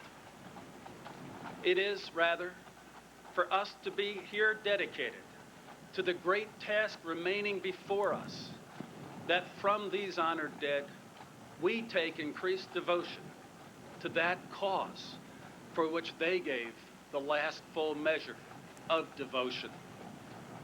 That we here highly resolve that these dead shall not have died in vain, that this nation, under God, shall have a new birth of freedom, and that government of the people, by the people, for the people, shall not perish from the earth.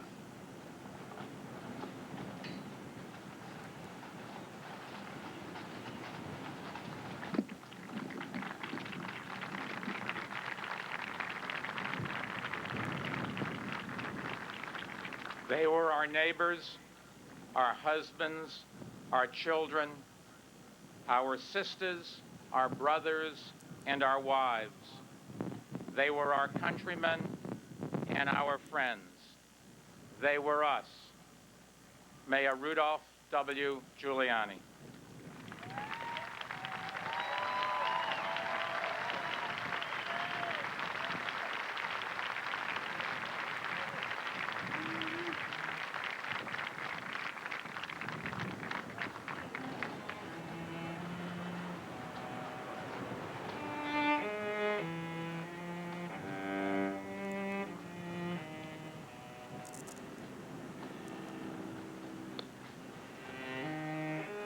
Gordon M.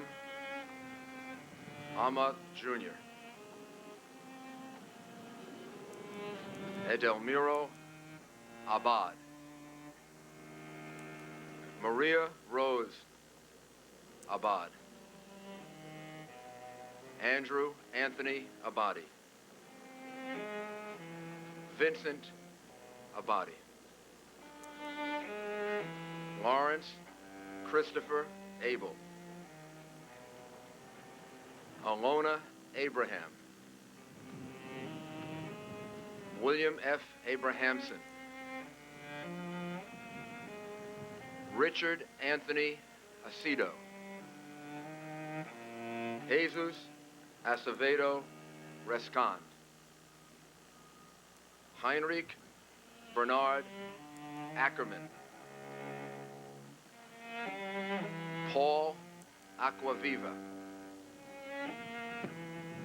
Donald Leroy Adams, Patrick Adams, Shannon Lewis Adams, Stephen George Adams, Ignatius Odo Adanga, Christy A. Adamo,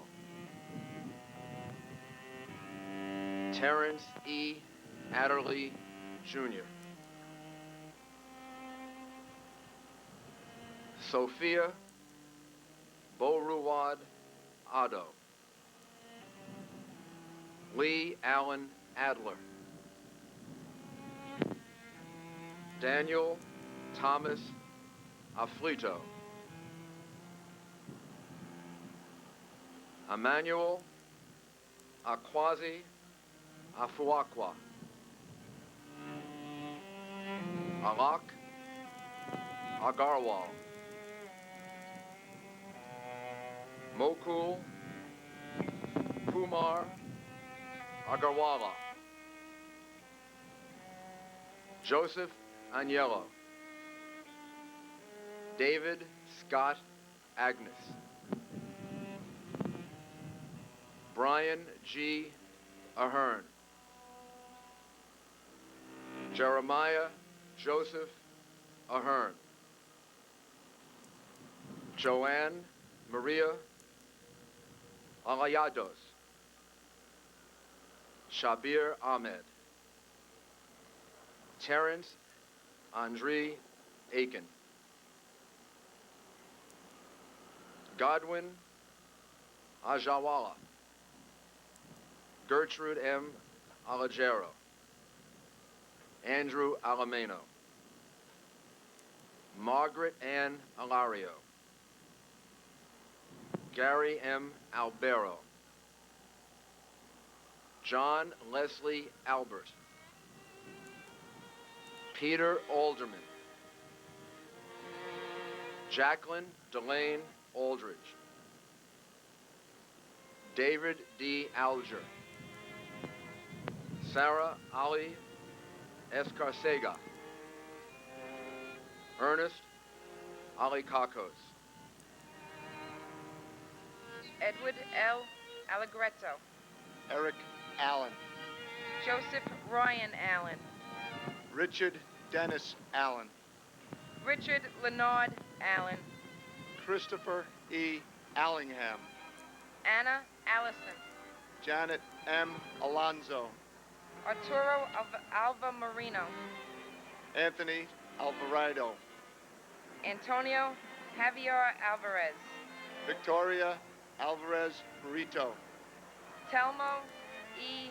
Alver, Cesar Almaranto Alviar, Tariq Amanula, Angelo Amaranto, James M.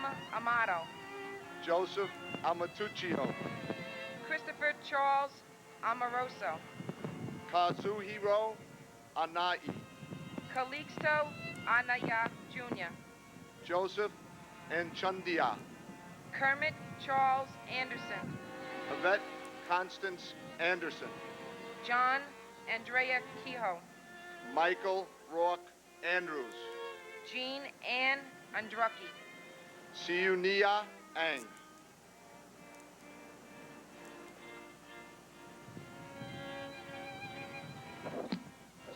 Joseph Angelini Jr., Joseph Angelini Sr., David Lawrence Angel, Laura Angeletta, Doreen J. Angrisani, Peter Paul Apollo, Sima A. Oyama, Frank Thomas Acalino, Faustina Apasal Jr., David Arce, Patrick Michael Aranios, Louis Arena, Michael George Arsinski, Adam P. Arias, Barbara Jean Arestigi, Jack Charles Aron, Michael Armstrong, Richard Avery Aronoff, Joshua Aaron, Yafet Jesse Artie, Myra Joe Aronson, Carl Asaro, Patrick Asante, Michael Edward Asher,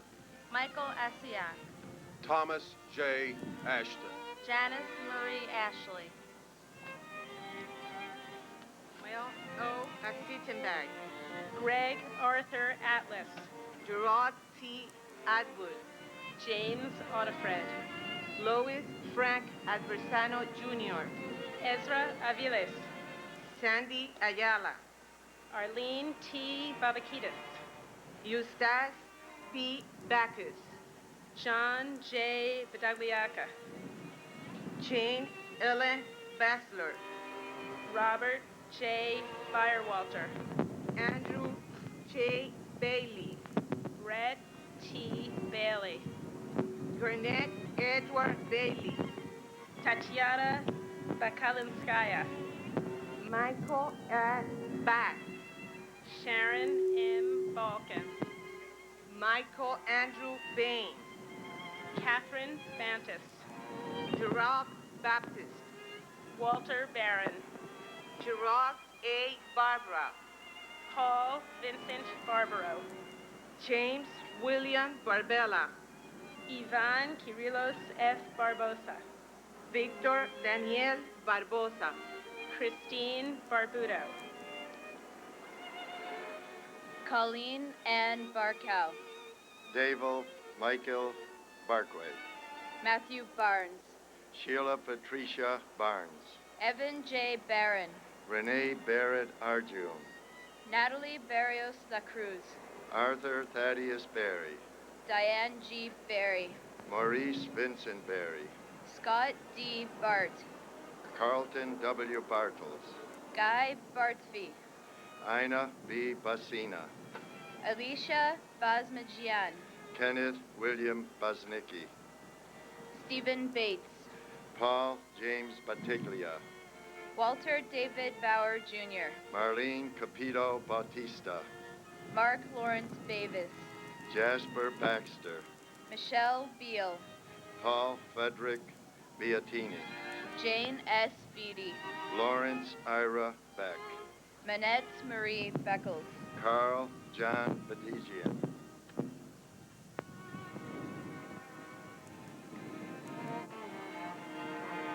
Michael Ernest Beekman, Maria A. Bear, Yelena Belavosky, Nina Patrice Bell, Debbie Bellows, Stephen Elliott Belson, Paul M. Benedici, Denise Lenore Benedetto, Maria Bangachea, Brian Craig Bennett, Eric L. Bennett, Oliver Duncan Bennett, Margaret L. Benson, Dominic J. Berardi, James Patrick Berger, Stephen Howard Berger,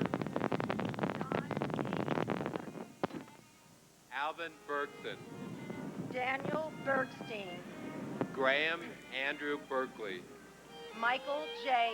Berkeley, Donna M. Bernards, David W. Bernard, William Bernstein, David M.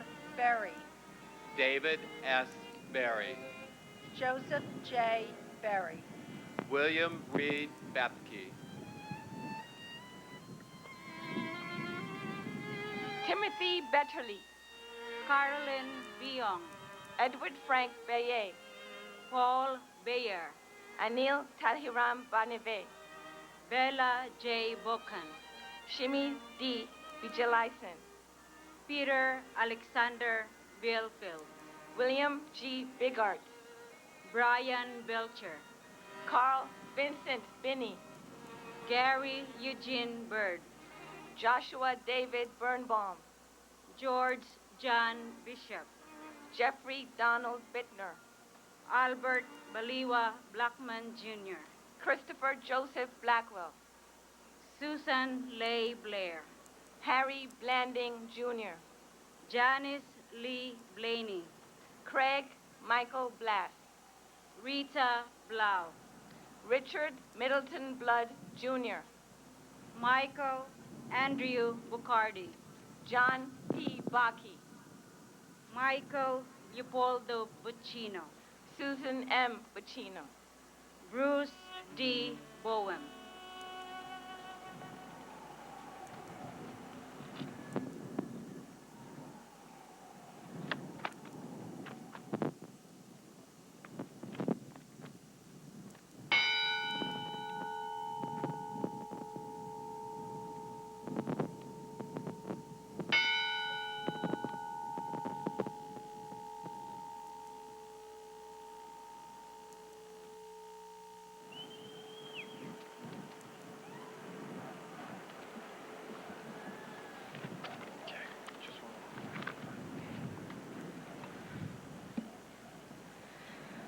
My name is Marianne Keene. My stepfather, Franco Lalama, was an engineer for the Port Authority. He worked on the 64th floor of the World Trade Center. I read this for his memorial. I don't remember the last time I told him that I loved him. I would give anything to go back to the morning of September 11th and tell him how much I appreciate everything he's done for me. But I think he knows that now. In my eyes, he's died a hero. And how much more could you ask for? There's a quote that pretty much speaks for itself. You never lose anything. Not really. Things, people, they go away sooner or later. You can't hold them any more than you can hold the moonlight. But if they've touched you, if they're inside of you, then they're still yours. Frank, as I look back on these days, I realize how much I'll truly miss you and how much I truly love you. You were the best father I could ever ask for. I miss you, and I hope you didn't hurt too much. Love, Marianne.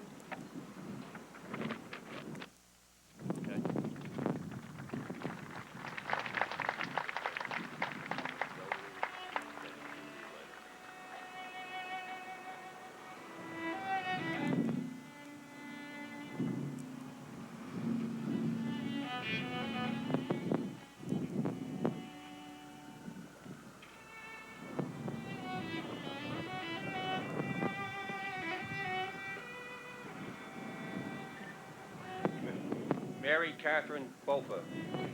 Nicholas Andrew Bogdan. Darren Christopher Bohan. Lawrence Francis Boisseau.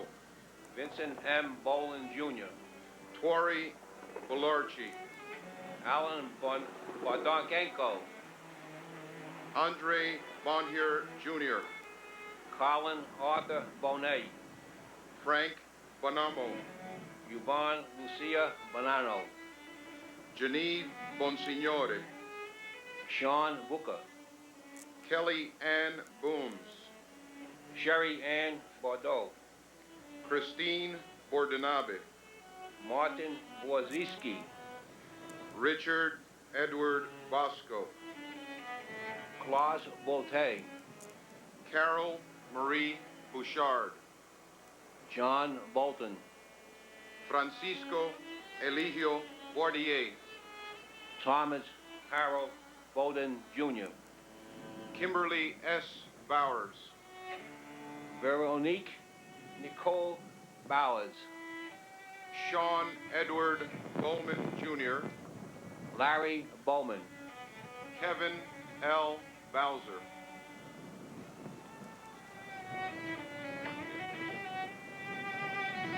Gary R. Box. Gennady Boyarsky. Pamela Boyce. Michael Boyle. Alfred Braca. Kevin Bracken. David Brian Brady. Alexander Broginski. Nicholas W. Brandemardi. Daniel Raymond Brandhorst. David Reed Gamboa Brandhurst. Michelle Renee Bratton. Patricia Brout. Lydia E. Bravo, Ronald Michael Breitweiser. Edward A. Brennan III, Francis Henry Brennan. Michael E. Brennan, Peter Brennan. Thomas M. Brennan, Daniel J. Brackle. Gary Lee Bright, Jonathan Briley. Mark A. Brisman, Paul Gary Bristow. Mark Francis Broderick, Henry Charles Brockhammer. Keith A. Broomfield, Janice Shalewis Brown. Lloyd Stanford Brown. Patrick J. Brown. Bettina Brown. Mark Bruce. Ronald George Bruherty. Andrew Brune. Vincent Brunton. Ronald Paul Buca. Brandon J. Buchanan. Gregory Joseph Buck. Dennis Buckley. Nancy Claire Buesch. Patrick Joseph Booz. John Edwards Bulaga Jr. Stephen Boonin. William Francis Burke Jr. Matthew J. Burke. Thomas Daniel Burke. Donald J. Burns. Kathleen Ann Burns. Keith James Burns. John Patrick Burnside. Irina Buslow. Milton G. Bustillo. Thomas M. Butler. Patrick Byrne.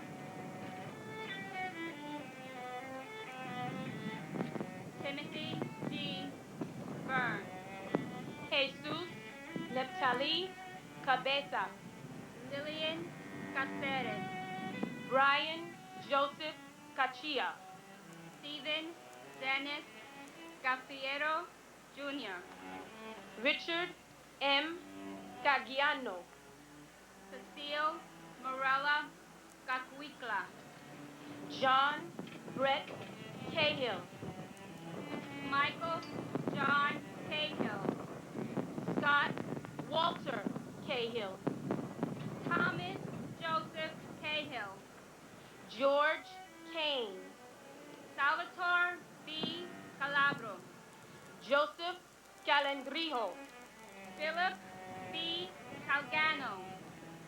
Edward Calderon. Kenneth Marcus Caldwell. Dominic Enrico Calia. Felix Calixte. Frank Callahan. Leanne Callahan. Luigi Calvi. Rocco Camas. Michael F. Camarada. David Otay Campbell. Jeffrey Thomas Campbell. Jill Marie Campbell. Robert Arthur Campbell. Patricia Campbell. Sean Thomas Canavan. John A. Candela. Vincent Cangelosi. Stephen J. Cangelosi. Lisa Bella Canova. Brian Canarazzo. Michael Canty. Louis Anthony Calvarici. Jonathan Neff Capello. James Christopher Capers. Richard Michael Caproni. Jose Manuel Cardona. Dennis M. Carey. Steve Carey. Edward Carlino. Michael Scott Carlo. David G. Carlone. Rosemary C. Carlson. Mark Stephen Carney. Joyce Ann Carpenetto. Ivan Luis Carpio Batista. Jeremy M. Carrington. Michael Carroll. Peter Carroll. James Joseph Carson Jr. Christopher Mikel Costigan. Marcia Cecil Carter. James Marcel Cartier. Vivian Casaldic. John Francis Casada. Paul R. Cascio. Margarita Casillas. Thomas Anthony Casoria. William Otto Caspar, Alejandro Castaño, Herman Castillo Garcia, Arcelia Castillo, Leonard M. Castellano, Jose Ramon Castro, Richard G. Cattarelli, Christopher Sean Caton, Robert John Caulfield, Mary Teresa Caulfield, Judson Cavalier, Michael Joseph Coley, Jason David Kane, Juan Amando Debilio, Jason Michael Cefalu, Thomas Joseph Selleck, Anna Mercedes Centeno, Joni Sesta, Jeffrey Mark Chernoff, Swarna Shelasny, William Chalkoff, Lu, Charles Lawrence Chan, Mandy Chang, Mark Lawrence Charette, Gregorio Manuel Chavez, Delrose E. Chatham, Pedro Franklin Checo, Douglas McMillan Cherry, Stephen Patrick Cherry, Vernon Paul Cherry, Nestor Julio Chevalier, Quade Chevalier, Alexander H. Chang, Dorothy J. Kikar Piaro, Luis Alfonso Chimbo, Robert Chin, Wing Y. Ching, Nicholas Paul Chafalo, John Chipura, Peter A. Carcarillo, Catherine Charles, Kiyun P. Cho, Abul K. Chowdhury, Mohammed Salahuddin Chaudhuri, Kirsten L. Christophe, Pamela Chu, Stephen Shucknick, Y. Chung, Christopher Chiafardini, Alex S. Ciccone, Francis Ann Chilente,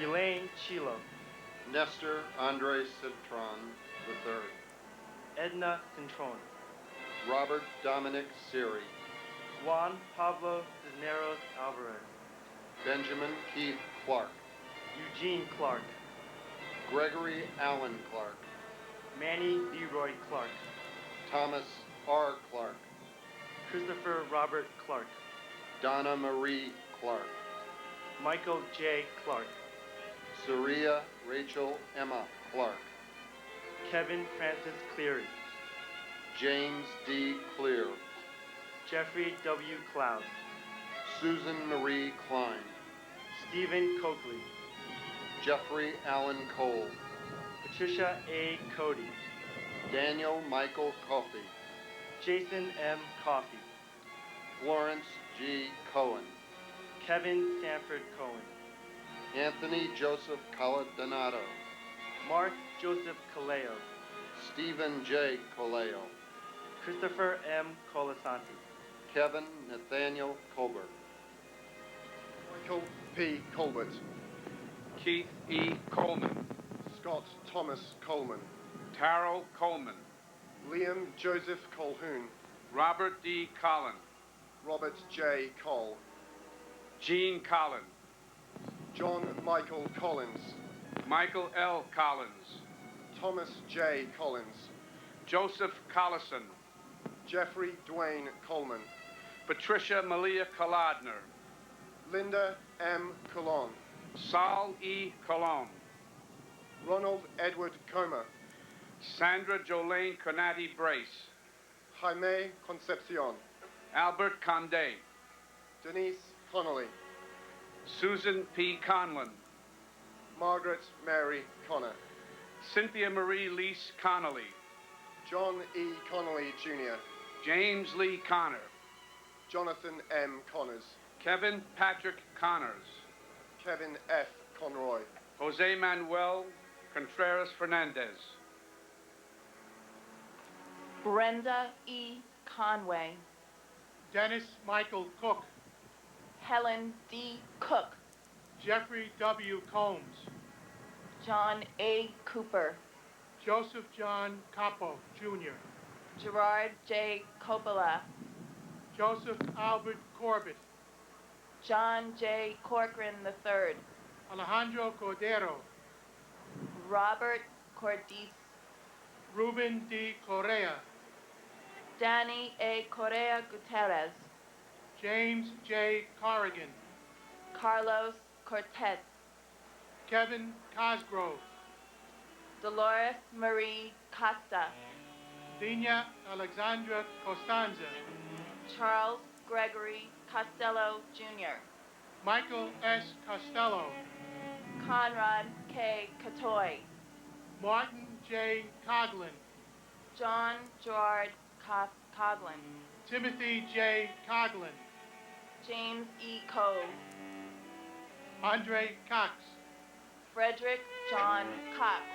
James Raymond Coyle. Michelle Coyle Eula. Anne Marie Kramer. Christopher S. Kramer. Denise Elizabeth Krant. James Leslie Crawford, Jr. Robert James Crawford. Tara Kathleen Creamer. Joanne Mary Cregan. Lucy Crofati.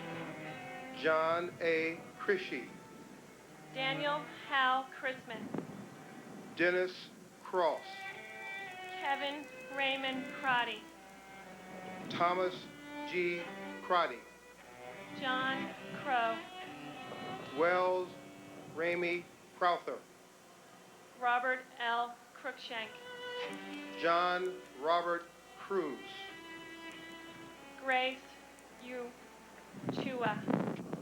Kenneth John Cubas. Francisco Cruz Cubero. Thelma Cuccinello. Richard J. Cudina. Neil James Cudmore. Thomas Patrick Cullen III. Joyce Cummings. Brian Thomas Cummins. Michael Cunningham. Robert Curatolo. Lawrence Damian Couturier. Paul Dario Curioli. Patrick Curavan. Andrew Peter Charles Curry Green. Beverly Curry. Michael S. Curtin. Gavin Cushney. John Delaria. Vincent Gerard Damadeo.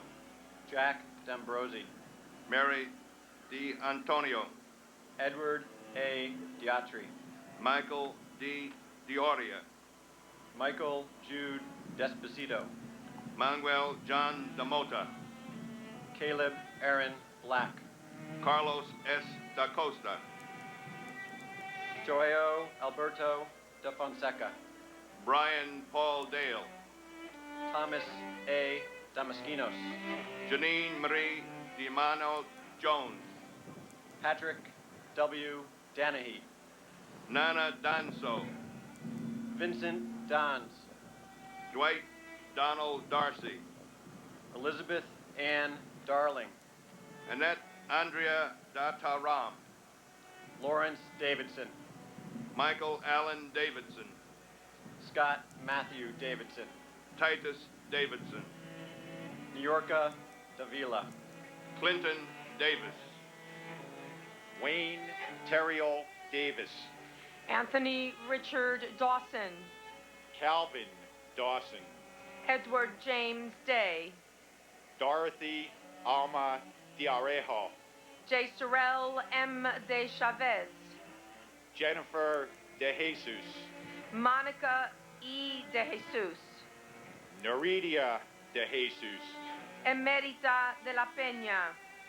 Azucente Maria de la Torre. Jose Nicolas de Peña. David Paul de Rubio. Jamal Legaze de Santis. Christian Louis de Simone.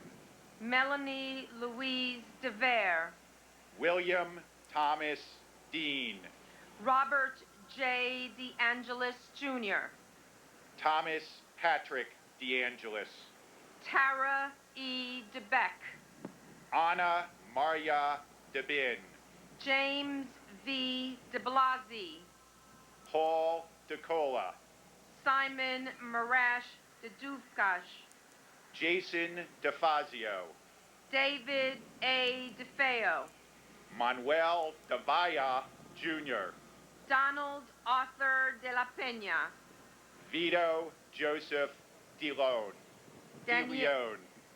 Danielle Ann DeLee. God bless them all.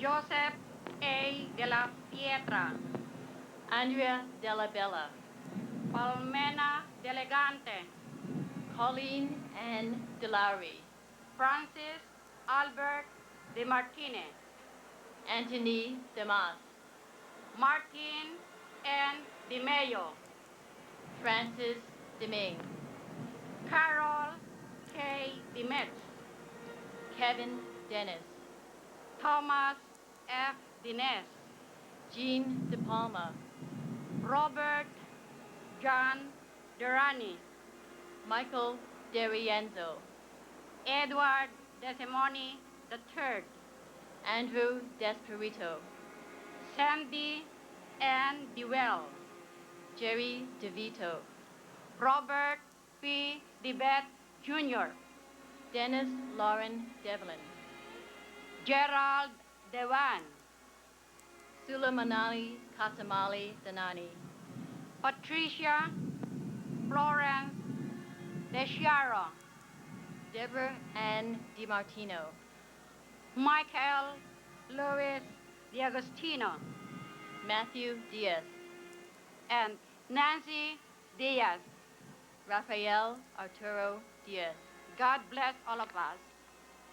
Michael A. Diaz Piedra III, Judith Berkes Diaz Sierra, Joseph Dermo Dickey Jr., Lawrence Patrick Dickerson, Michael D. Deal, John DeFato, Vincent DeFazio, Carl Anthony DeFranco, Donald DeFranco, David DeMilingo, Stephen Patrick Dimino, William John Demling, Marisa DiNardo Sharp, Christopher M. DeCuff, Jeffrey Mark Dingle, Anthony D'Anzio, George DiPasquale, Joseph DiPilato, Douglas Fran Di Stefano, Don Demerico D. Leo, Ramsey A. Doney, John Joseph Doherty, Melissa C. Doy, Brendan Dolan, Neil Matthew Dolar, Joseph Domenico, Benilda Pascua Domingo, Alberto Dominguez, Carlos Dominguez, Jerome Mark Patrick Dominguez, Kevin W. Donnelly, Jacqueline Donovan, Stephen Scott Dorff, Thomas Dowd, Kevin Dowdell, Mary Yolanda Dowling, Raymond Matthew Downey, Frank Joseph Doyle, Joseph Michael Doyle, Randall W. Drake, Stephen Patrick Driscoll, Myrna A. Duarte, Luke A. Dudek, Christopher Michael Duffy, Gerard Duffy, Michael Joseph Duffy, Thomas W. Duffy, Antoinette Duger, Sariv Ducat, Christopher Joseph Dunn, Richard Anthony Dunstan, Patrick Thomas Dwyer, Joseph Anthony Ecobachi, John Bruce Eagleson, Robert Douglas Eden, Dean Philip Eberling, Margaret Ruth Echterman, Paul Robert Eckna, Constantine Economos, Dennis Michael Edwards, Michael Hardy Edwards, Mary Lynn Edwards Angel, Christine Egan, Martin J. Egan Jr., Lisa Egan, Michael Egan, Samantha Martin Egan, Carol Eggert, Lisa Karen Ehrlich, John Ernst Eichler, Eric Adam Eisenberg, Daphne Ferlinda Elder, Michael J. Alferez, Mark Joseph Ellis, Valerie Silver Ellis, Albert Alfie William Elmary, Edgar Hendricks Emery Jr., Doris Suk Yuen Eng, Christopher Epps, Ulf Ram Erickson, Erwin L. Erker, William John Irwin, Jose Espinal, Fanny Espinoza, Bridget Ann Esposito, Francis Esposito, Michael Esposito, William Esposito, Ruben Eskelin Jr., Sadie Etty, Barbara G. Etzold, Eric Brian Evans, Robert Evans, Meredith Emily June Ewart, Catherine K. Fagan, Patricia Mary Fagan, Keith George Fairbairn, Sandra Fajardo Smith, William Lawrence Fallon Jr., William F.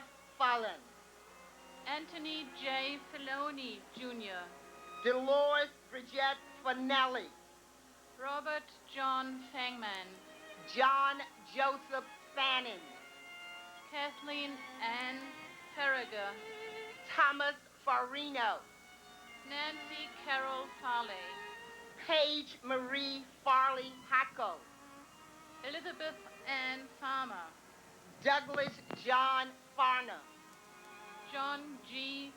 Farrell, John W. Farrell, Terrence Patrick Farrell, Joseph D. Farrelly, Thomas Patrick Farrelly, Siad Abdul Fattah, Christopher Edward Fawnin, Wendy R. Faulkner, Shannon Marie Fava, Bernard D.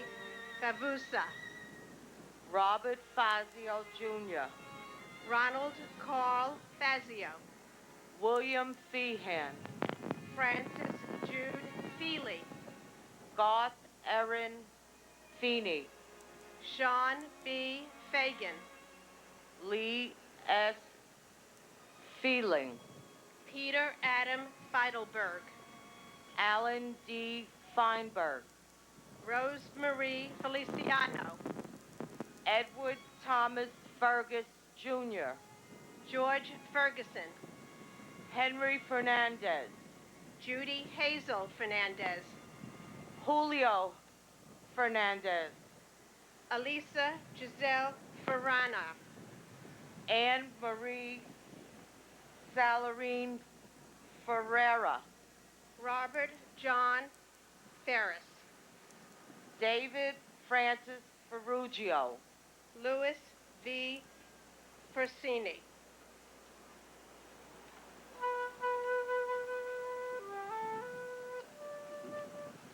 Michael David Ferrugio, Bradley James Fetchit, Jennifer Louise Fialco, Kristen Nicole Fidel, Samuel Field, Alexander Milan Filipov, Michael Bradley Finnegan, Timothy J. Finnerty, Michael Curtis Fiore, Stephen S.R. Fiorelli Sr., Paul M. Fiore, John B. Fiorito, John R. Fisher, Andrew Fisher, Bennett Lawson Fisher, John Roger Fisher, Thomas J. Fisher, Lucy A. Fishman, Ryan D. Fitzgerald, Thomas James Fitzpatrick, Richard P. Fitzsimmons, Salvatore Fiumifredo, Christina Donovan Flannery, Eileen Fletcher. Andre G. Fletcher. Carl M. Flickinger. John Joseph Florio. Joseph Walken Flounders. Carol Ann Fleesick. David Boda. Michael N. Boda. Stephen Mark Fogel. Thomas Foley. David J. Fontana. Chi Min Fu. Godwin Ford. Donald A. Foreman. Christopher U. Forsythe. Claudia Alicia Foster. Noel John Foster. Anna Fosteris. Robert Joseph Fody. Jeffrey Fox. Virginia Fox. Pauline Francis. Virgin Francis. Gary J. Frank. Morton H. Frank. Peter Christopher Frank. Richard K. Fraser. Kevin J. Farley. Clyde Frazier Jr. Lillian Inez Frederick. Andrew Fredericks. Tamitha Freeman. Brett Owen Fryman. Peter L. Freund. Arlene Eva Freed. Alan Wade Freelander. Andrew Keith Friedman. Paul J. Friedman. Greg J. Froner. Lisa Ann Frost. Peter Christian Fry. Clemente A. Fernando. Stephen Elliott Furman. Paul Fermado. Carlton D.B. Fry.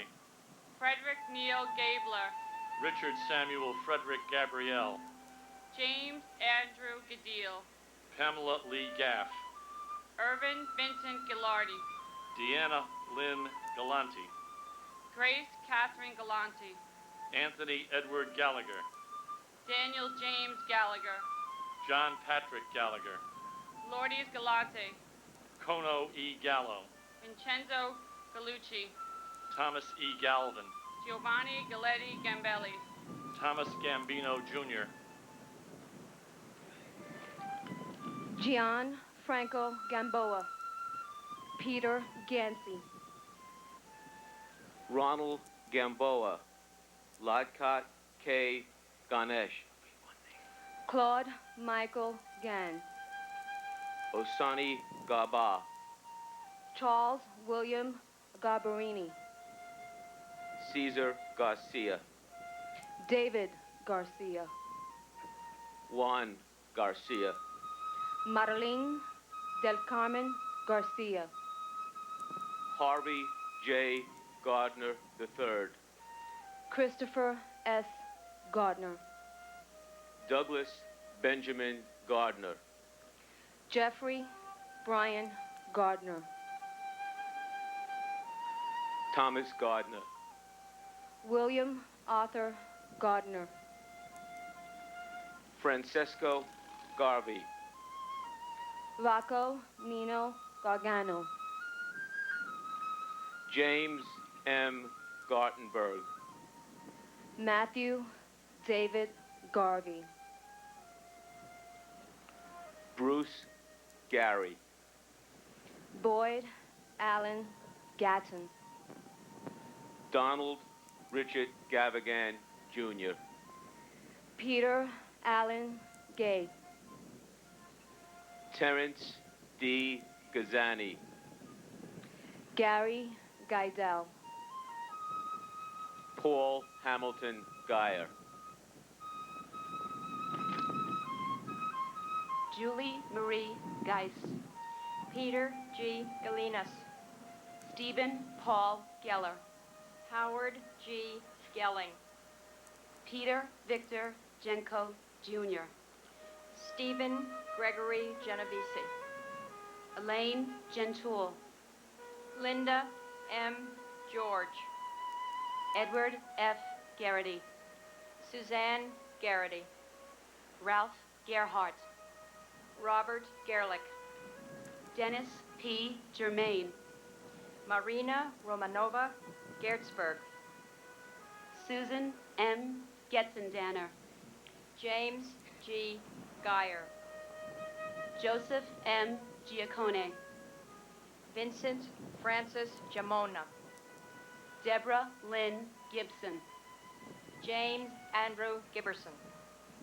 Craig Neil Gibson, Ronnie E. Geese, Laura A. Giglio, Andrew Clive Gilbert. Timothy Paul Gilbert, Paul Stewart Gilby. Paul John Gill, Mark Y. Gillis. Evan Gillette, Ronald Lawrence Gilligan, Rodney C. Gillis, Laura Gilly, John F. Ginley, Donna Marie Giordano, Jeffrey John Giordano, John Giordano, Stephen A. Giorgetti, Martin Giovinazzo, Kum Girolamo, Salvatore Gito, Cynthia Gigliano, Mon Jambalage, Diane Gladstone, Keith Glasgow, Thomas Irwin Glasser, Edmund Glazer, Harry Glenn, Barry H. Glick, Stephen Glick, John T. Gnazzo, William Rober Gottschalk, Michael Goliamella, Brian Frederick Goldberg, Jeffrey Grant Goldflam, Michelle Goldstein, Monica Goldstein, Steen. Andrew H. Goffin, Dennis James Gomes. Enrique Antonio Gomez, Jose Bienvenido Gomez. Manuel Gomez Jr., Wilder Alfredo Gomez. Jenny Nicole Gonzalez, Mauricio Gonzalez. Rosa Gonzalez, Lynn Catherine Goodchild. Calvin J. Gooding, Peter M. Goodrich. Harry Goody, Kieran Reddy Gopu. Catherine C. Gorayam, Lisa Reinhardt Gordonstein. Corrine Gordon, Sebastian Gorky. Karan Joseph Gorman, Thomas Edward Gorman. Michael Edward Gold, Douglas Allen Gowell. Yoji Goya, John Richard Grabowski. Christopher Michael Grady, Edwin J. Graff III. David Martin Graffman, Gil Granados, Elvira Granito, Winston Arthur Grant, Christopher S. Gray, James Michael Gray, Tara McLeod Gray, Linda Catherine Grayling, John M. Grazioso, Timothy George Gracioso, Derek Arthur Green, Wade B. Green, Elaine Myra Greenberg, Gail R. Green, James Arthur Greenleaf Jr., Eileen Marcia Greenstein, Elizabeth Martin Gregg, Denise Gregory, Donald H. Gregory, Florence Moran Gregory, Pedro Grehan, John Michael Griffin, Tawana Sherry Griffin, Joan Donna Griffith. Warren Grifka. Ramon Grijalvo.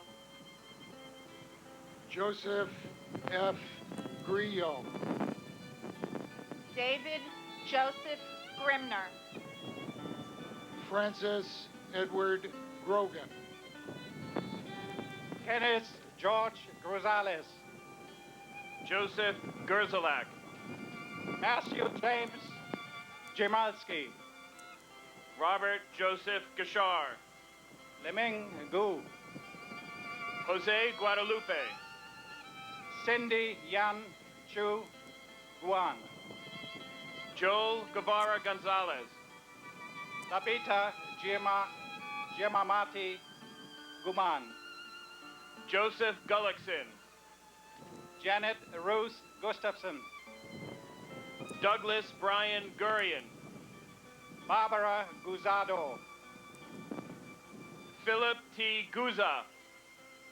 Gary Robert Haag. Peter M. Giulavare. Barbara Mary Habib. Andrea Lynn Haberman. Nizam A. Hafiz.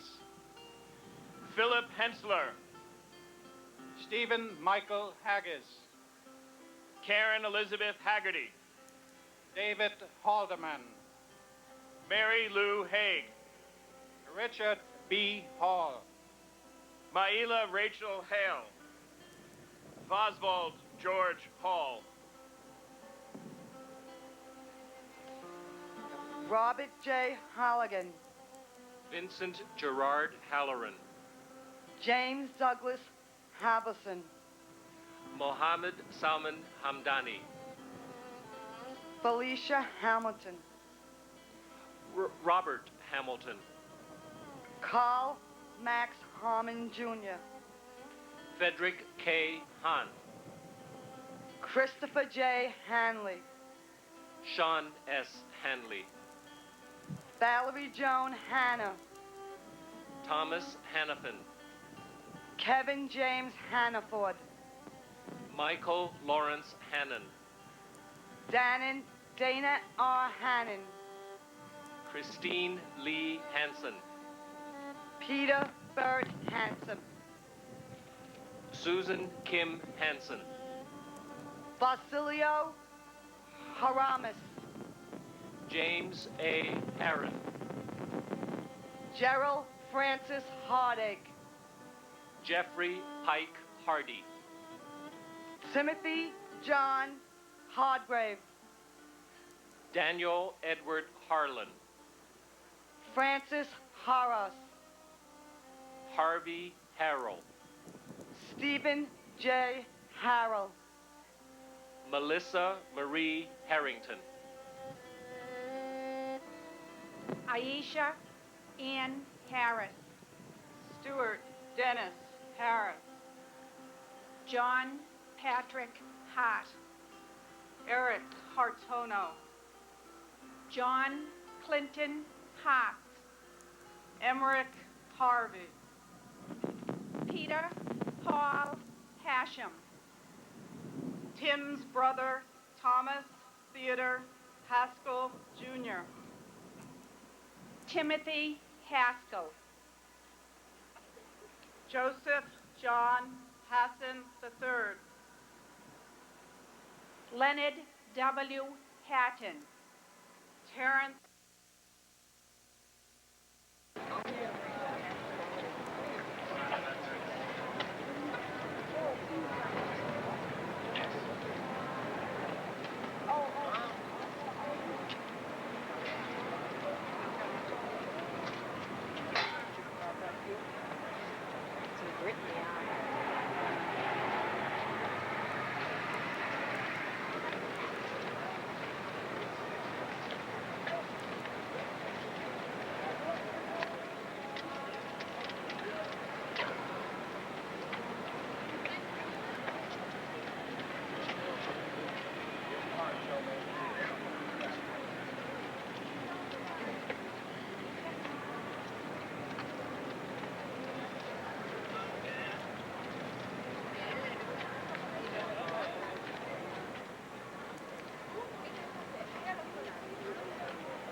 Alva Cynthia Jeffries Sanchez.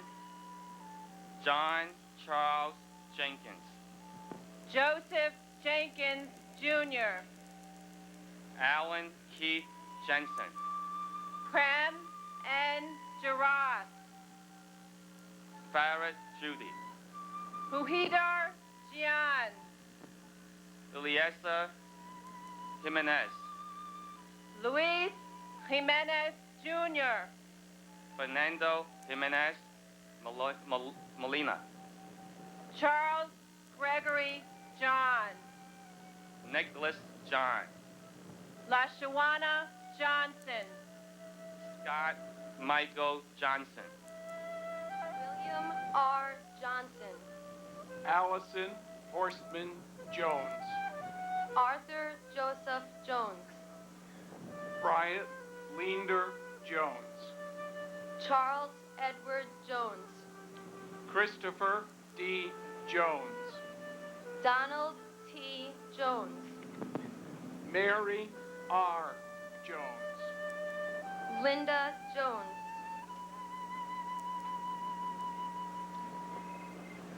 Mary S.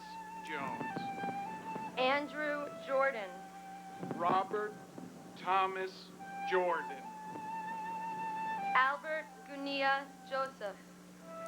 Guyleen Joseph. Ingborg Joseph. Carl Henry Joseph. Stephen Joseph. Jane Eileen Josiah. Anthony Jovic. Angel Warby Jr. Karen Sue Jude.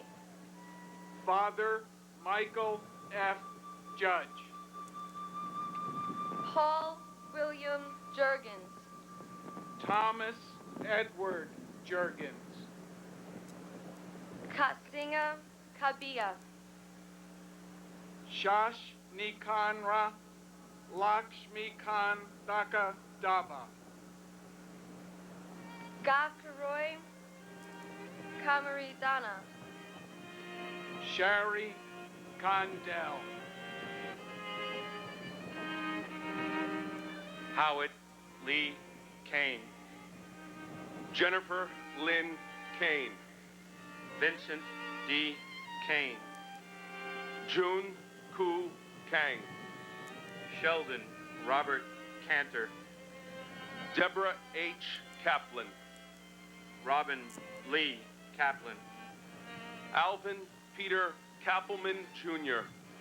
Charles Karchevsky. William A. Carnes. Douglas Jean Karpoloff. Charles L. Casper. Andrew K. Cates. John Katsamatides. Robert Michael Colfers. Don Jerome Koth Jr. Hidea Kawauchi. Edward T. Keene. Richard M. Keene.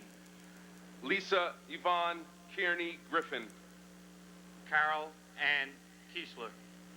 Barbara A. Keating. Paul Hanlon Keating. Leo Russell Keene III. Joseph John Keller. Peter R. Kellerman. Joseph P. Collette.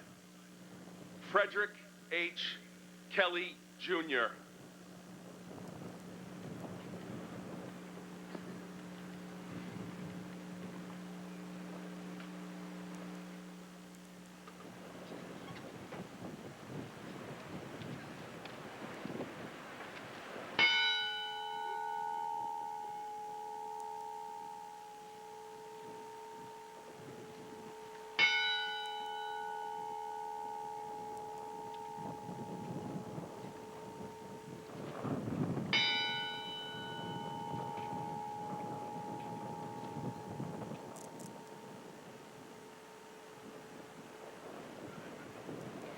My name is Brittany Clark.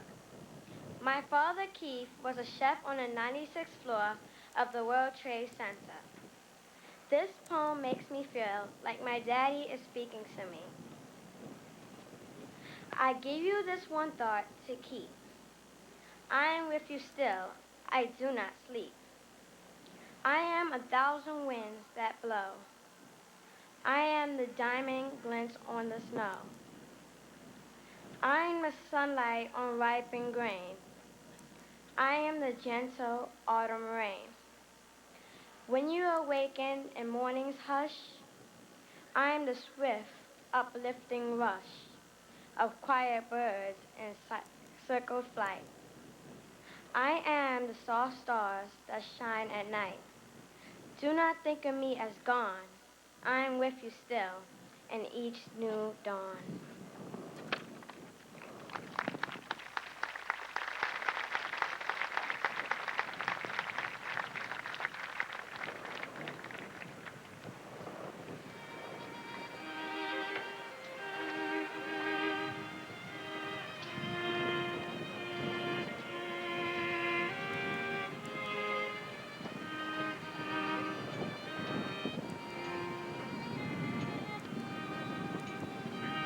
James Joseph Kelly. Joseph A. Kelly. Richard John Kelly Jr. William Hill Kelly Jr. Maurice P. Kelly. Thomas Michael Kelly. Thomas Richard Kelly. Thomas W. Kelly. Timothy Colin Kelly. Robert Clinton Kennedy. Thomas J. Kennedy. John R. Kehohane. Ralph Kershaw, Ronald T. Kerwin. Howard L. Kestenbaum, Douglas D. Ketchum. Ruth Ellen Kettler, Boris Khalif. Sarah Khan, Timur Firaz Khan. Rajesh Handenwal, Oliva Kemrat. Salih Ku, Michael Kiefer. Satoshi Kichuchihara, Andrew J. Hun Kim. Lawrence D. Kim, Mary Jo Kelman.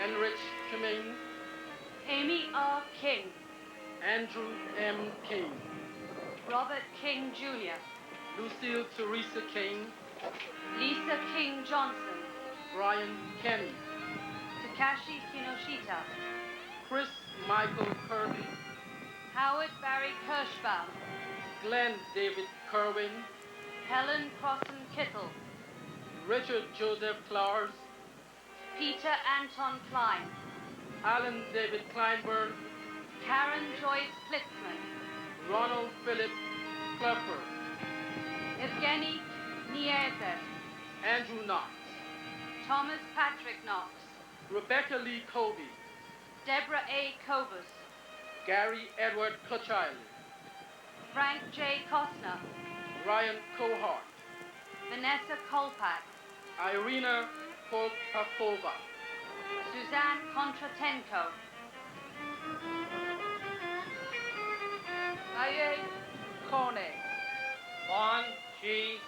Aku, Dorota Kopitsko, Scott O. Pete Cole, Bohan Kostic, Danielle Fusolis, David P. Cobbleson, John J.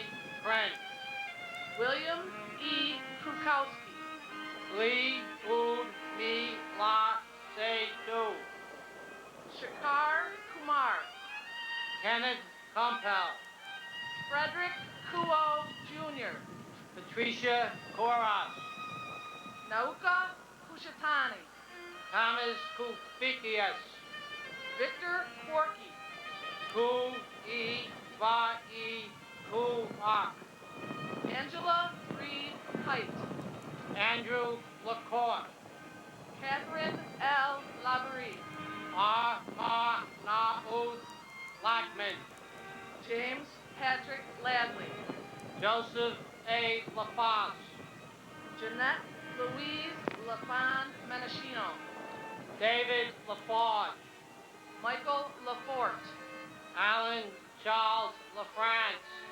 God bless America. Juan Lafuente, Neil Kuang Wa Lion, Vincent Anthony Laeta, William David Lake, Franco Lalama, Chow Kuan Lam, Stephen Lamentia, Amy Hope Lamonsoff, Nicola Lampley, Robert Lane, Brendan Mark Lang, Roseanne P. Lang, Vanessa Langer, Mary Louise Langley, Peter J. Langone, Thomas Michael Langoni, Michelle Bernadette Lanza, Ruth Sheila Lapen, Carol Ann LaPlante, Ingborg Larrabee, Robin Blair Larkey, Judith Camilla LaRocque, Christopher Randall Larrabee, Hamadou S. Larry, Scott Larson, John Adam Lawson, Natalie Janice Lasdon, Gary Edward Lasco, Nicholas Craig Lassman, Paul Lazinski, Jeffrey G. Latouche, Charles Lawrenson, Stephen James Loria, Mavia Lavecchi, Dennis Francis Lavelle, Janine Mary Gaverdi, Anna A. Laverty, Stephen Lawn, Robert Lawrence, Nathaniel Lawson. Eugene Gabrielle Lazar. James Patrick Leahy. Joseph Gerard Levy. Neil Joseph Levy. Robert G. LeBlanc. Leon Labor. Kenneth Charles Lady. Alan J. Letterman. Elena F. Ledesma. Alexis Leduc. Daniel John Lee. David S. Lee. Gary H. Lee. Keon June Lee. Juanita Lee. Catherine Claire Lee. Linda C. Lee. Lorraine Mary Lee. Myung Woo Lee. Richard Y. Lee. Stuart Soon Jin Lee. Yang Der Lee. Stephen Paul Lefkowitz. Adriano Legros. Edward Joseph Lehman. Eric Andrew Larafeld. David Lessman. Prudencia Lamagna. Joseph Anthony Lenahan. John Joseph Lennon Jr. John Robinson Leonard. Jorge Luis Leon. Matthew Gerard Leonard. Michael Lepore. Charles A. Lesperin. Jeff Levine. John Dennis Levy. Alicia Karen Levitt.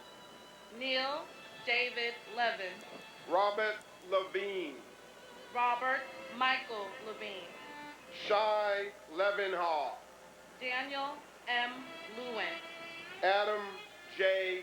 Lewis. Margaret Susan Lewis. Ye Wei Li Ang. Arashi Liang Thang Song. Daniel F. Libretti. Richard Leocardi. Edward Lickshine. Stephen Barry Linenthal. Carlos R. Lillo. Craig Damon Lenore. Arnold A. Lim. Darwin Lin. Wei Rong Lin. Nikki L. Lindo. Thomas V. Linehan Jr. Robert Thomas Linehan. Alan P. Linton Jr. Diane Therese Leopard. Kenneth Lira. Francisco Alberto Leonardo. Lorraine Lisi. Paul Lisan. Vincent M. Plito. Ming Halo Ling. Nancy Liz. Howard Lizcardo. Martin Lazul. George Laney. Elizabeth C. Lodler. Catherine Lisa Lukidishi. Jerome Robert Lohez. Michael William Lomas. Laura Maria Longing. Salvatore Lopez. Daniel Lopez. George Lopez. Aclovio Lopez Jr. Luis Manuel Lopez. Manuel L. Lopez. Joseph Lostranjo. Chet Deck Louis. Stuart C. Lewis. Joseph Lavero. Jenny Sao Green Lo Wong. Sarah Elizabeth Lowe. Michael W. Lowe. Gary W. Lozier. John Peter Lasowski. Charles Peter Lucanaya. Edward Hobbs Luckett. Mark Gavin Luvigson. Lee Charles Lockwood. Sean Thomas Lugano. Daniel Lugo. Marie Lucas. William Lum Jr. Michael P. London. Christopher Lunder, Anthony Luperillo, Gary Frederick Lutnick, William Lutz, Linda Ann Lutzicone, Alexander Lygen, Farrell Peter Lynch, James Francis Lynch, Richard C. Lynch, Jr., Robert Henry Lynch, Jr., Louise A. Lynch, Michael Cameron Lynch, Michael F. Lynch, Sean Patrick Lynch, Sean P. Lynch, Monica Ann Lyons, Michael J. Lyon, Robert Francis Mace, Patrick Lyon, Jan Maciejewski, Marianne McFarlane, Catherine Fairfax McRae, Susan A. McKay, Simon Madison, Richard Blaine Madden, Jean Ann Maffeo, Noel Mayers,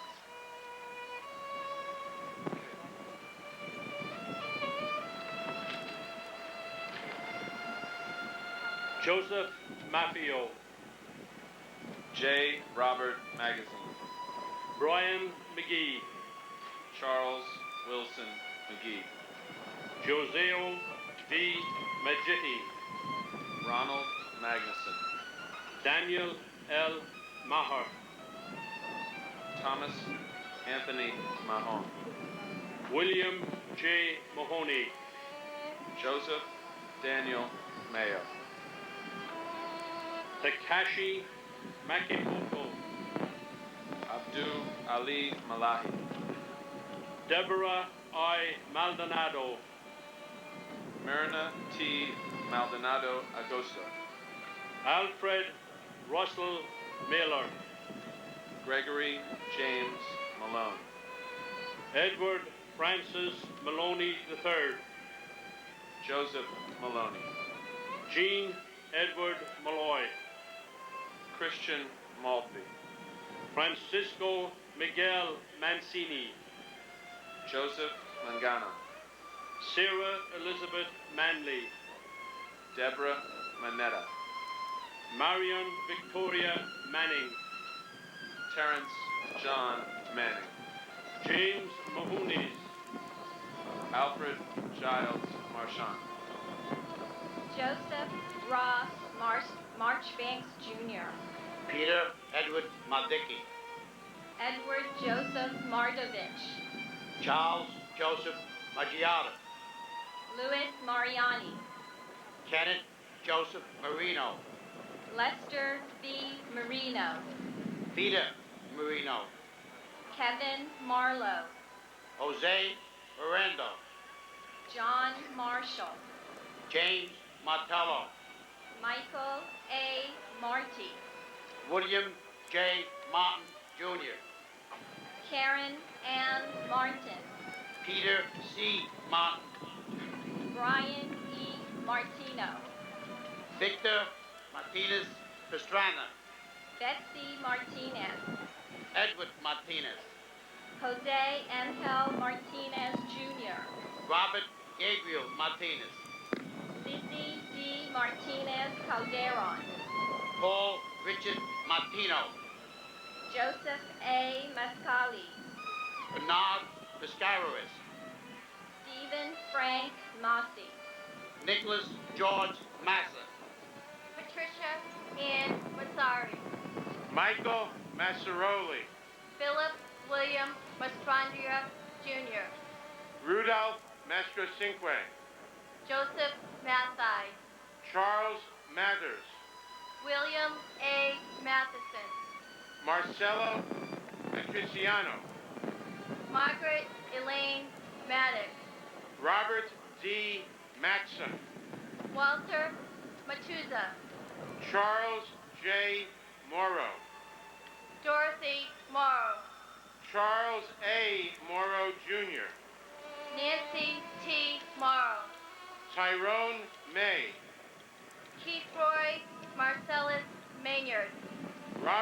J. Mayo. Kathy Nancy Mazza.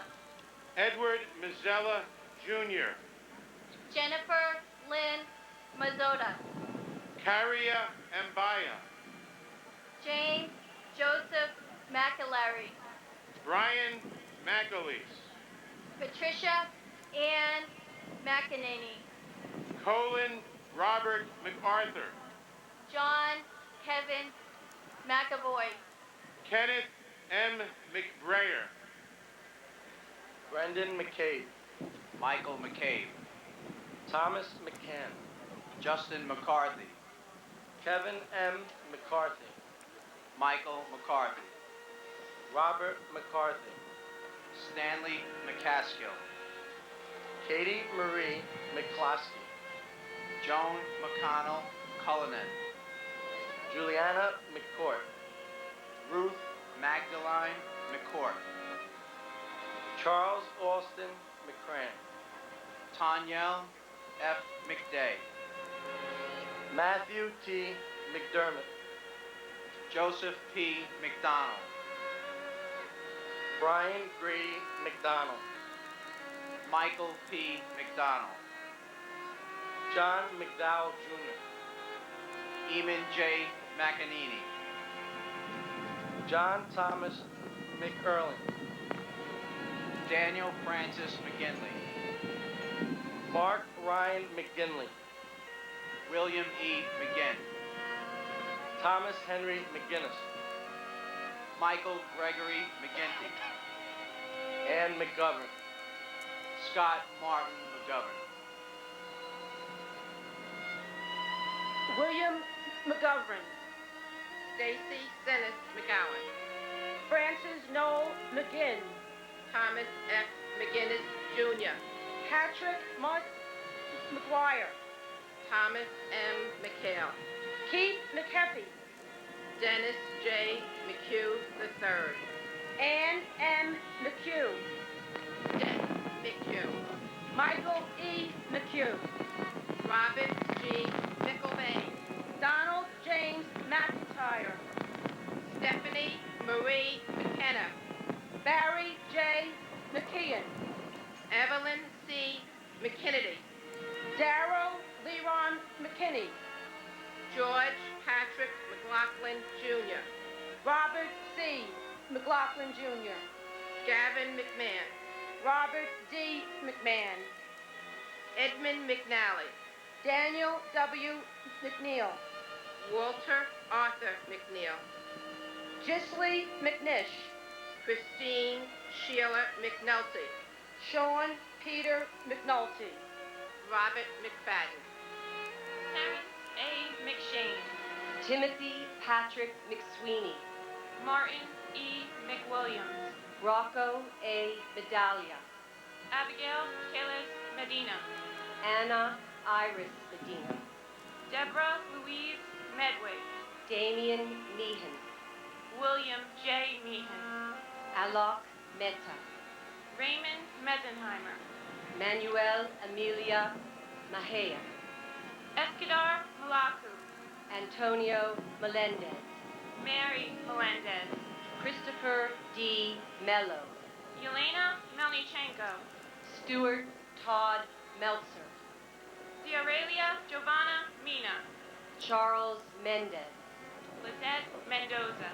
Siobhan Alicia Mentis. Wolfgang Peter Menzel. Stephen Mercado. Wesley Mercer. Ralph Joseph Mercurio. Alan Harvey Medinger. George L. Marino.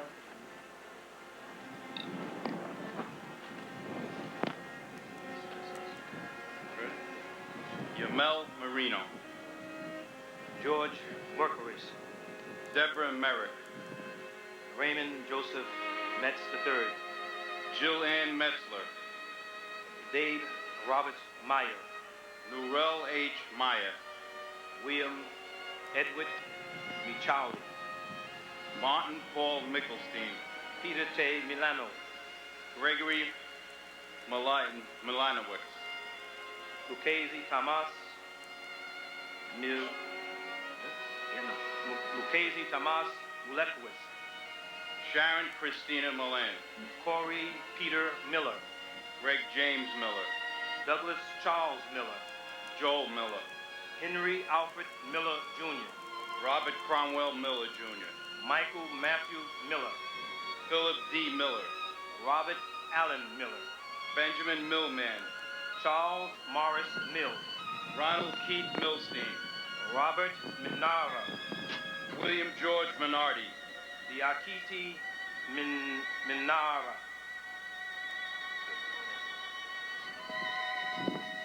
Louis Joseph Minervino. Thomas Mingioni. Wilbert Miriale. Dominic Merkowicz. Rahish Arjan Mirpuri. Joseph Mistruli. Susan Miskowitz. Paul Thomas Mitchell. Richard Miuccio. Jeffrey Peter Maldinick. Frank V. Mokia Sr. Louis Joseph Montefiore. Boy Mohammed. Dennis Mojica. Manuel Mojica. Clever Molina. Manuel de Jesus Mojica. Carl Molinaro. Justin Molisani. Brian Monahan. Franklin Monahan. John Monahan. Kristen Montanero. Craig Montano. Michael Montesi. Jeffrey Montgomery. Peter Montaleo. Antonio Jesus Montoya Valdez. Carlos Alberto Montoya. Cheryl Ann Moniak. Thomas Moody. Sharon Moore. Krishna Morty. Laura Lee Morabito. Abner Morales. Carlos Manuel Morales. Luis Morales. Paula E. Morales. John Moran. John Christopher Moran. Kathleen Moran. Lindsay Stapleton Morehouse. George Morell. Stephen P. Morello. Dorothy Morgan.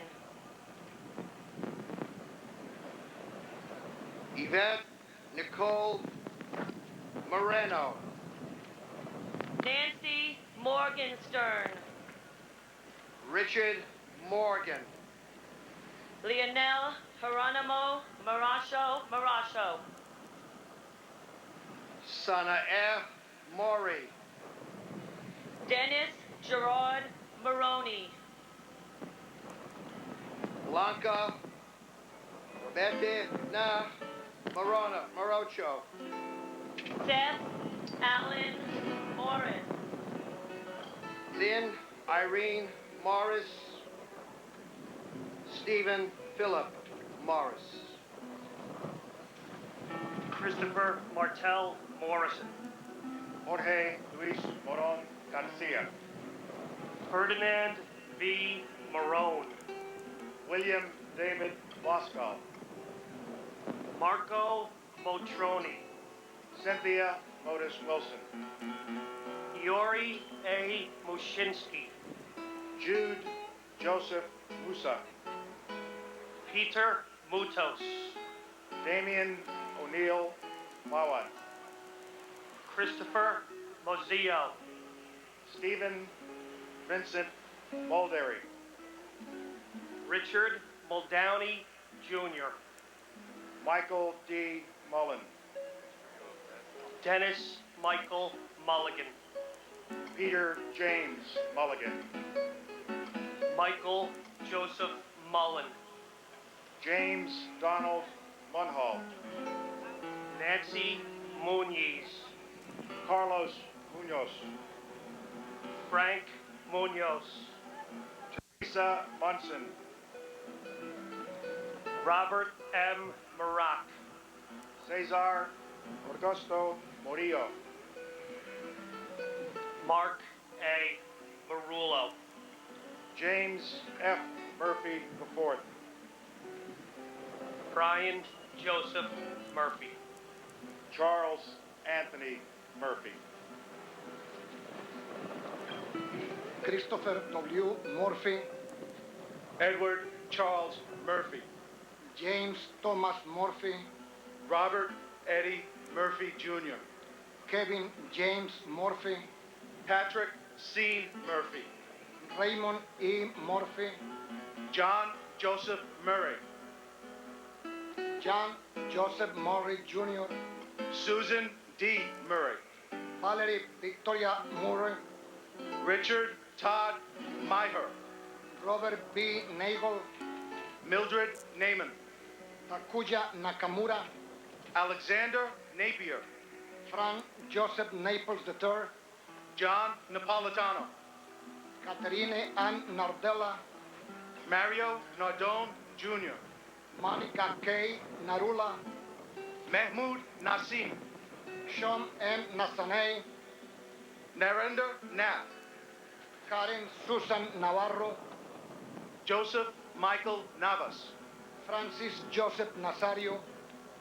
Glenroy I. Neblet. Raymond Marcus Neblet. Mom misses you. Jerome O. Ned. Lawrence Nedell. Luke G. Nee. Pete Negron. Laura Ann Niera. Ann M. Nelson. David William Nelson. James Nelson. Michelle Ann Nelson. Peter Allen Nelson. Oscar Francis Nesbitt. Gerard Terrence Nevin. Renee Lucille Newell.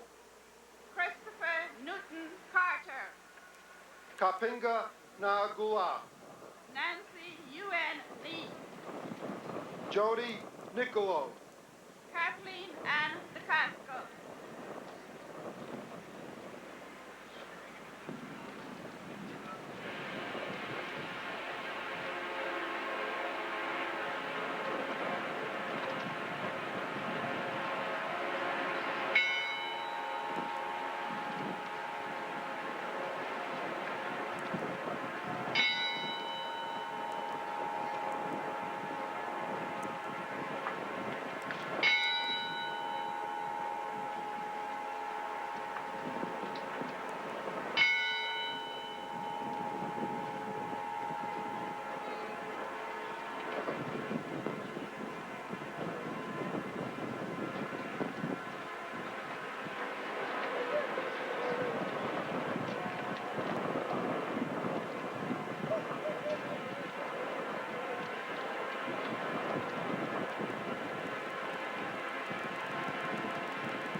Martin S. Nadra. Alfonso Joseph Neddymeyer. Frank John Neistat Jr. Gloria Nye. Juan Nieves Jr. Troy Edward Nilsson. Paul Nimby. John B. Niven. Catherine Marie Nowak.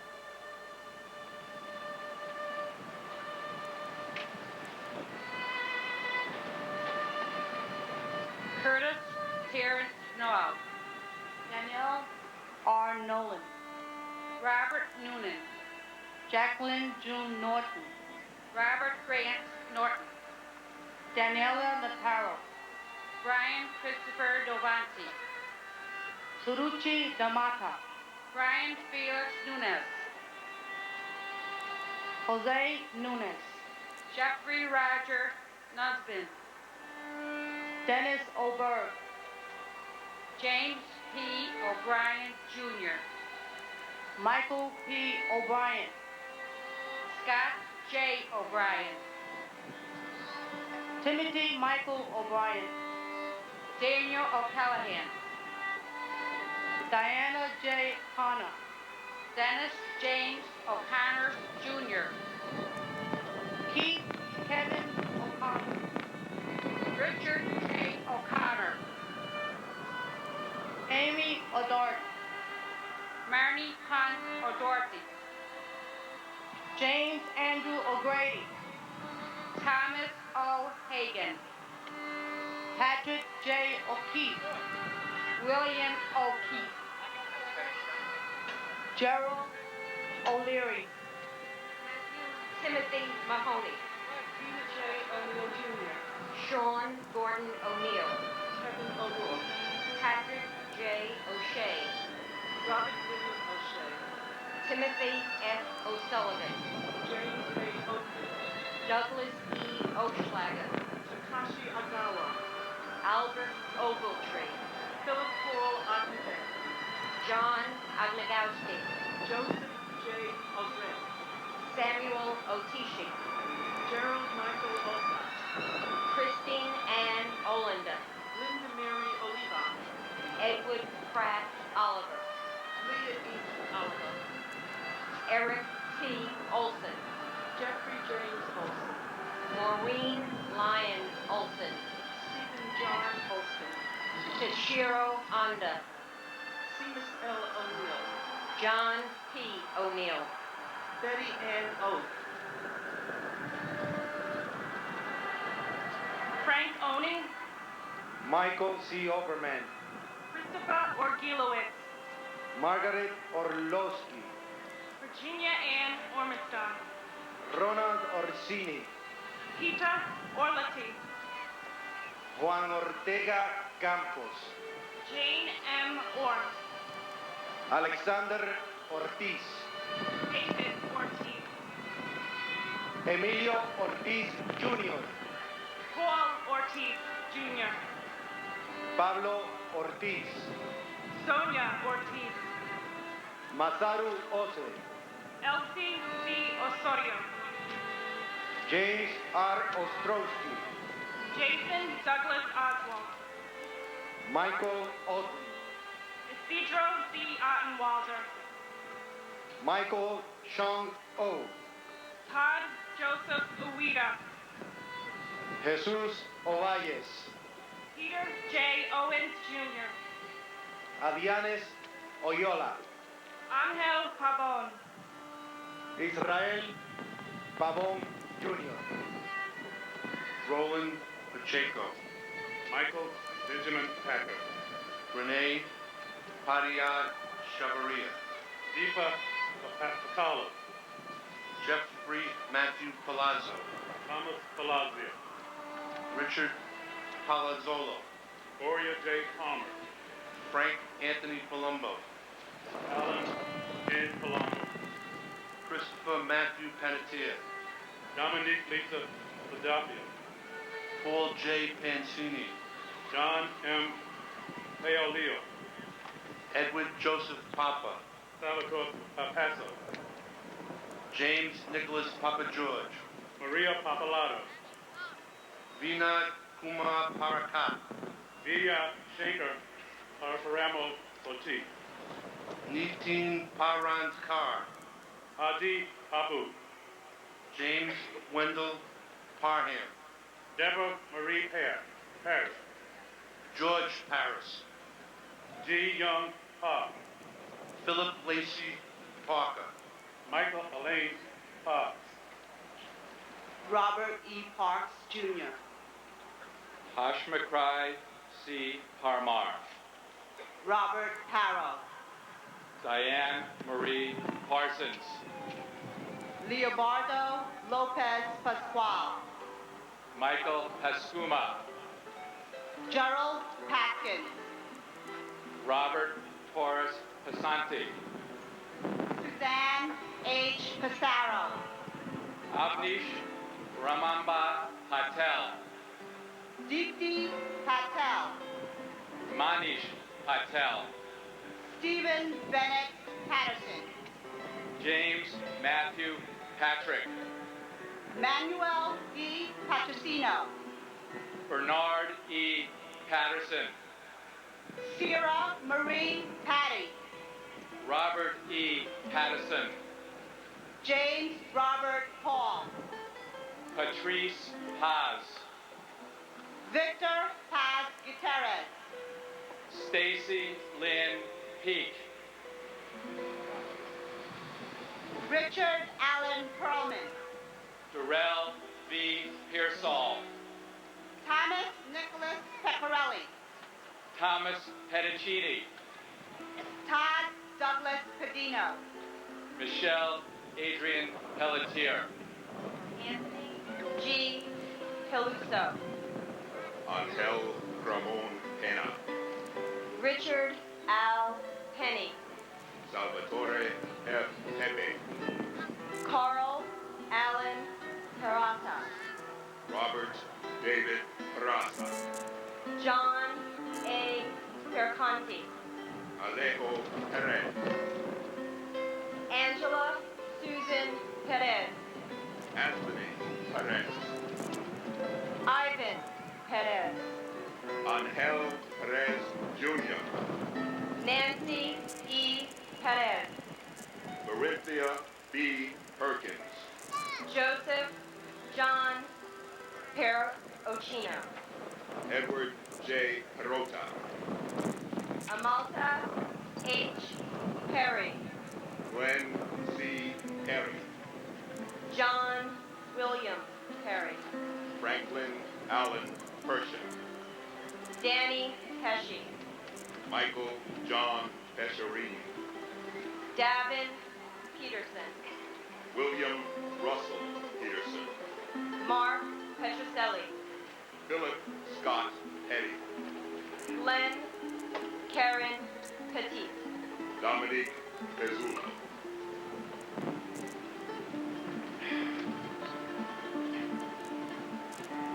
Colleen Elizabeth Pizzuti. Kevin Pfeiffer. Tuan Faam. Kenneth Phelan. Nia Ann Phillips. Gerard Phillips. Suzette Eugenia Piantieri. Ludwig John Picaro. Matthew M. Picerno. Joseph Oswald Pick. Christopher Pickford. Dennis J. Pierce. Bernard Pietronico. Nicholas P. Pietrunti. Theodorus Piggott. Susan Elizabeth Pinto. Joseph Piscaldo. Christopher Todd Pittman. Joshua Peaver. Joseph Lumitalo. Anna Gloria Pocasangre de Barrera. John Poacher. William Howard Pullman. Lawrence Polash. Thomas H. Polhaman. Steve Policino. Susan M. Polio. Joshua Iwosa Poptian. I love you, Mark. Giovanna Porras. Anthony Portillo. James Edward Patorti. Daphne Poletsos. Richard N. Polis. Stephen Emmanuel Poulos. Brandon Jerome Powell. Sean Edward Powell. Antonio Pratt. Gregory M. Preciosi. Wanda Evelisi Prince. Vincent Princiato. Kevin Pryor. Everett Martin Proctor III. Carrie Beth Krogan. Sarah Prothero Redheffer. David Lee Prune. Richard Prunty. John Fuster Puckett. Robert David Pugliese. Edward F. Pullis. Patricia Ann Puma. Sonia M. Cupolo. Herman Kumar Tor. Mark. Edward R. Pycon. Christopher Quackenbush. Lars Peter Qualman. Lincoln Kua.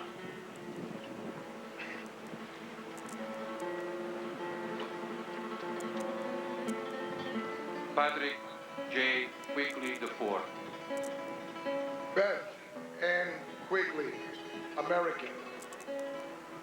Michael Quigley. James Francis Quinn, American. Ricardo J. Quinn. Carlos Giuseppe Kuman, American. Carol Millicent Rebelli. Christopher Peter A. Racanillo, American. Leonard J. Raja. Eugene Raggio, American. Laura Maria Dragonesis Nick. Michael Ragusa, American. Peter Frank Raimondi. Harry A. Rhimes, American. Estejam Raja. Valsa Raju, American. Edward Roll. Lucas Rambusi, American. Maria Ramirez. Harry Ramos, American. Winisho Ramsrad. Lorenzo E. Ramsey, American. Alfred Todd Reckley. Adam David Grant, American. Jonathan C. Randall. Srinivasa Suresh Ragani, American. N. T. Remsen.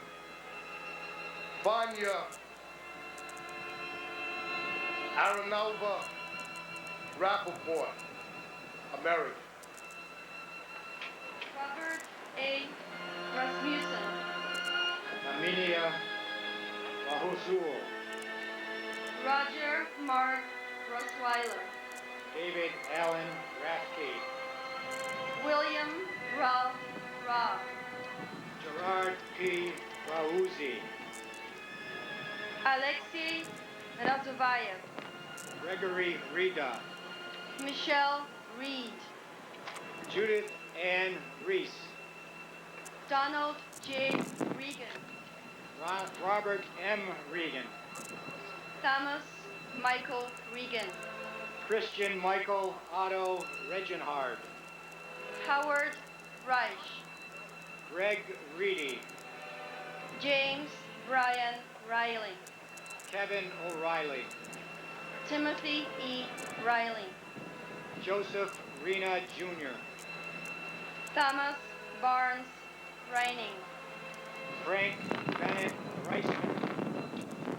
Joshua Scott Rice. Karen Renda. John Armand Rayo. Richard Cyril Rescorla. John Thomas Resta. David E. Rittick. Luis Cordaldo Rivera. Edovius Reyes Jr. Bruce Albert Reynolds. John Frederick Rhodes. Francis Ricardelli. Rudolph N. Riccio. Anne Marie Ricoboni. Kenneth Frederick Rice III. David H. Rice. Eileen Mary Rice. Vernon Allen Richards. Floyd Daniel Richards. Gregory David Richards. Michael Richards. Venetia Orienta Riches. James C. Riches. Alan J. Richmond. John M. Rigo. Frederick Charles Rommel III. Teresa Risco. Rose Mary Riso. Moises N. Rivas. Joseph Ravelli. Carmen Alicia Rivera. Isaiah Rivera. Juan William Rivera. Linda Evelise Rivera. David E. Rivers. Joseph R. Reverso. Paul V. Rizzo. John Frank Rizzo. Stephen Louis Roach.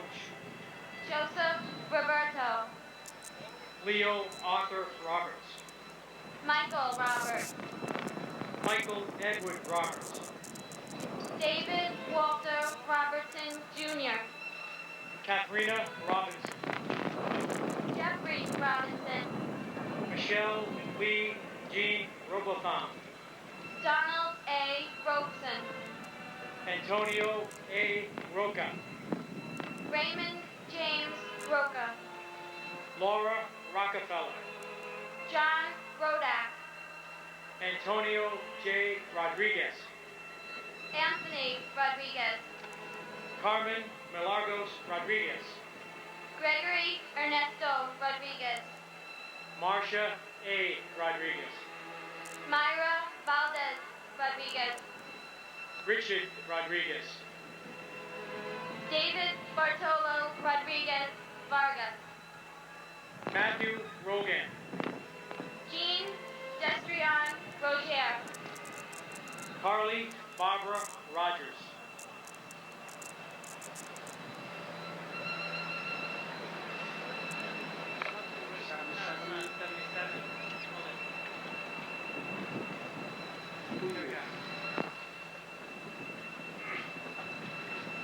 Scott Williams Roner. Keith Roma. Joseph M. Romaniolo. Juan Romero Orozco. Alvin Romero. Efrain Romero Sr. James A. Romito. Sean Paul Rooney. Eric Thomasu Rapito. Wendy Alice Rosario Wakeford. Ida Rosario. Angela Rosario. Mark Rosen. Brooke David Rosenbaum. Linda Rosenbaum. Cheryl Lynn Rosenbaum. Lloyd Daniel Rosenberg. Mark Louis Rosenberg. Andrew Ira Rosenblum. Joshua M. Rosenblum. Joshua Allen Rosenthal. Richard David Rosenthal. Philip Martin Rosenzweig. Daniel Rossetti. Richard Barry Ross. Norman Scott Rosnow. Nicholas P. Rosamondo. Michael Craig Rothberg. Donna Marie Rothenberg. James Rue. Nicholas Rowe. Timothy Allen Roy Sr. Paul G. Ruback. Ronald J. Ruben. Joanne Rubino. David M. Ruddle. Bart Joseph Ruggieri. Susan A. Ruggiero. Adam Keith Ruhalter. Abdulio Ruiz Diaz. Gilbert Ruiz. Stephen P. Russell. Stephen Harris Russin. Michael Thomas Russo Sr. Wayne Allen Russo. Edward Ryan. Jonathan Stephen Ryan. John Joseph Ryan Jr. Matthew Lancelot Ryan, Tatiana Rihova, Christina Sunga Ryuk, Theory Seda, Jason Elazar Sabag, Thomas E. Sabella, Scott Saber, Joseph Francis Sacerdoti, Jessica Lee Sachs, Neraha Sada Rankin, Muhammad Ali Sedeka, Francis John Sedocha, Jude Safi, Rob Joe Safranov, Edward Saia, John Patrick Salamo, Hernando Salas, Juan G. Salas, Esmerlin Antonio Salcedo, John Salvatore Salerno Jr., Rama Alina, Richard L. Salinardi Jr., Wayne John Salomon, Norbert Salomon, Catherine Patricia Salter, Frank Salvatera, Paul Richard Salvio, Samuel Robert Salvo Jr., Rena Sam Dinu, Carlos Alberto Samniago, James Kenneth Samuel Jr., Michael Sanfilip, Sylvia San Pio, Hugo M. Sane, Eric Sanchez, Jacqueline Patrice Sanchez, Jesus Sanchez, Eric M. Sand, Stacy Lee Sanders, Herman S. Sandler, James Sands Jr., Aileen J. Santiago, Kirsten Santiago, Maria Teresa Centillion, Susan Gale Santo, Christopher Santoro, John A. Santori, Mario L. Santoro, Jorge Octavio Santos Anaya, Rufino Conrado Flores Santos III, Rafael Humberto Santos, Victor J. Saracini, Kalyan Sakar, Chappelle R. Sarver, Paul F. Sarl, Deepika Kumar Sadaluri, Gregory Thomas Saucedo, Susan M. Sauer, Anthony Savas, Vladimir Savinkin, Jackie Saye, John Michael Spavaro, Robert L. Scandoli Jr., Michelle Scarpita, Dennis Scauzo, John Albert Chard, John G. Sharp, Frederick Claude Chester Hall Jr., Angela Susan Scheinberg, Scott Mitchell Scherzer, John Shelkey, Stephen Francis Slade, John Schleisel, Karen Helene Smith, Ian Schneider, Thomas G. Scholes, Frank G. Schott Jr., Gerard Patrick Trang, Jeffrey H. Schreier, John D. Schroeder, Susan Lee Schuler, Edward William Schunk, Mark E. Schurmeyer, Clary Shelley Schwartz, John Burkhart Schwartz, Mark Schwartz, Adrienne Victoria Schibetta, Raphael Scorsa, Randolph Scott, Sheila Scott, Christopher J. Scudder, Arthur Warren Esmond, Margaret M. Seeliger, Anthony Segara, Carlos Segara, Jason Sexer, Matthew Carmen Celito, Howard Selwyn, Larry John Senko, Arturo Angelo Sereno, Frankie Serrano, Elena Cesanova, Adele Christine Sessa, Sita Nirmala, Steve Rodriguez, Karen Lynn Seymour, Davis Cesna, Thomas Joseph Scroey, Jaish S. Shah, Khalid M. Shahid, Mohammed Sajahan, Barry Jameh, Earl Richard Shanahan, Neil Shastri, Catherine Ann Shatzoff, Barbara A. Shaw, Jeffrey James, Robert John Shea, Jr., Daniel James Shea, Joseph Patrick Shea, Mary Kathleen Shearer. Robert M. Shearer. Linda Sheehan. Hagai Shefi. John Anthony Sherry. Atsui Siratori. Thomas Joseph Schubert. Mark Shulman. C. Wong Shun. Alan Abraham Schwartzstein. Joanna Sigmund. Diane T. Steiner. Gregory Sikorsky. Stephen Gerard Schiller. David Silver. Craig A. Silverstein. Nasima Ahmed Simji.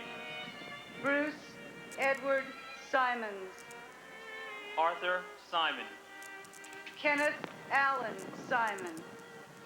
Michael J. Simon. Paul Joseph Simon. Marianne Teresa Simon. Barry Simowitz. Jane Louise Simpkin.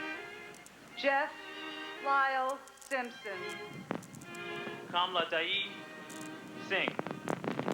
Kulwat Singh. Roshan Ramesh Singh. Thomas E. Sinton III. Peter A. Syracuse. Muriel Faye Siskopoulos. Joseph Michael Cizolak. John P. Scala. Francis Joseph Skidmore Jr. Tonya Skinner. Paul Allen Skripek. Christopher Paul Slattery. Vincent Robert Slavin. Robert F. Sliwak. Paul K. Sloan. Stanley S. Smigala Jr. Wendy L. Small. Catherine Smith. Daniel Lawrence Smith. George Eric Smith. Heather Lee Smith. James Gregory Smith. Jeffrey R. Smith. Joyce Patricia Smith. Leon Smith Jr. Carl T. Smith. Keisha Smith. Kevin Joseph Smith. Maura Ann Smith. Rosemary A. Smith. Bonnie Jean Smithwick. Rochelle Monique Snell. Diane Bullis Snyder. Leonard J. Snyder Jr. Astrid Elizabeth Sohan. Sushil S. Solanki. Ruben Solaris. Naomi Leah Solomon. Daniel W. Song. Michael Charles Seres. Fabian Soto. Timothy Patrick Sulis. Gregory Spagnoletti. Donald F. Spampinato Jr. Thomas Sparacio. John Anthony Spataro. Robert W. Spear Jr. Maynard S. Spence Jr. George Edward Spencer III. Robert Andrew Spencer. Mary Rubina Sperando. Tina Spicer. Frank Spinelli. William E. Spitz. Joseph Spoor Jr. Klaus Johannes Sprakan. Saranya Trinuan. Fitzry St. Rose. Michael F. Stable. Lawrence T. Stack. Timothy M. Stackpole. Richard James Stadelberger. Eric Stallman. Gregory Stack. Alexandru Livu Stan. Corina Stan. Mary Dominica Stanley. Anthony Starita. Jeffrey Stark. Derek James Statkavikus. Craig William Staub. William V. Steckman. Eric Thomas Steen. William R. Steiner. Alexander Steinman. Andrew Sturgiopoulos. Andrew Stern. Martha Stevens. Richard H. Stewart, Jr. Michael James Stewart. Sanford M. Stoller. Douglas Joel Stone. Lonnie J. Stone. James Neville Story. Timothy Stout. Thomas Strada. James J. Strain, Jr. Edward W. Straub. George J. Strauss, Jr. Edward T. Strauss. Stephen R. Strauss. Stephen F. Strobert. Walwyn W. Stewart, Jr. Benjamin Suarez. David Scott Suarez. Ramon Suarez. Xavier Suarez. Yoichi Sugiyama. William Christopher Sugra. Daniel Schur. David Mark Sullen. Christopher P. Sullivan. Patrick Sullivan. Thomas Sullivan. Elerejo Soriano Sumaya, Jr. James Joseph Suozo. Colleen Sapinski. Robert Sutcliffe. Celine Sutter. Claudia Suzette Sutton. John Francis Swain. Christine M. Swearson. Brian David Sweeney. Brian Edward Sweeney. Madeline Amy Sweeney. Kenneth J. Swenson. Thomas Swift. Derek Ogilvy Sword. Kevin Thomas Sozik. Gina Steinberg. Norbert P. Sukowski. Harry Tabak. Joanne Tabik. Norma C. Tadai. Michael Tadonio. Keiichiro Takahashi. Keiji Takahashi. Phyllis Gail Talbot. Robert Talhami. Sean Patrick Talon.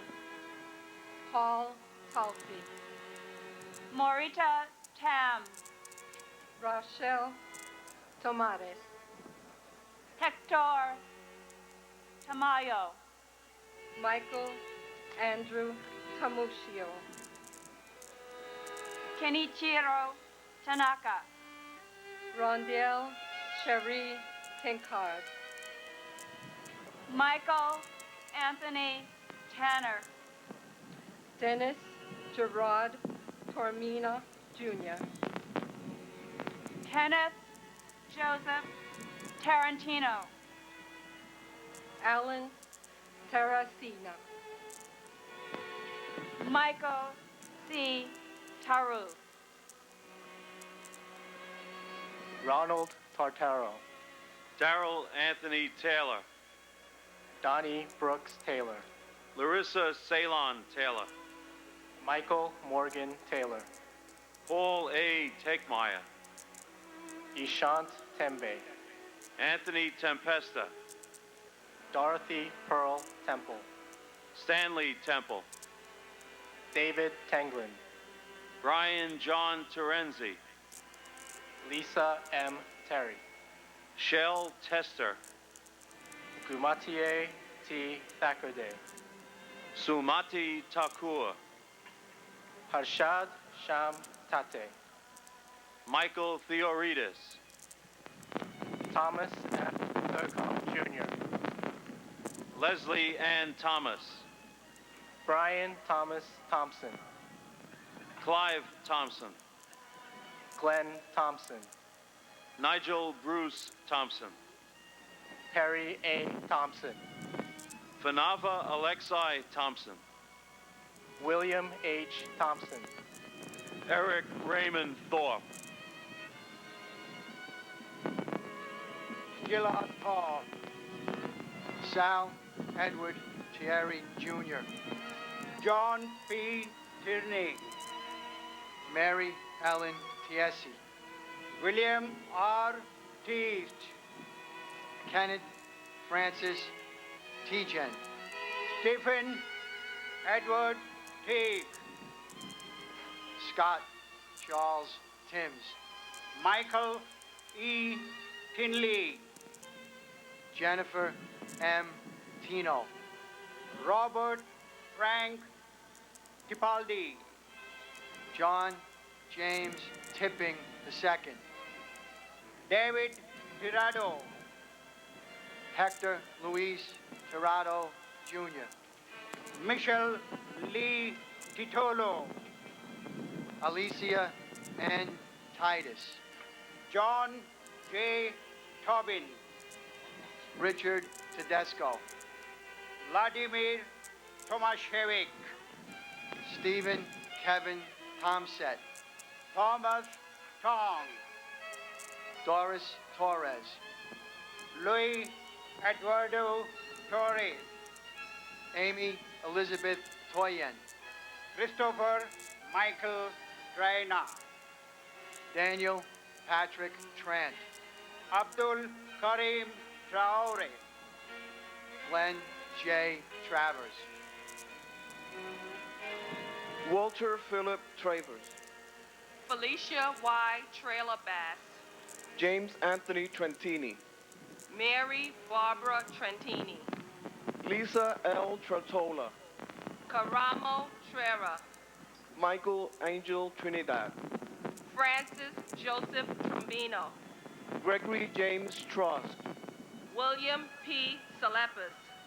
Zanera Valentinova Tsoy. Michael Tucker.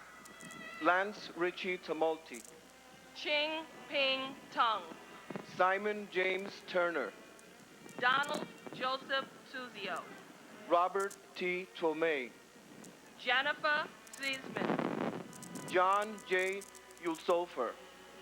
Tyler V. Ugalin. Michael A. Uliano. Jonathan J. Iaman. Anil Shivari Umarkar. Alan V. Upton. Diane Marie Urban. John Damian Bakiccio. Bradley Hodges Varas. Renuda Bairo. William Valcarcel. Felix Antonio Valle. Ivan Valet. Benito Valentin. Santos Valentin Jr. Carlton Francis Valvo II. Pendele Vasi Krishna. Erica H. Van Acker. Kenneth W. Van Auken. Richard B. Van Hine. Daniel M. Van Laer. Edward Raymond Van Acker. John C. Van de Van Laer. Barrett Van Velzer. Edward Van Velzer. Paul Herman Van Velzer. Frederick Thomas Baraki. Gopal Krishnan Varadhan. David Vargas. Scott C. Vassell. Azel Ismail Vasquez. Archangel Santos Vasquez. Peter Anthony Vega. Sincara S. Bellamori. George Velasquez.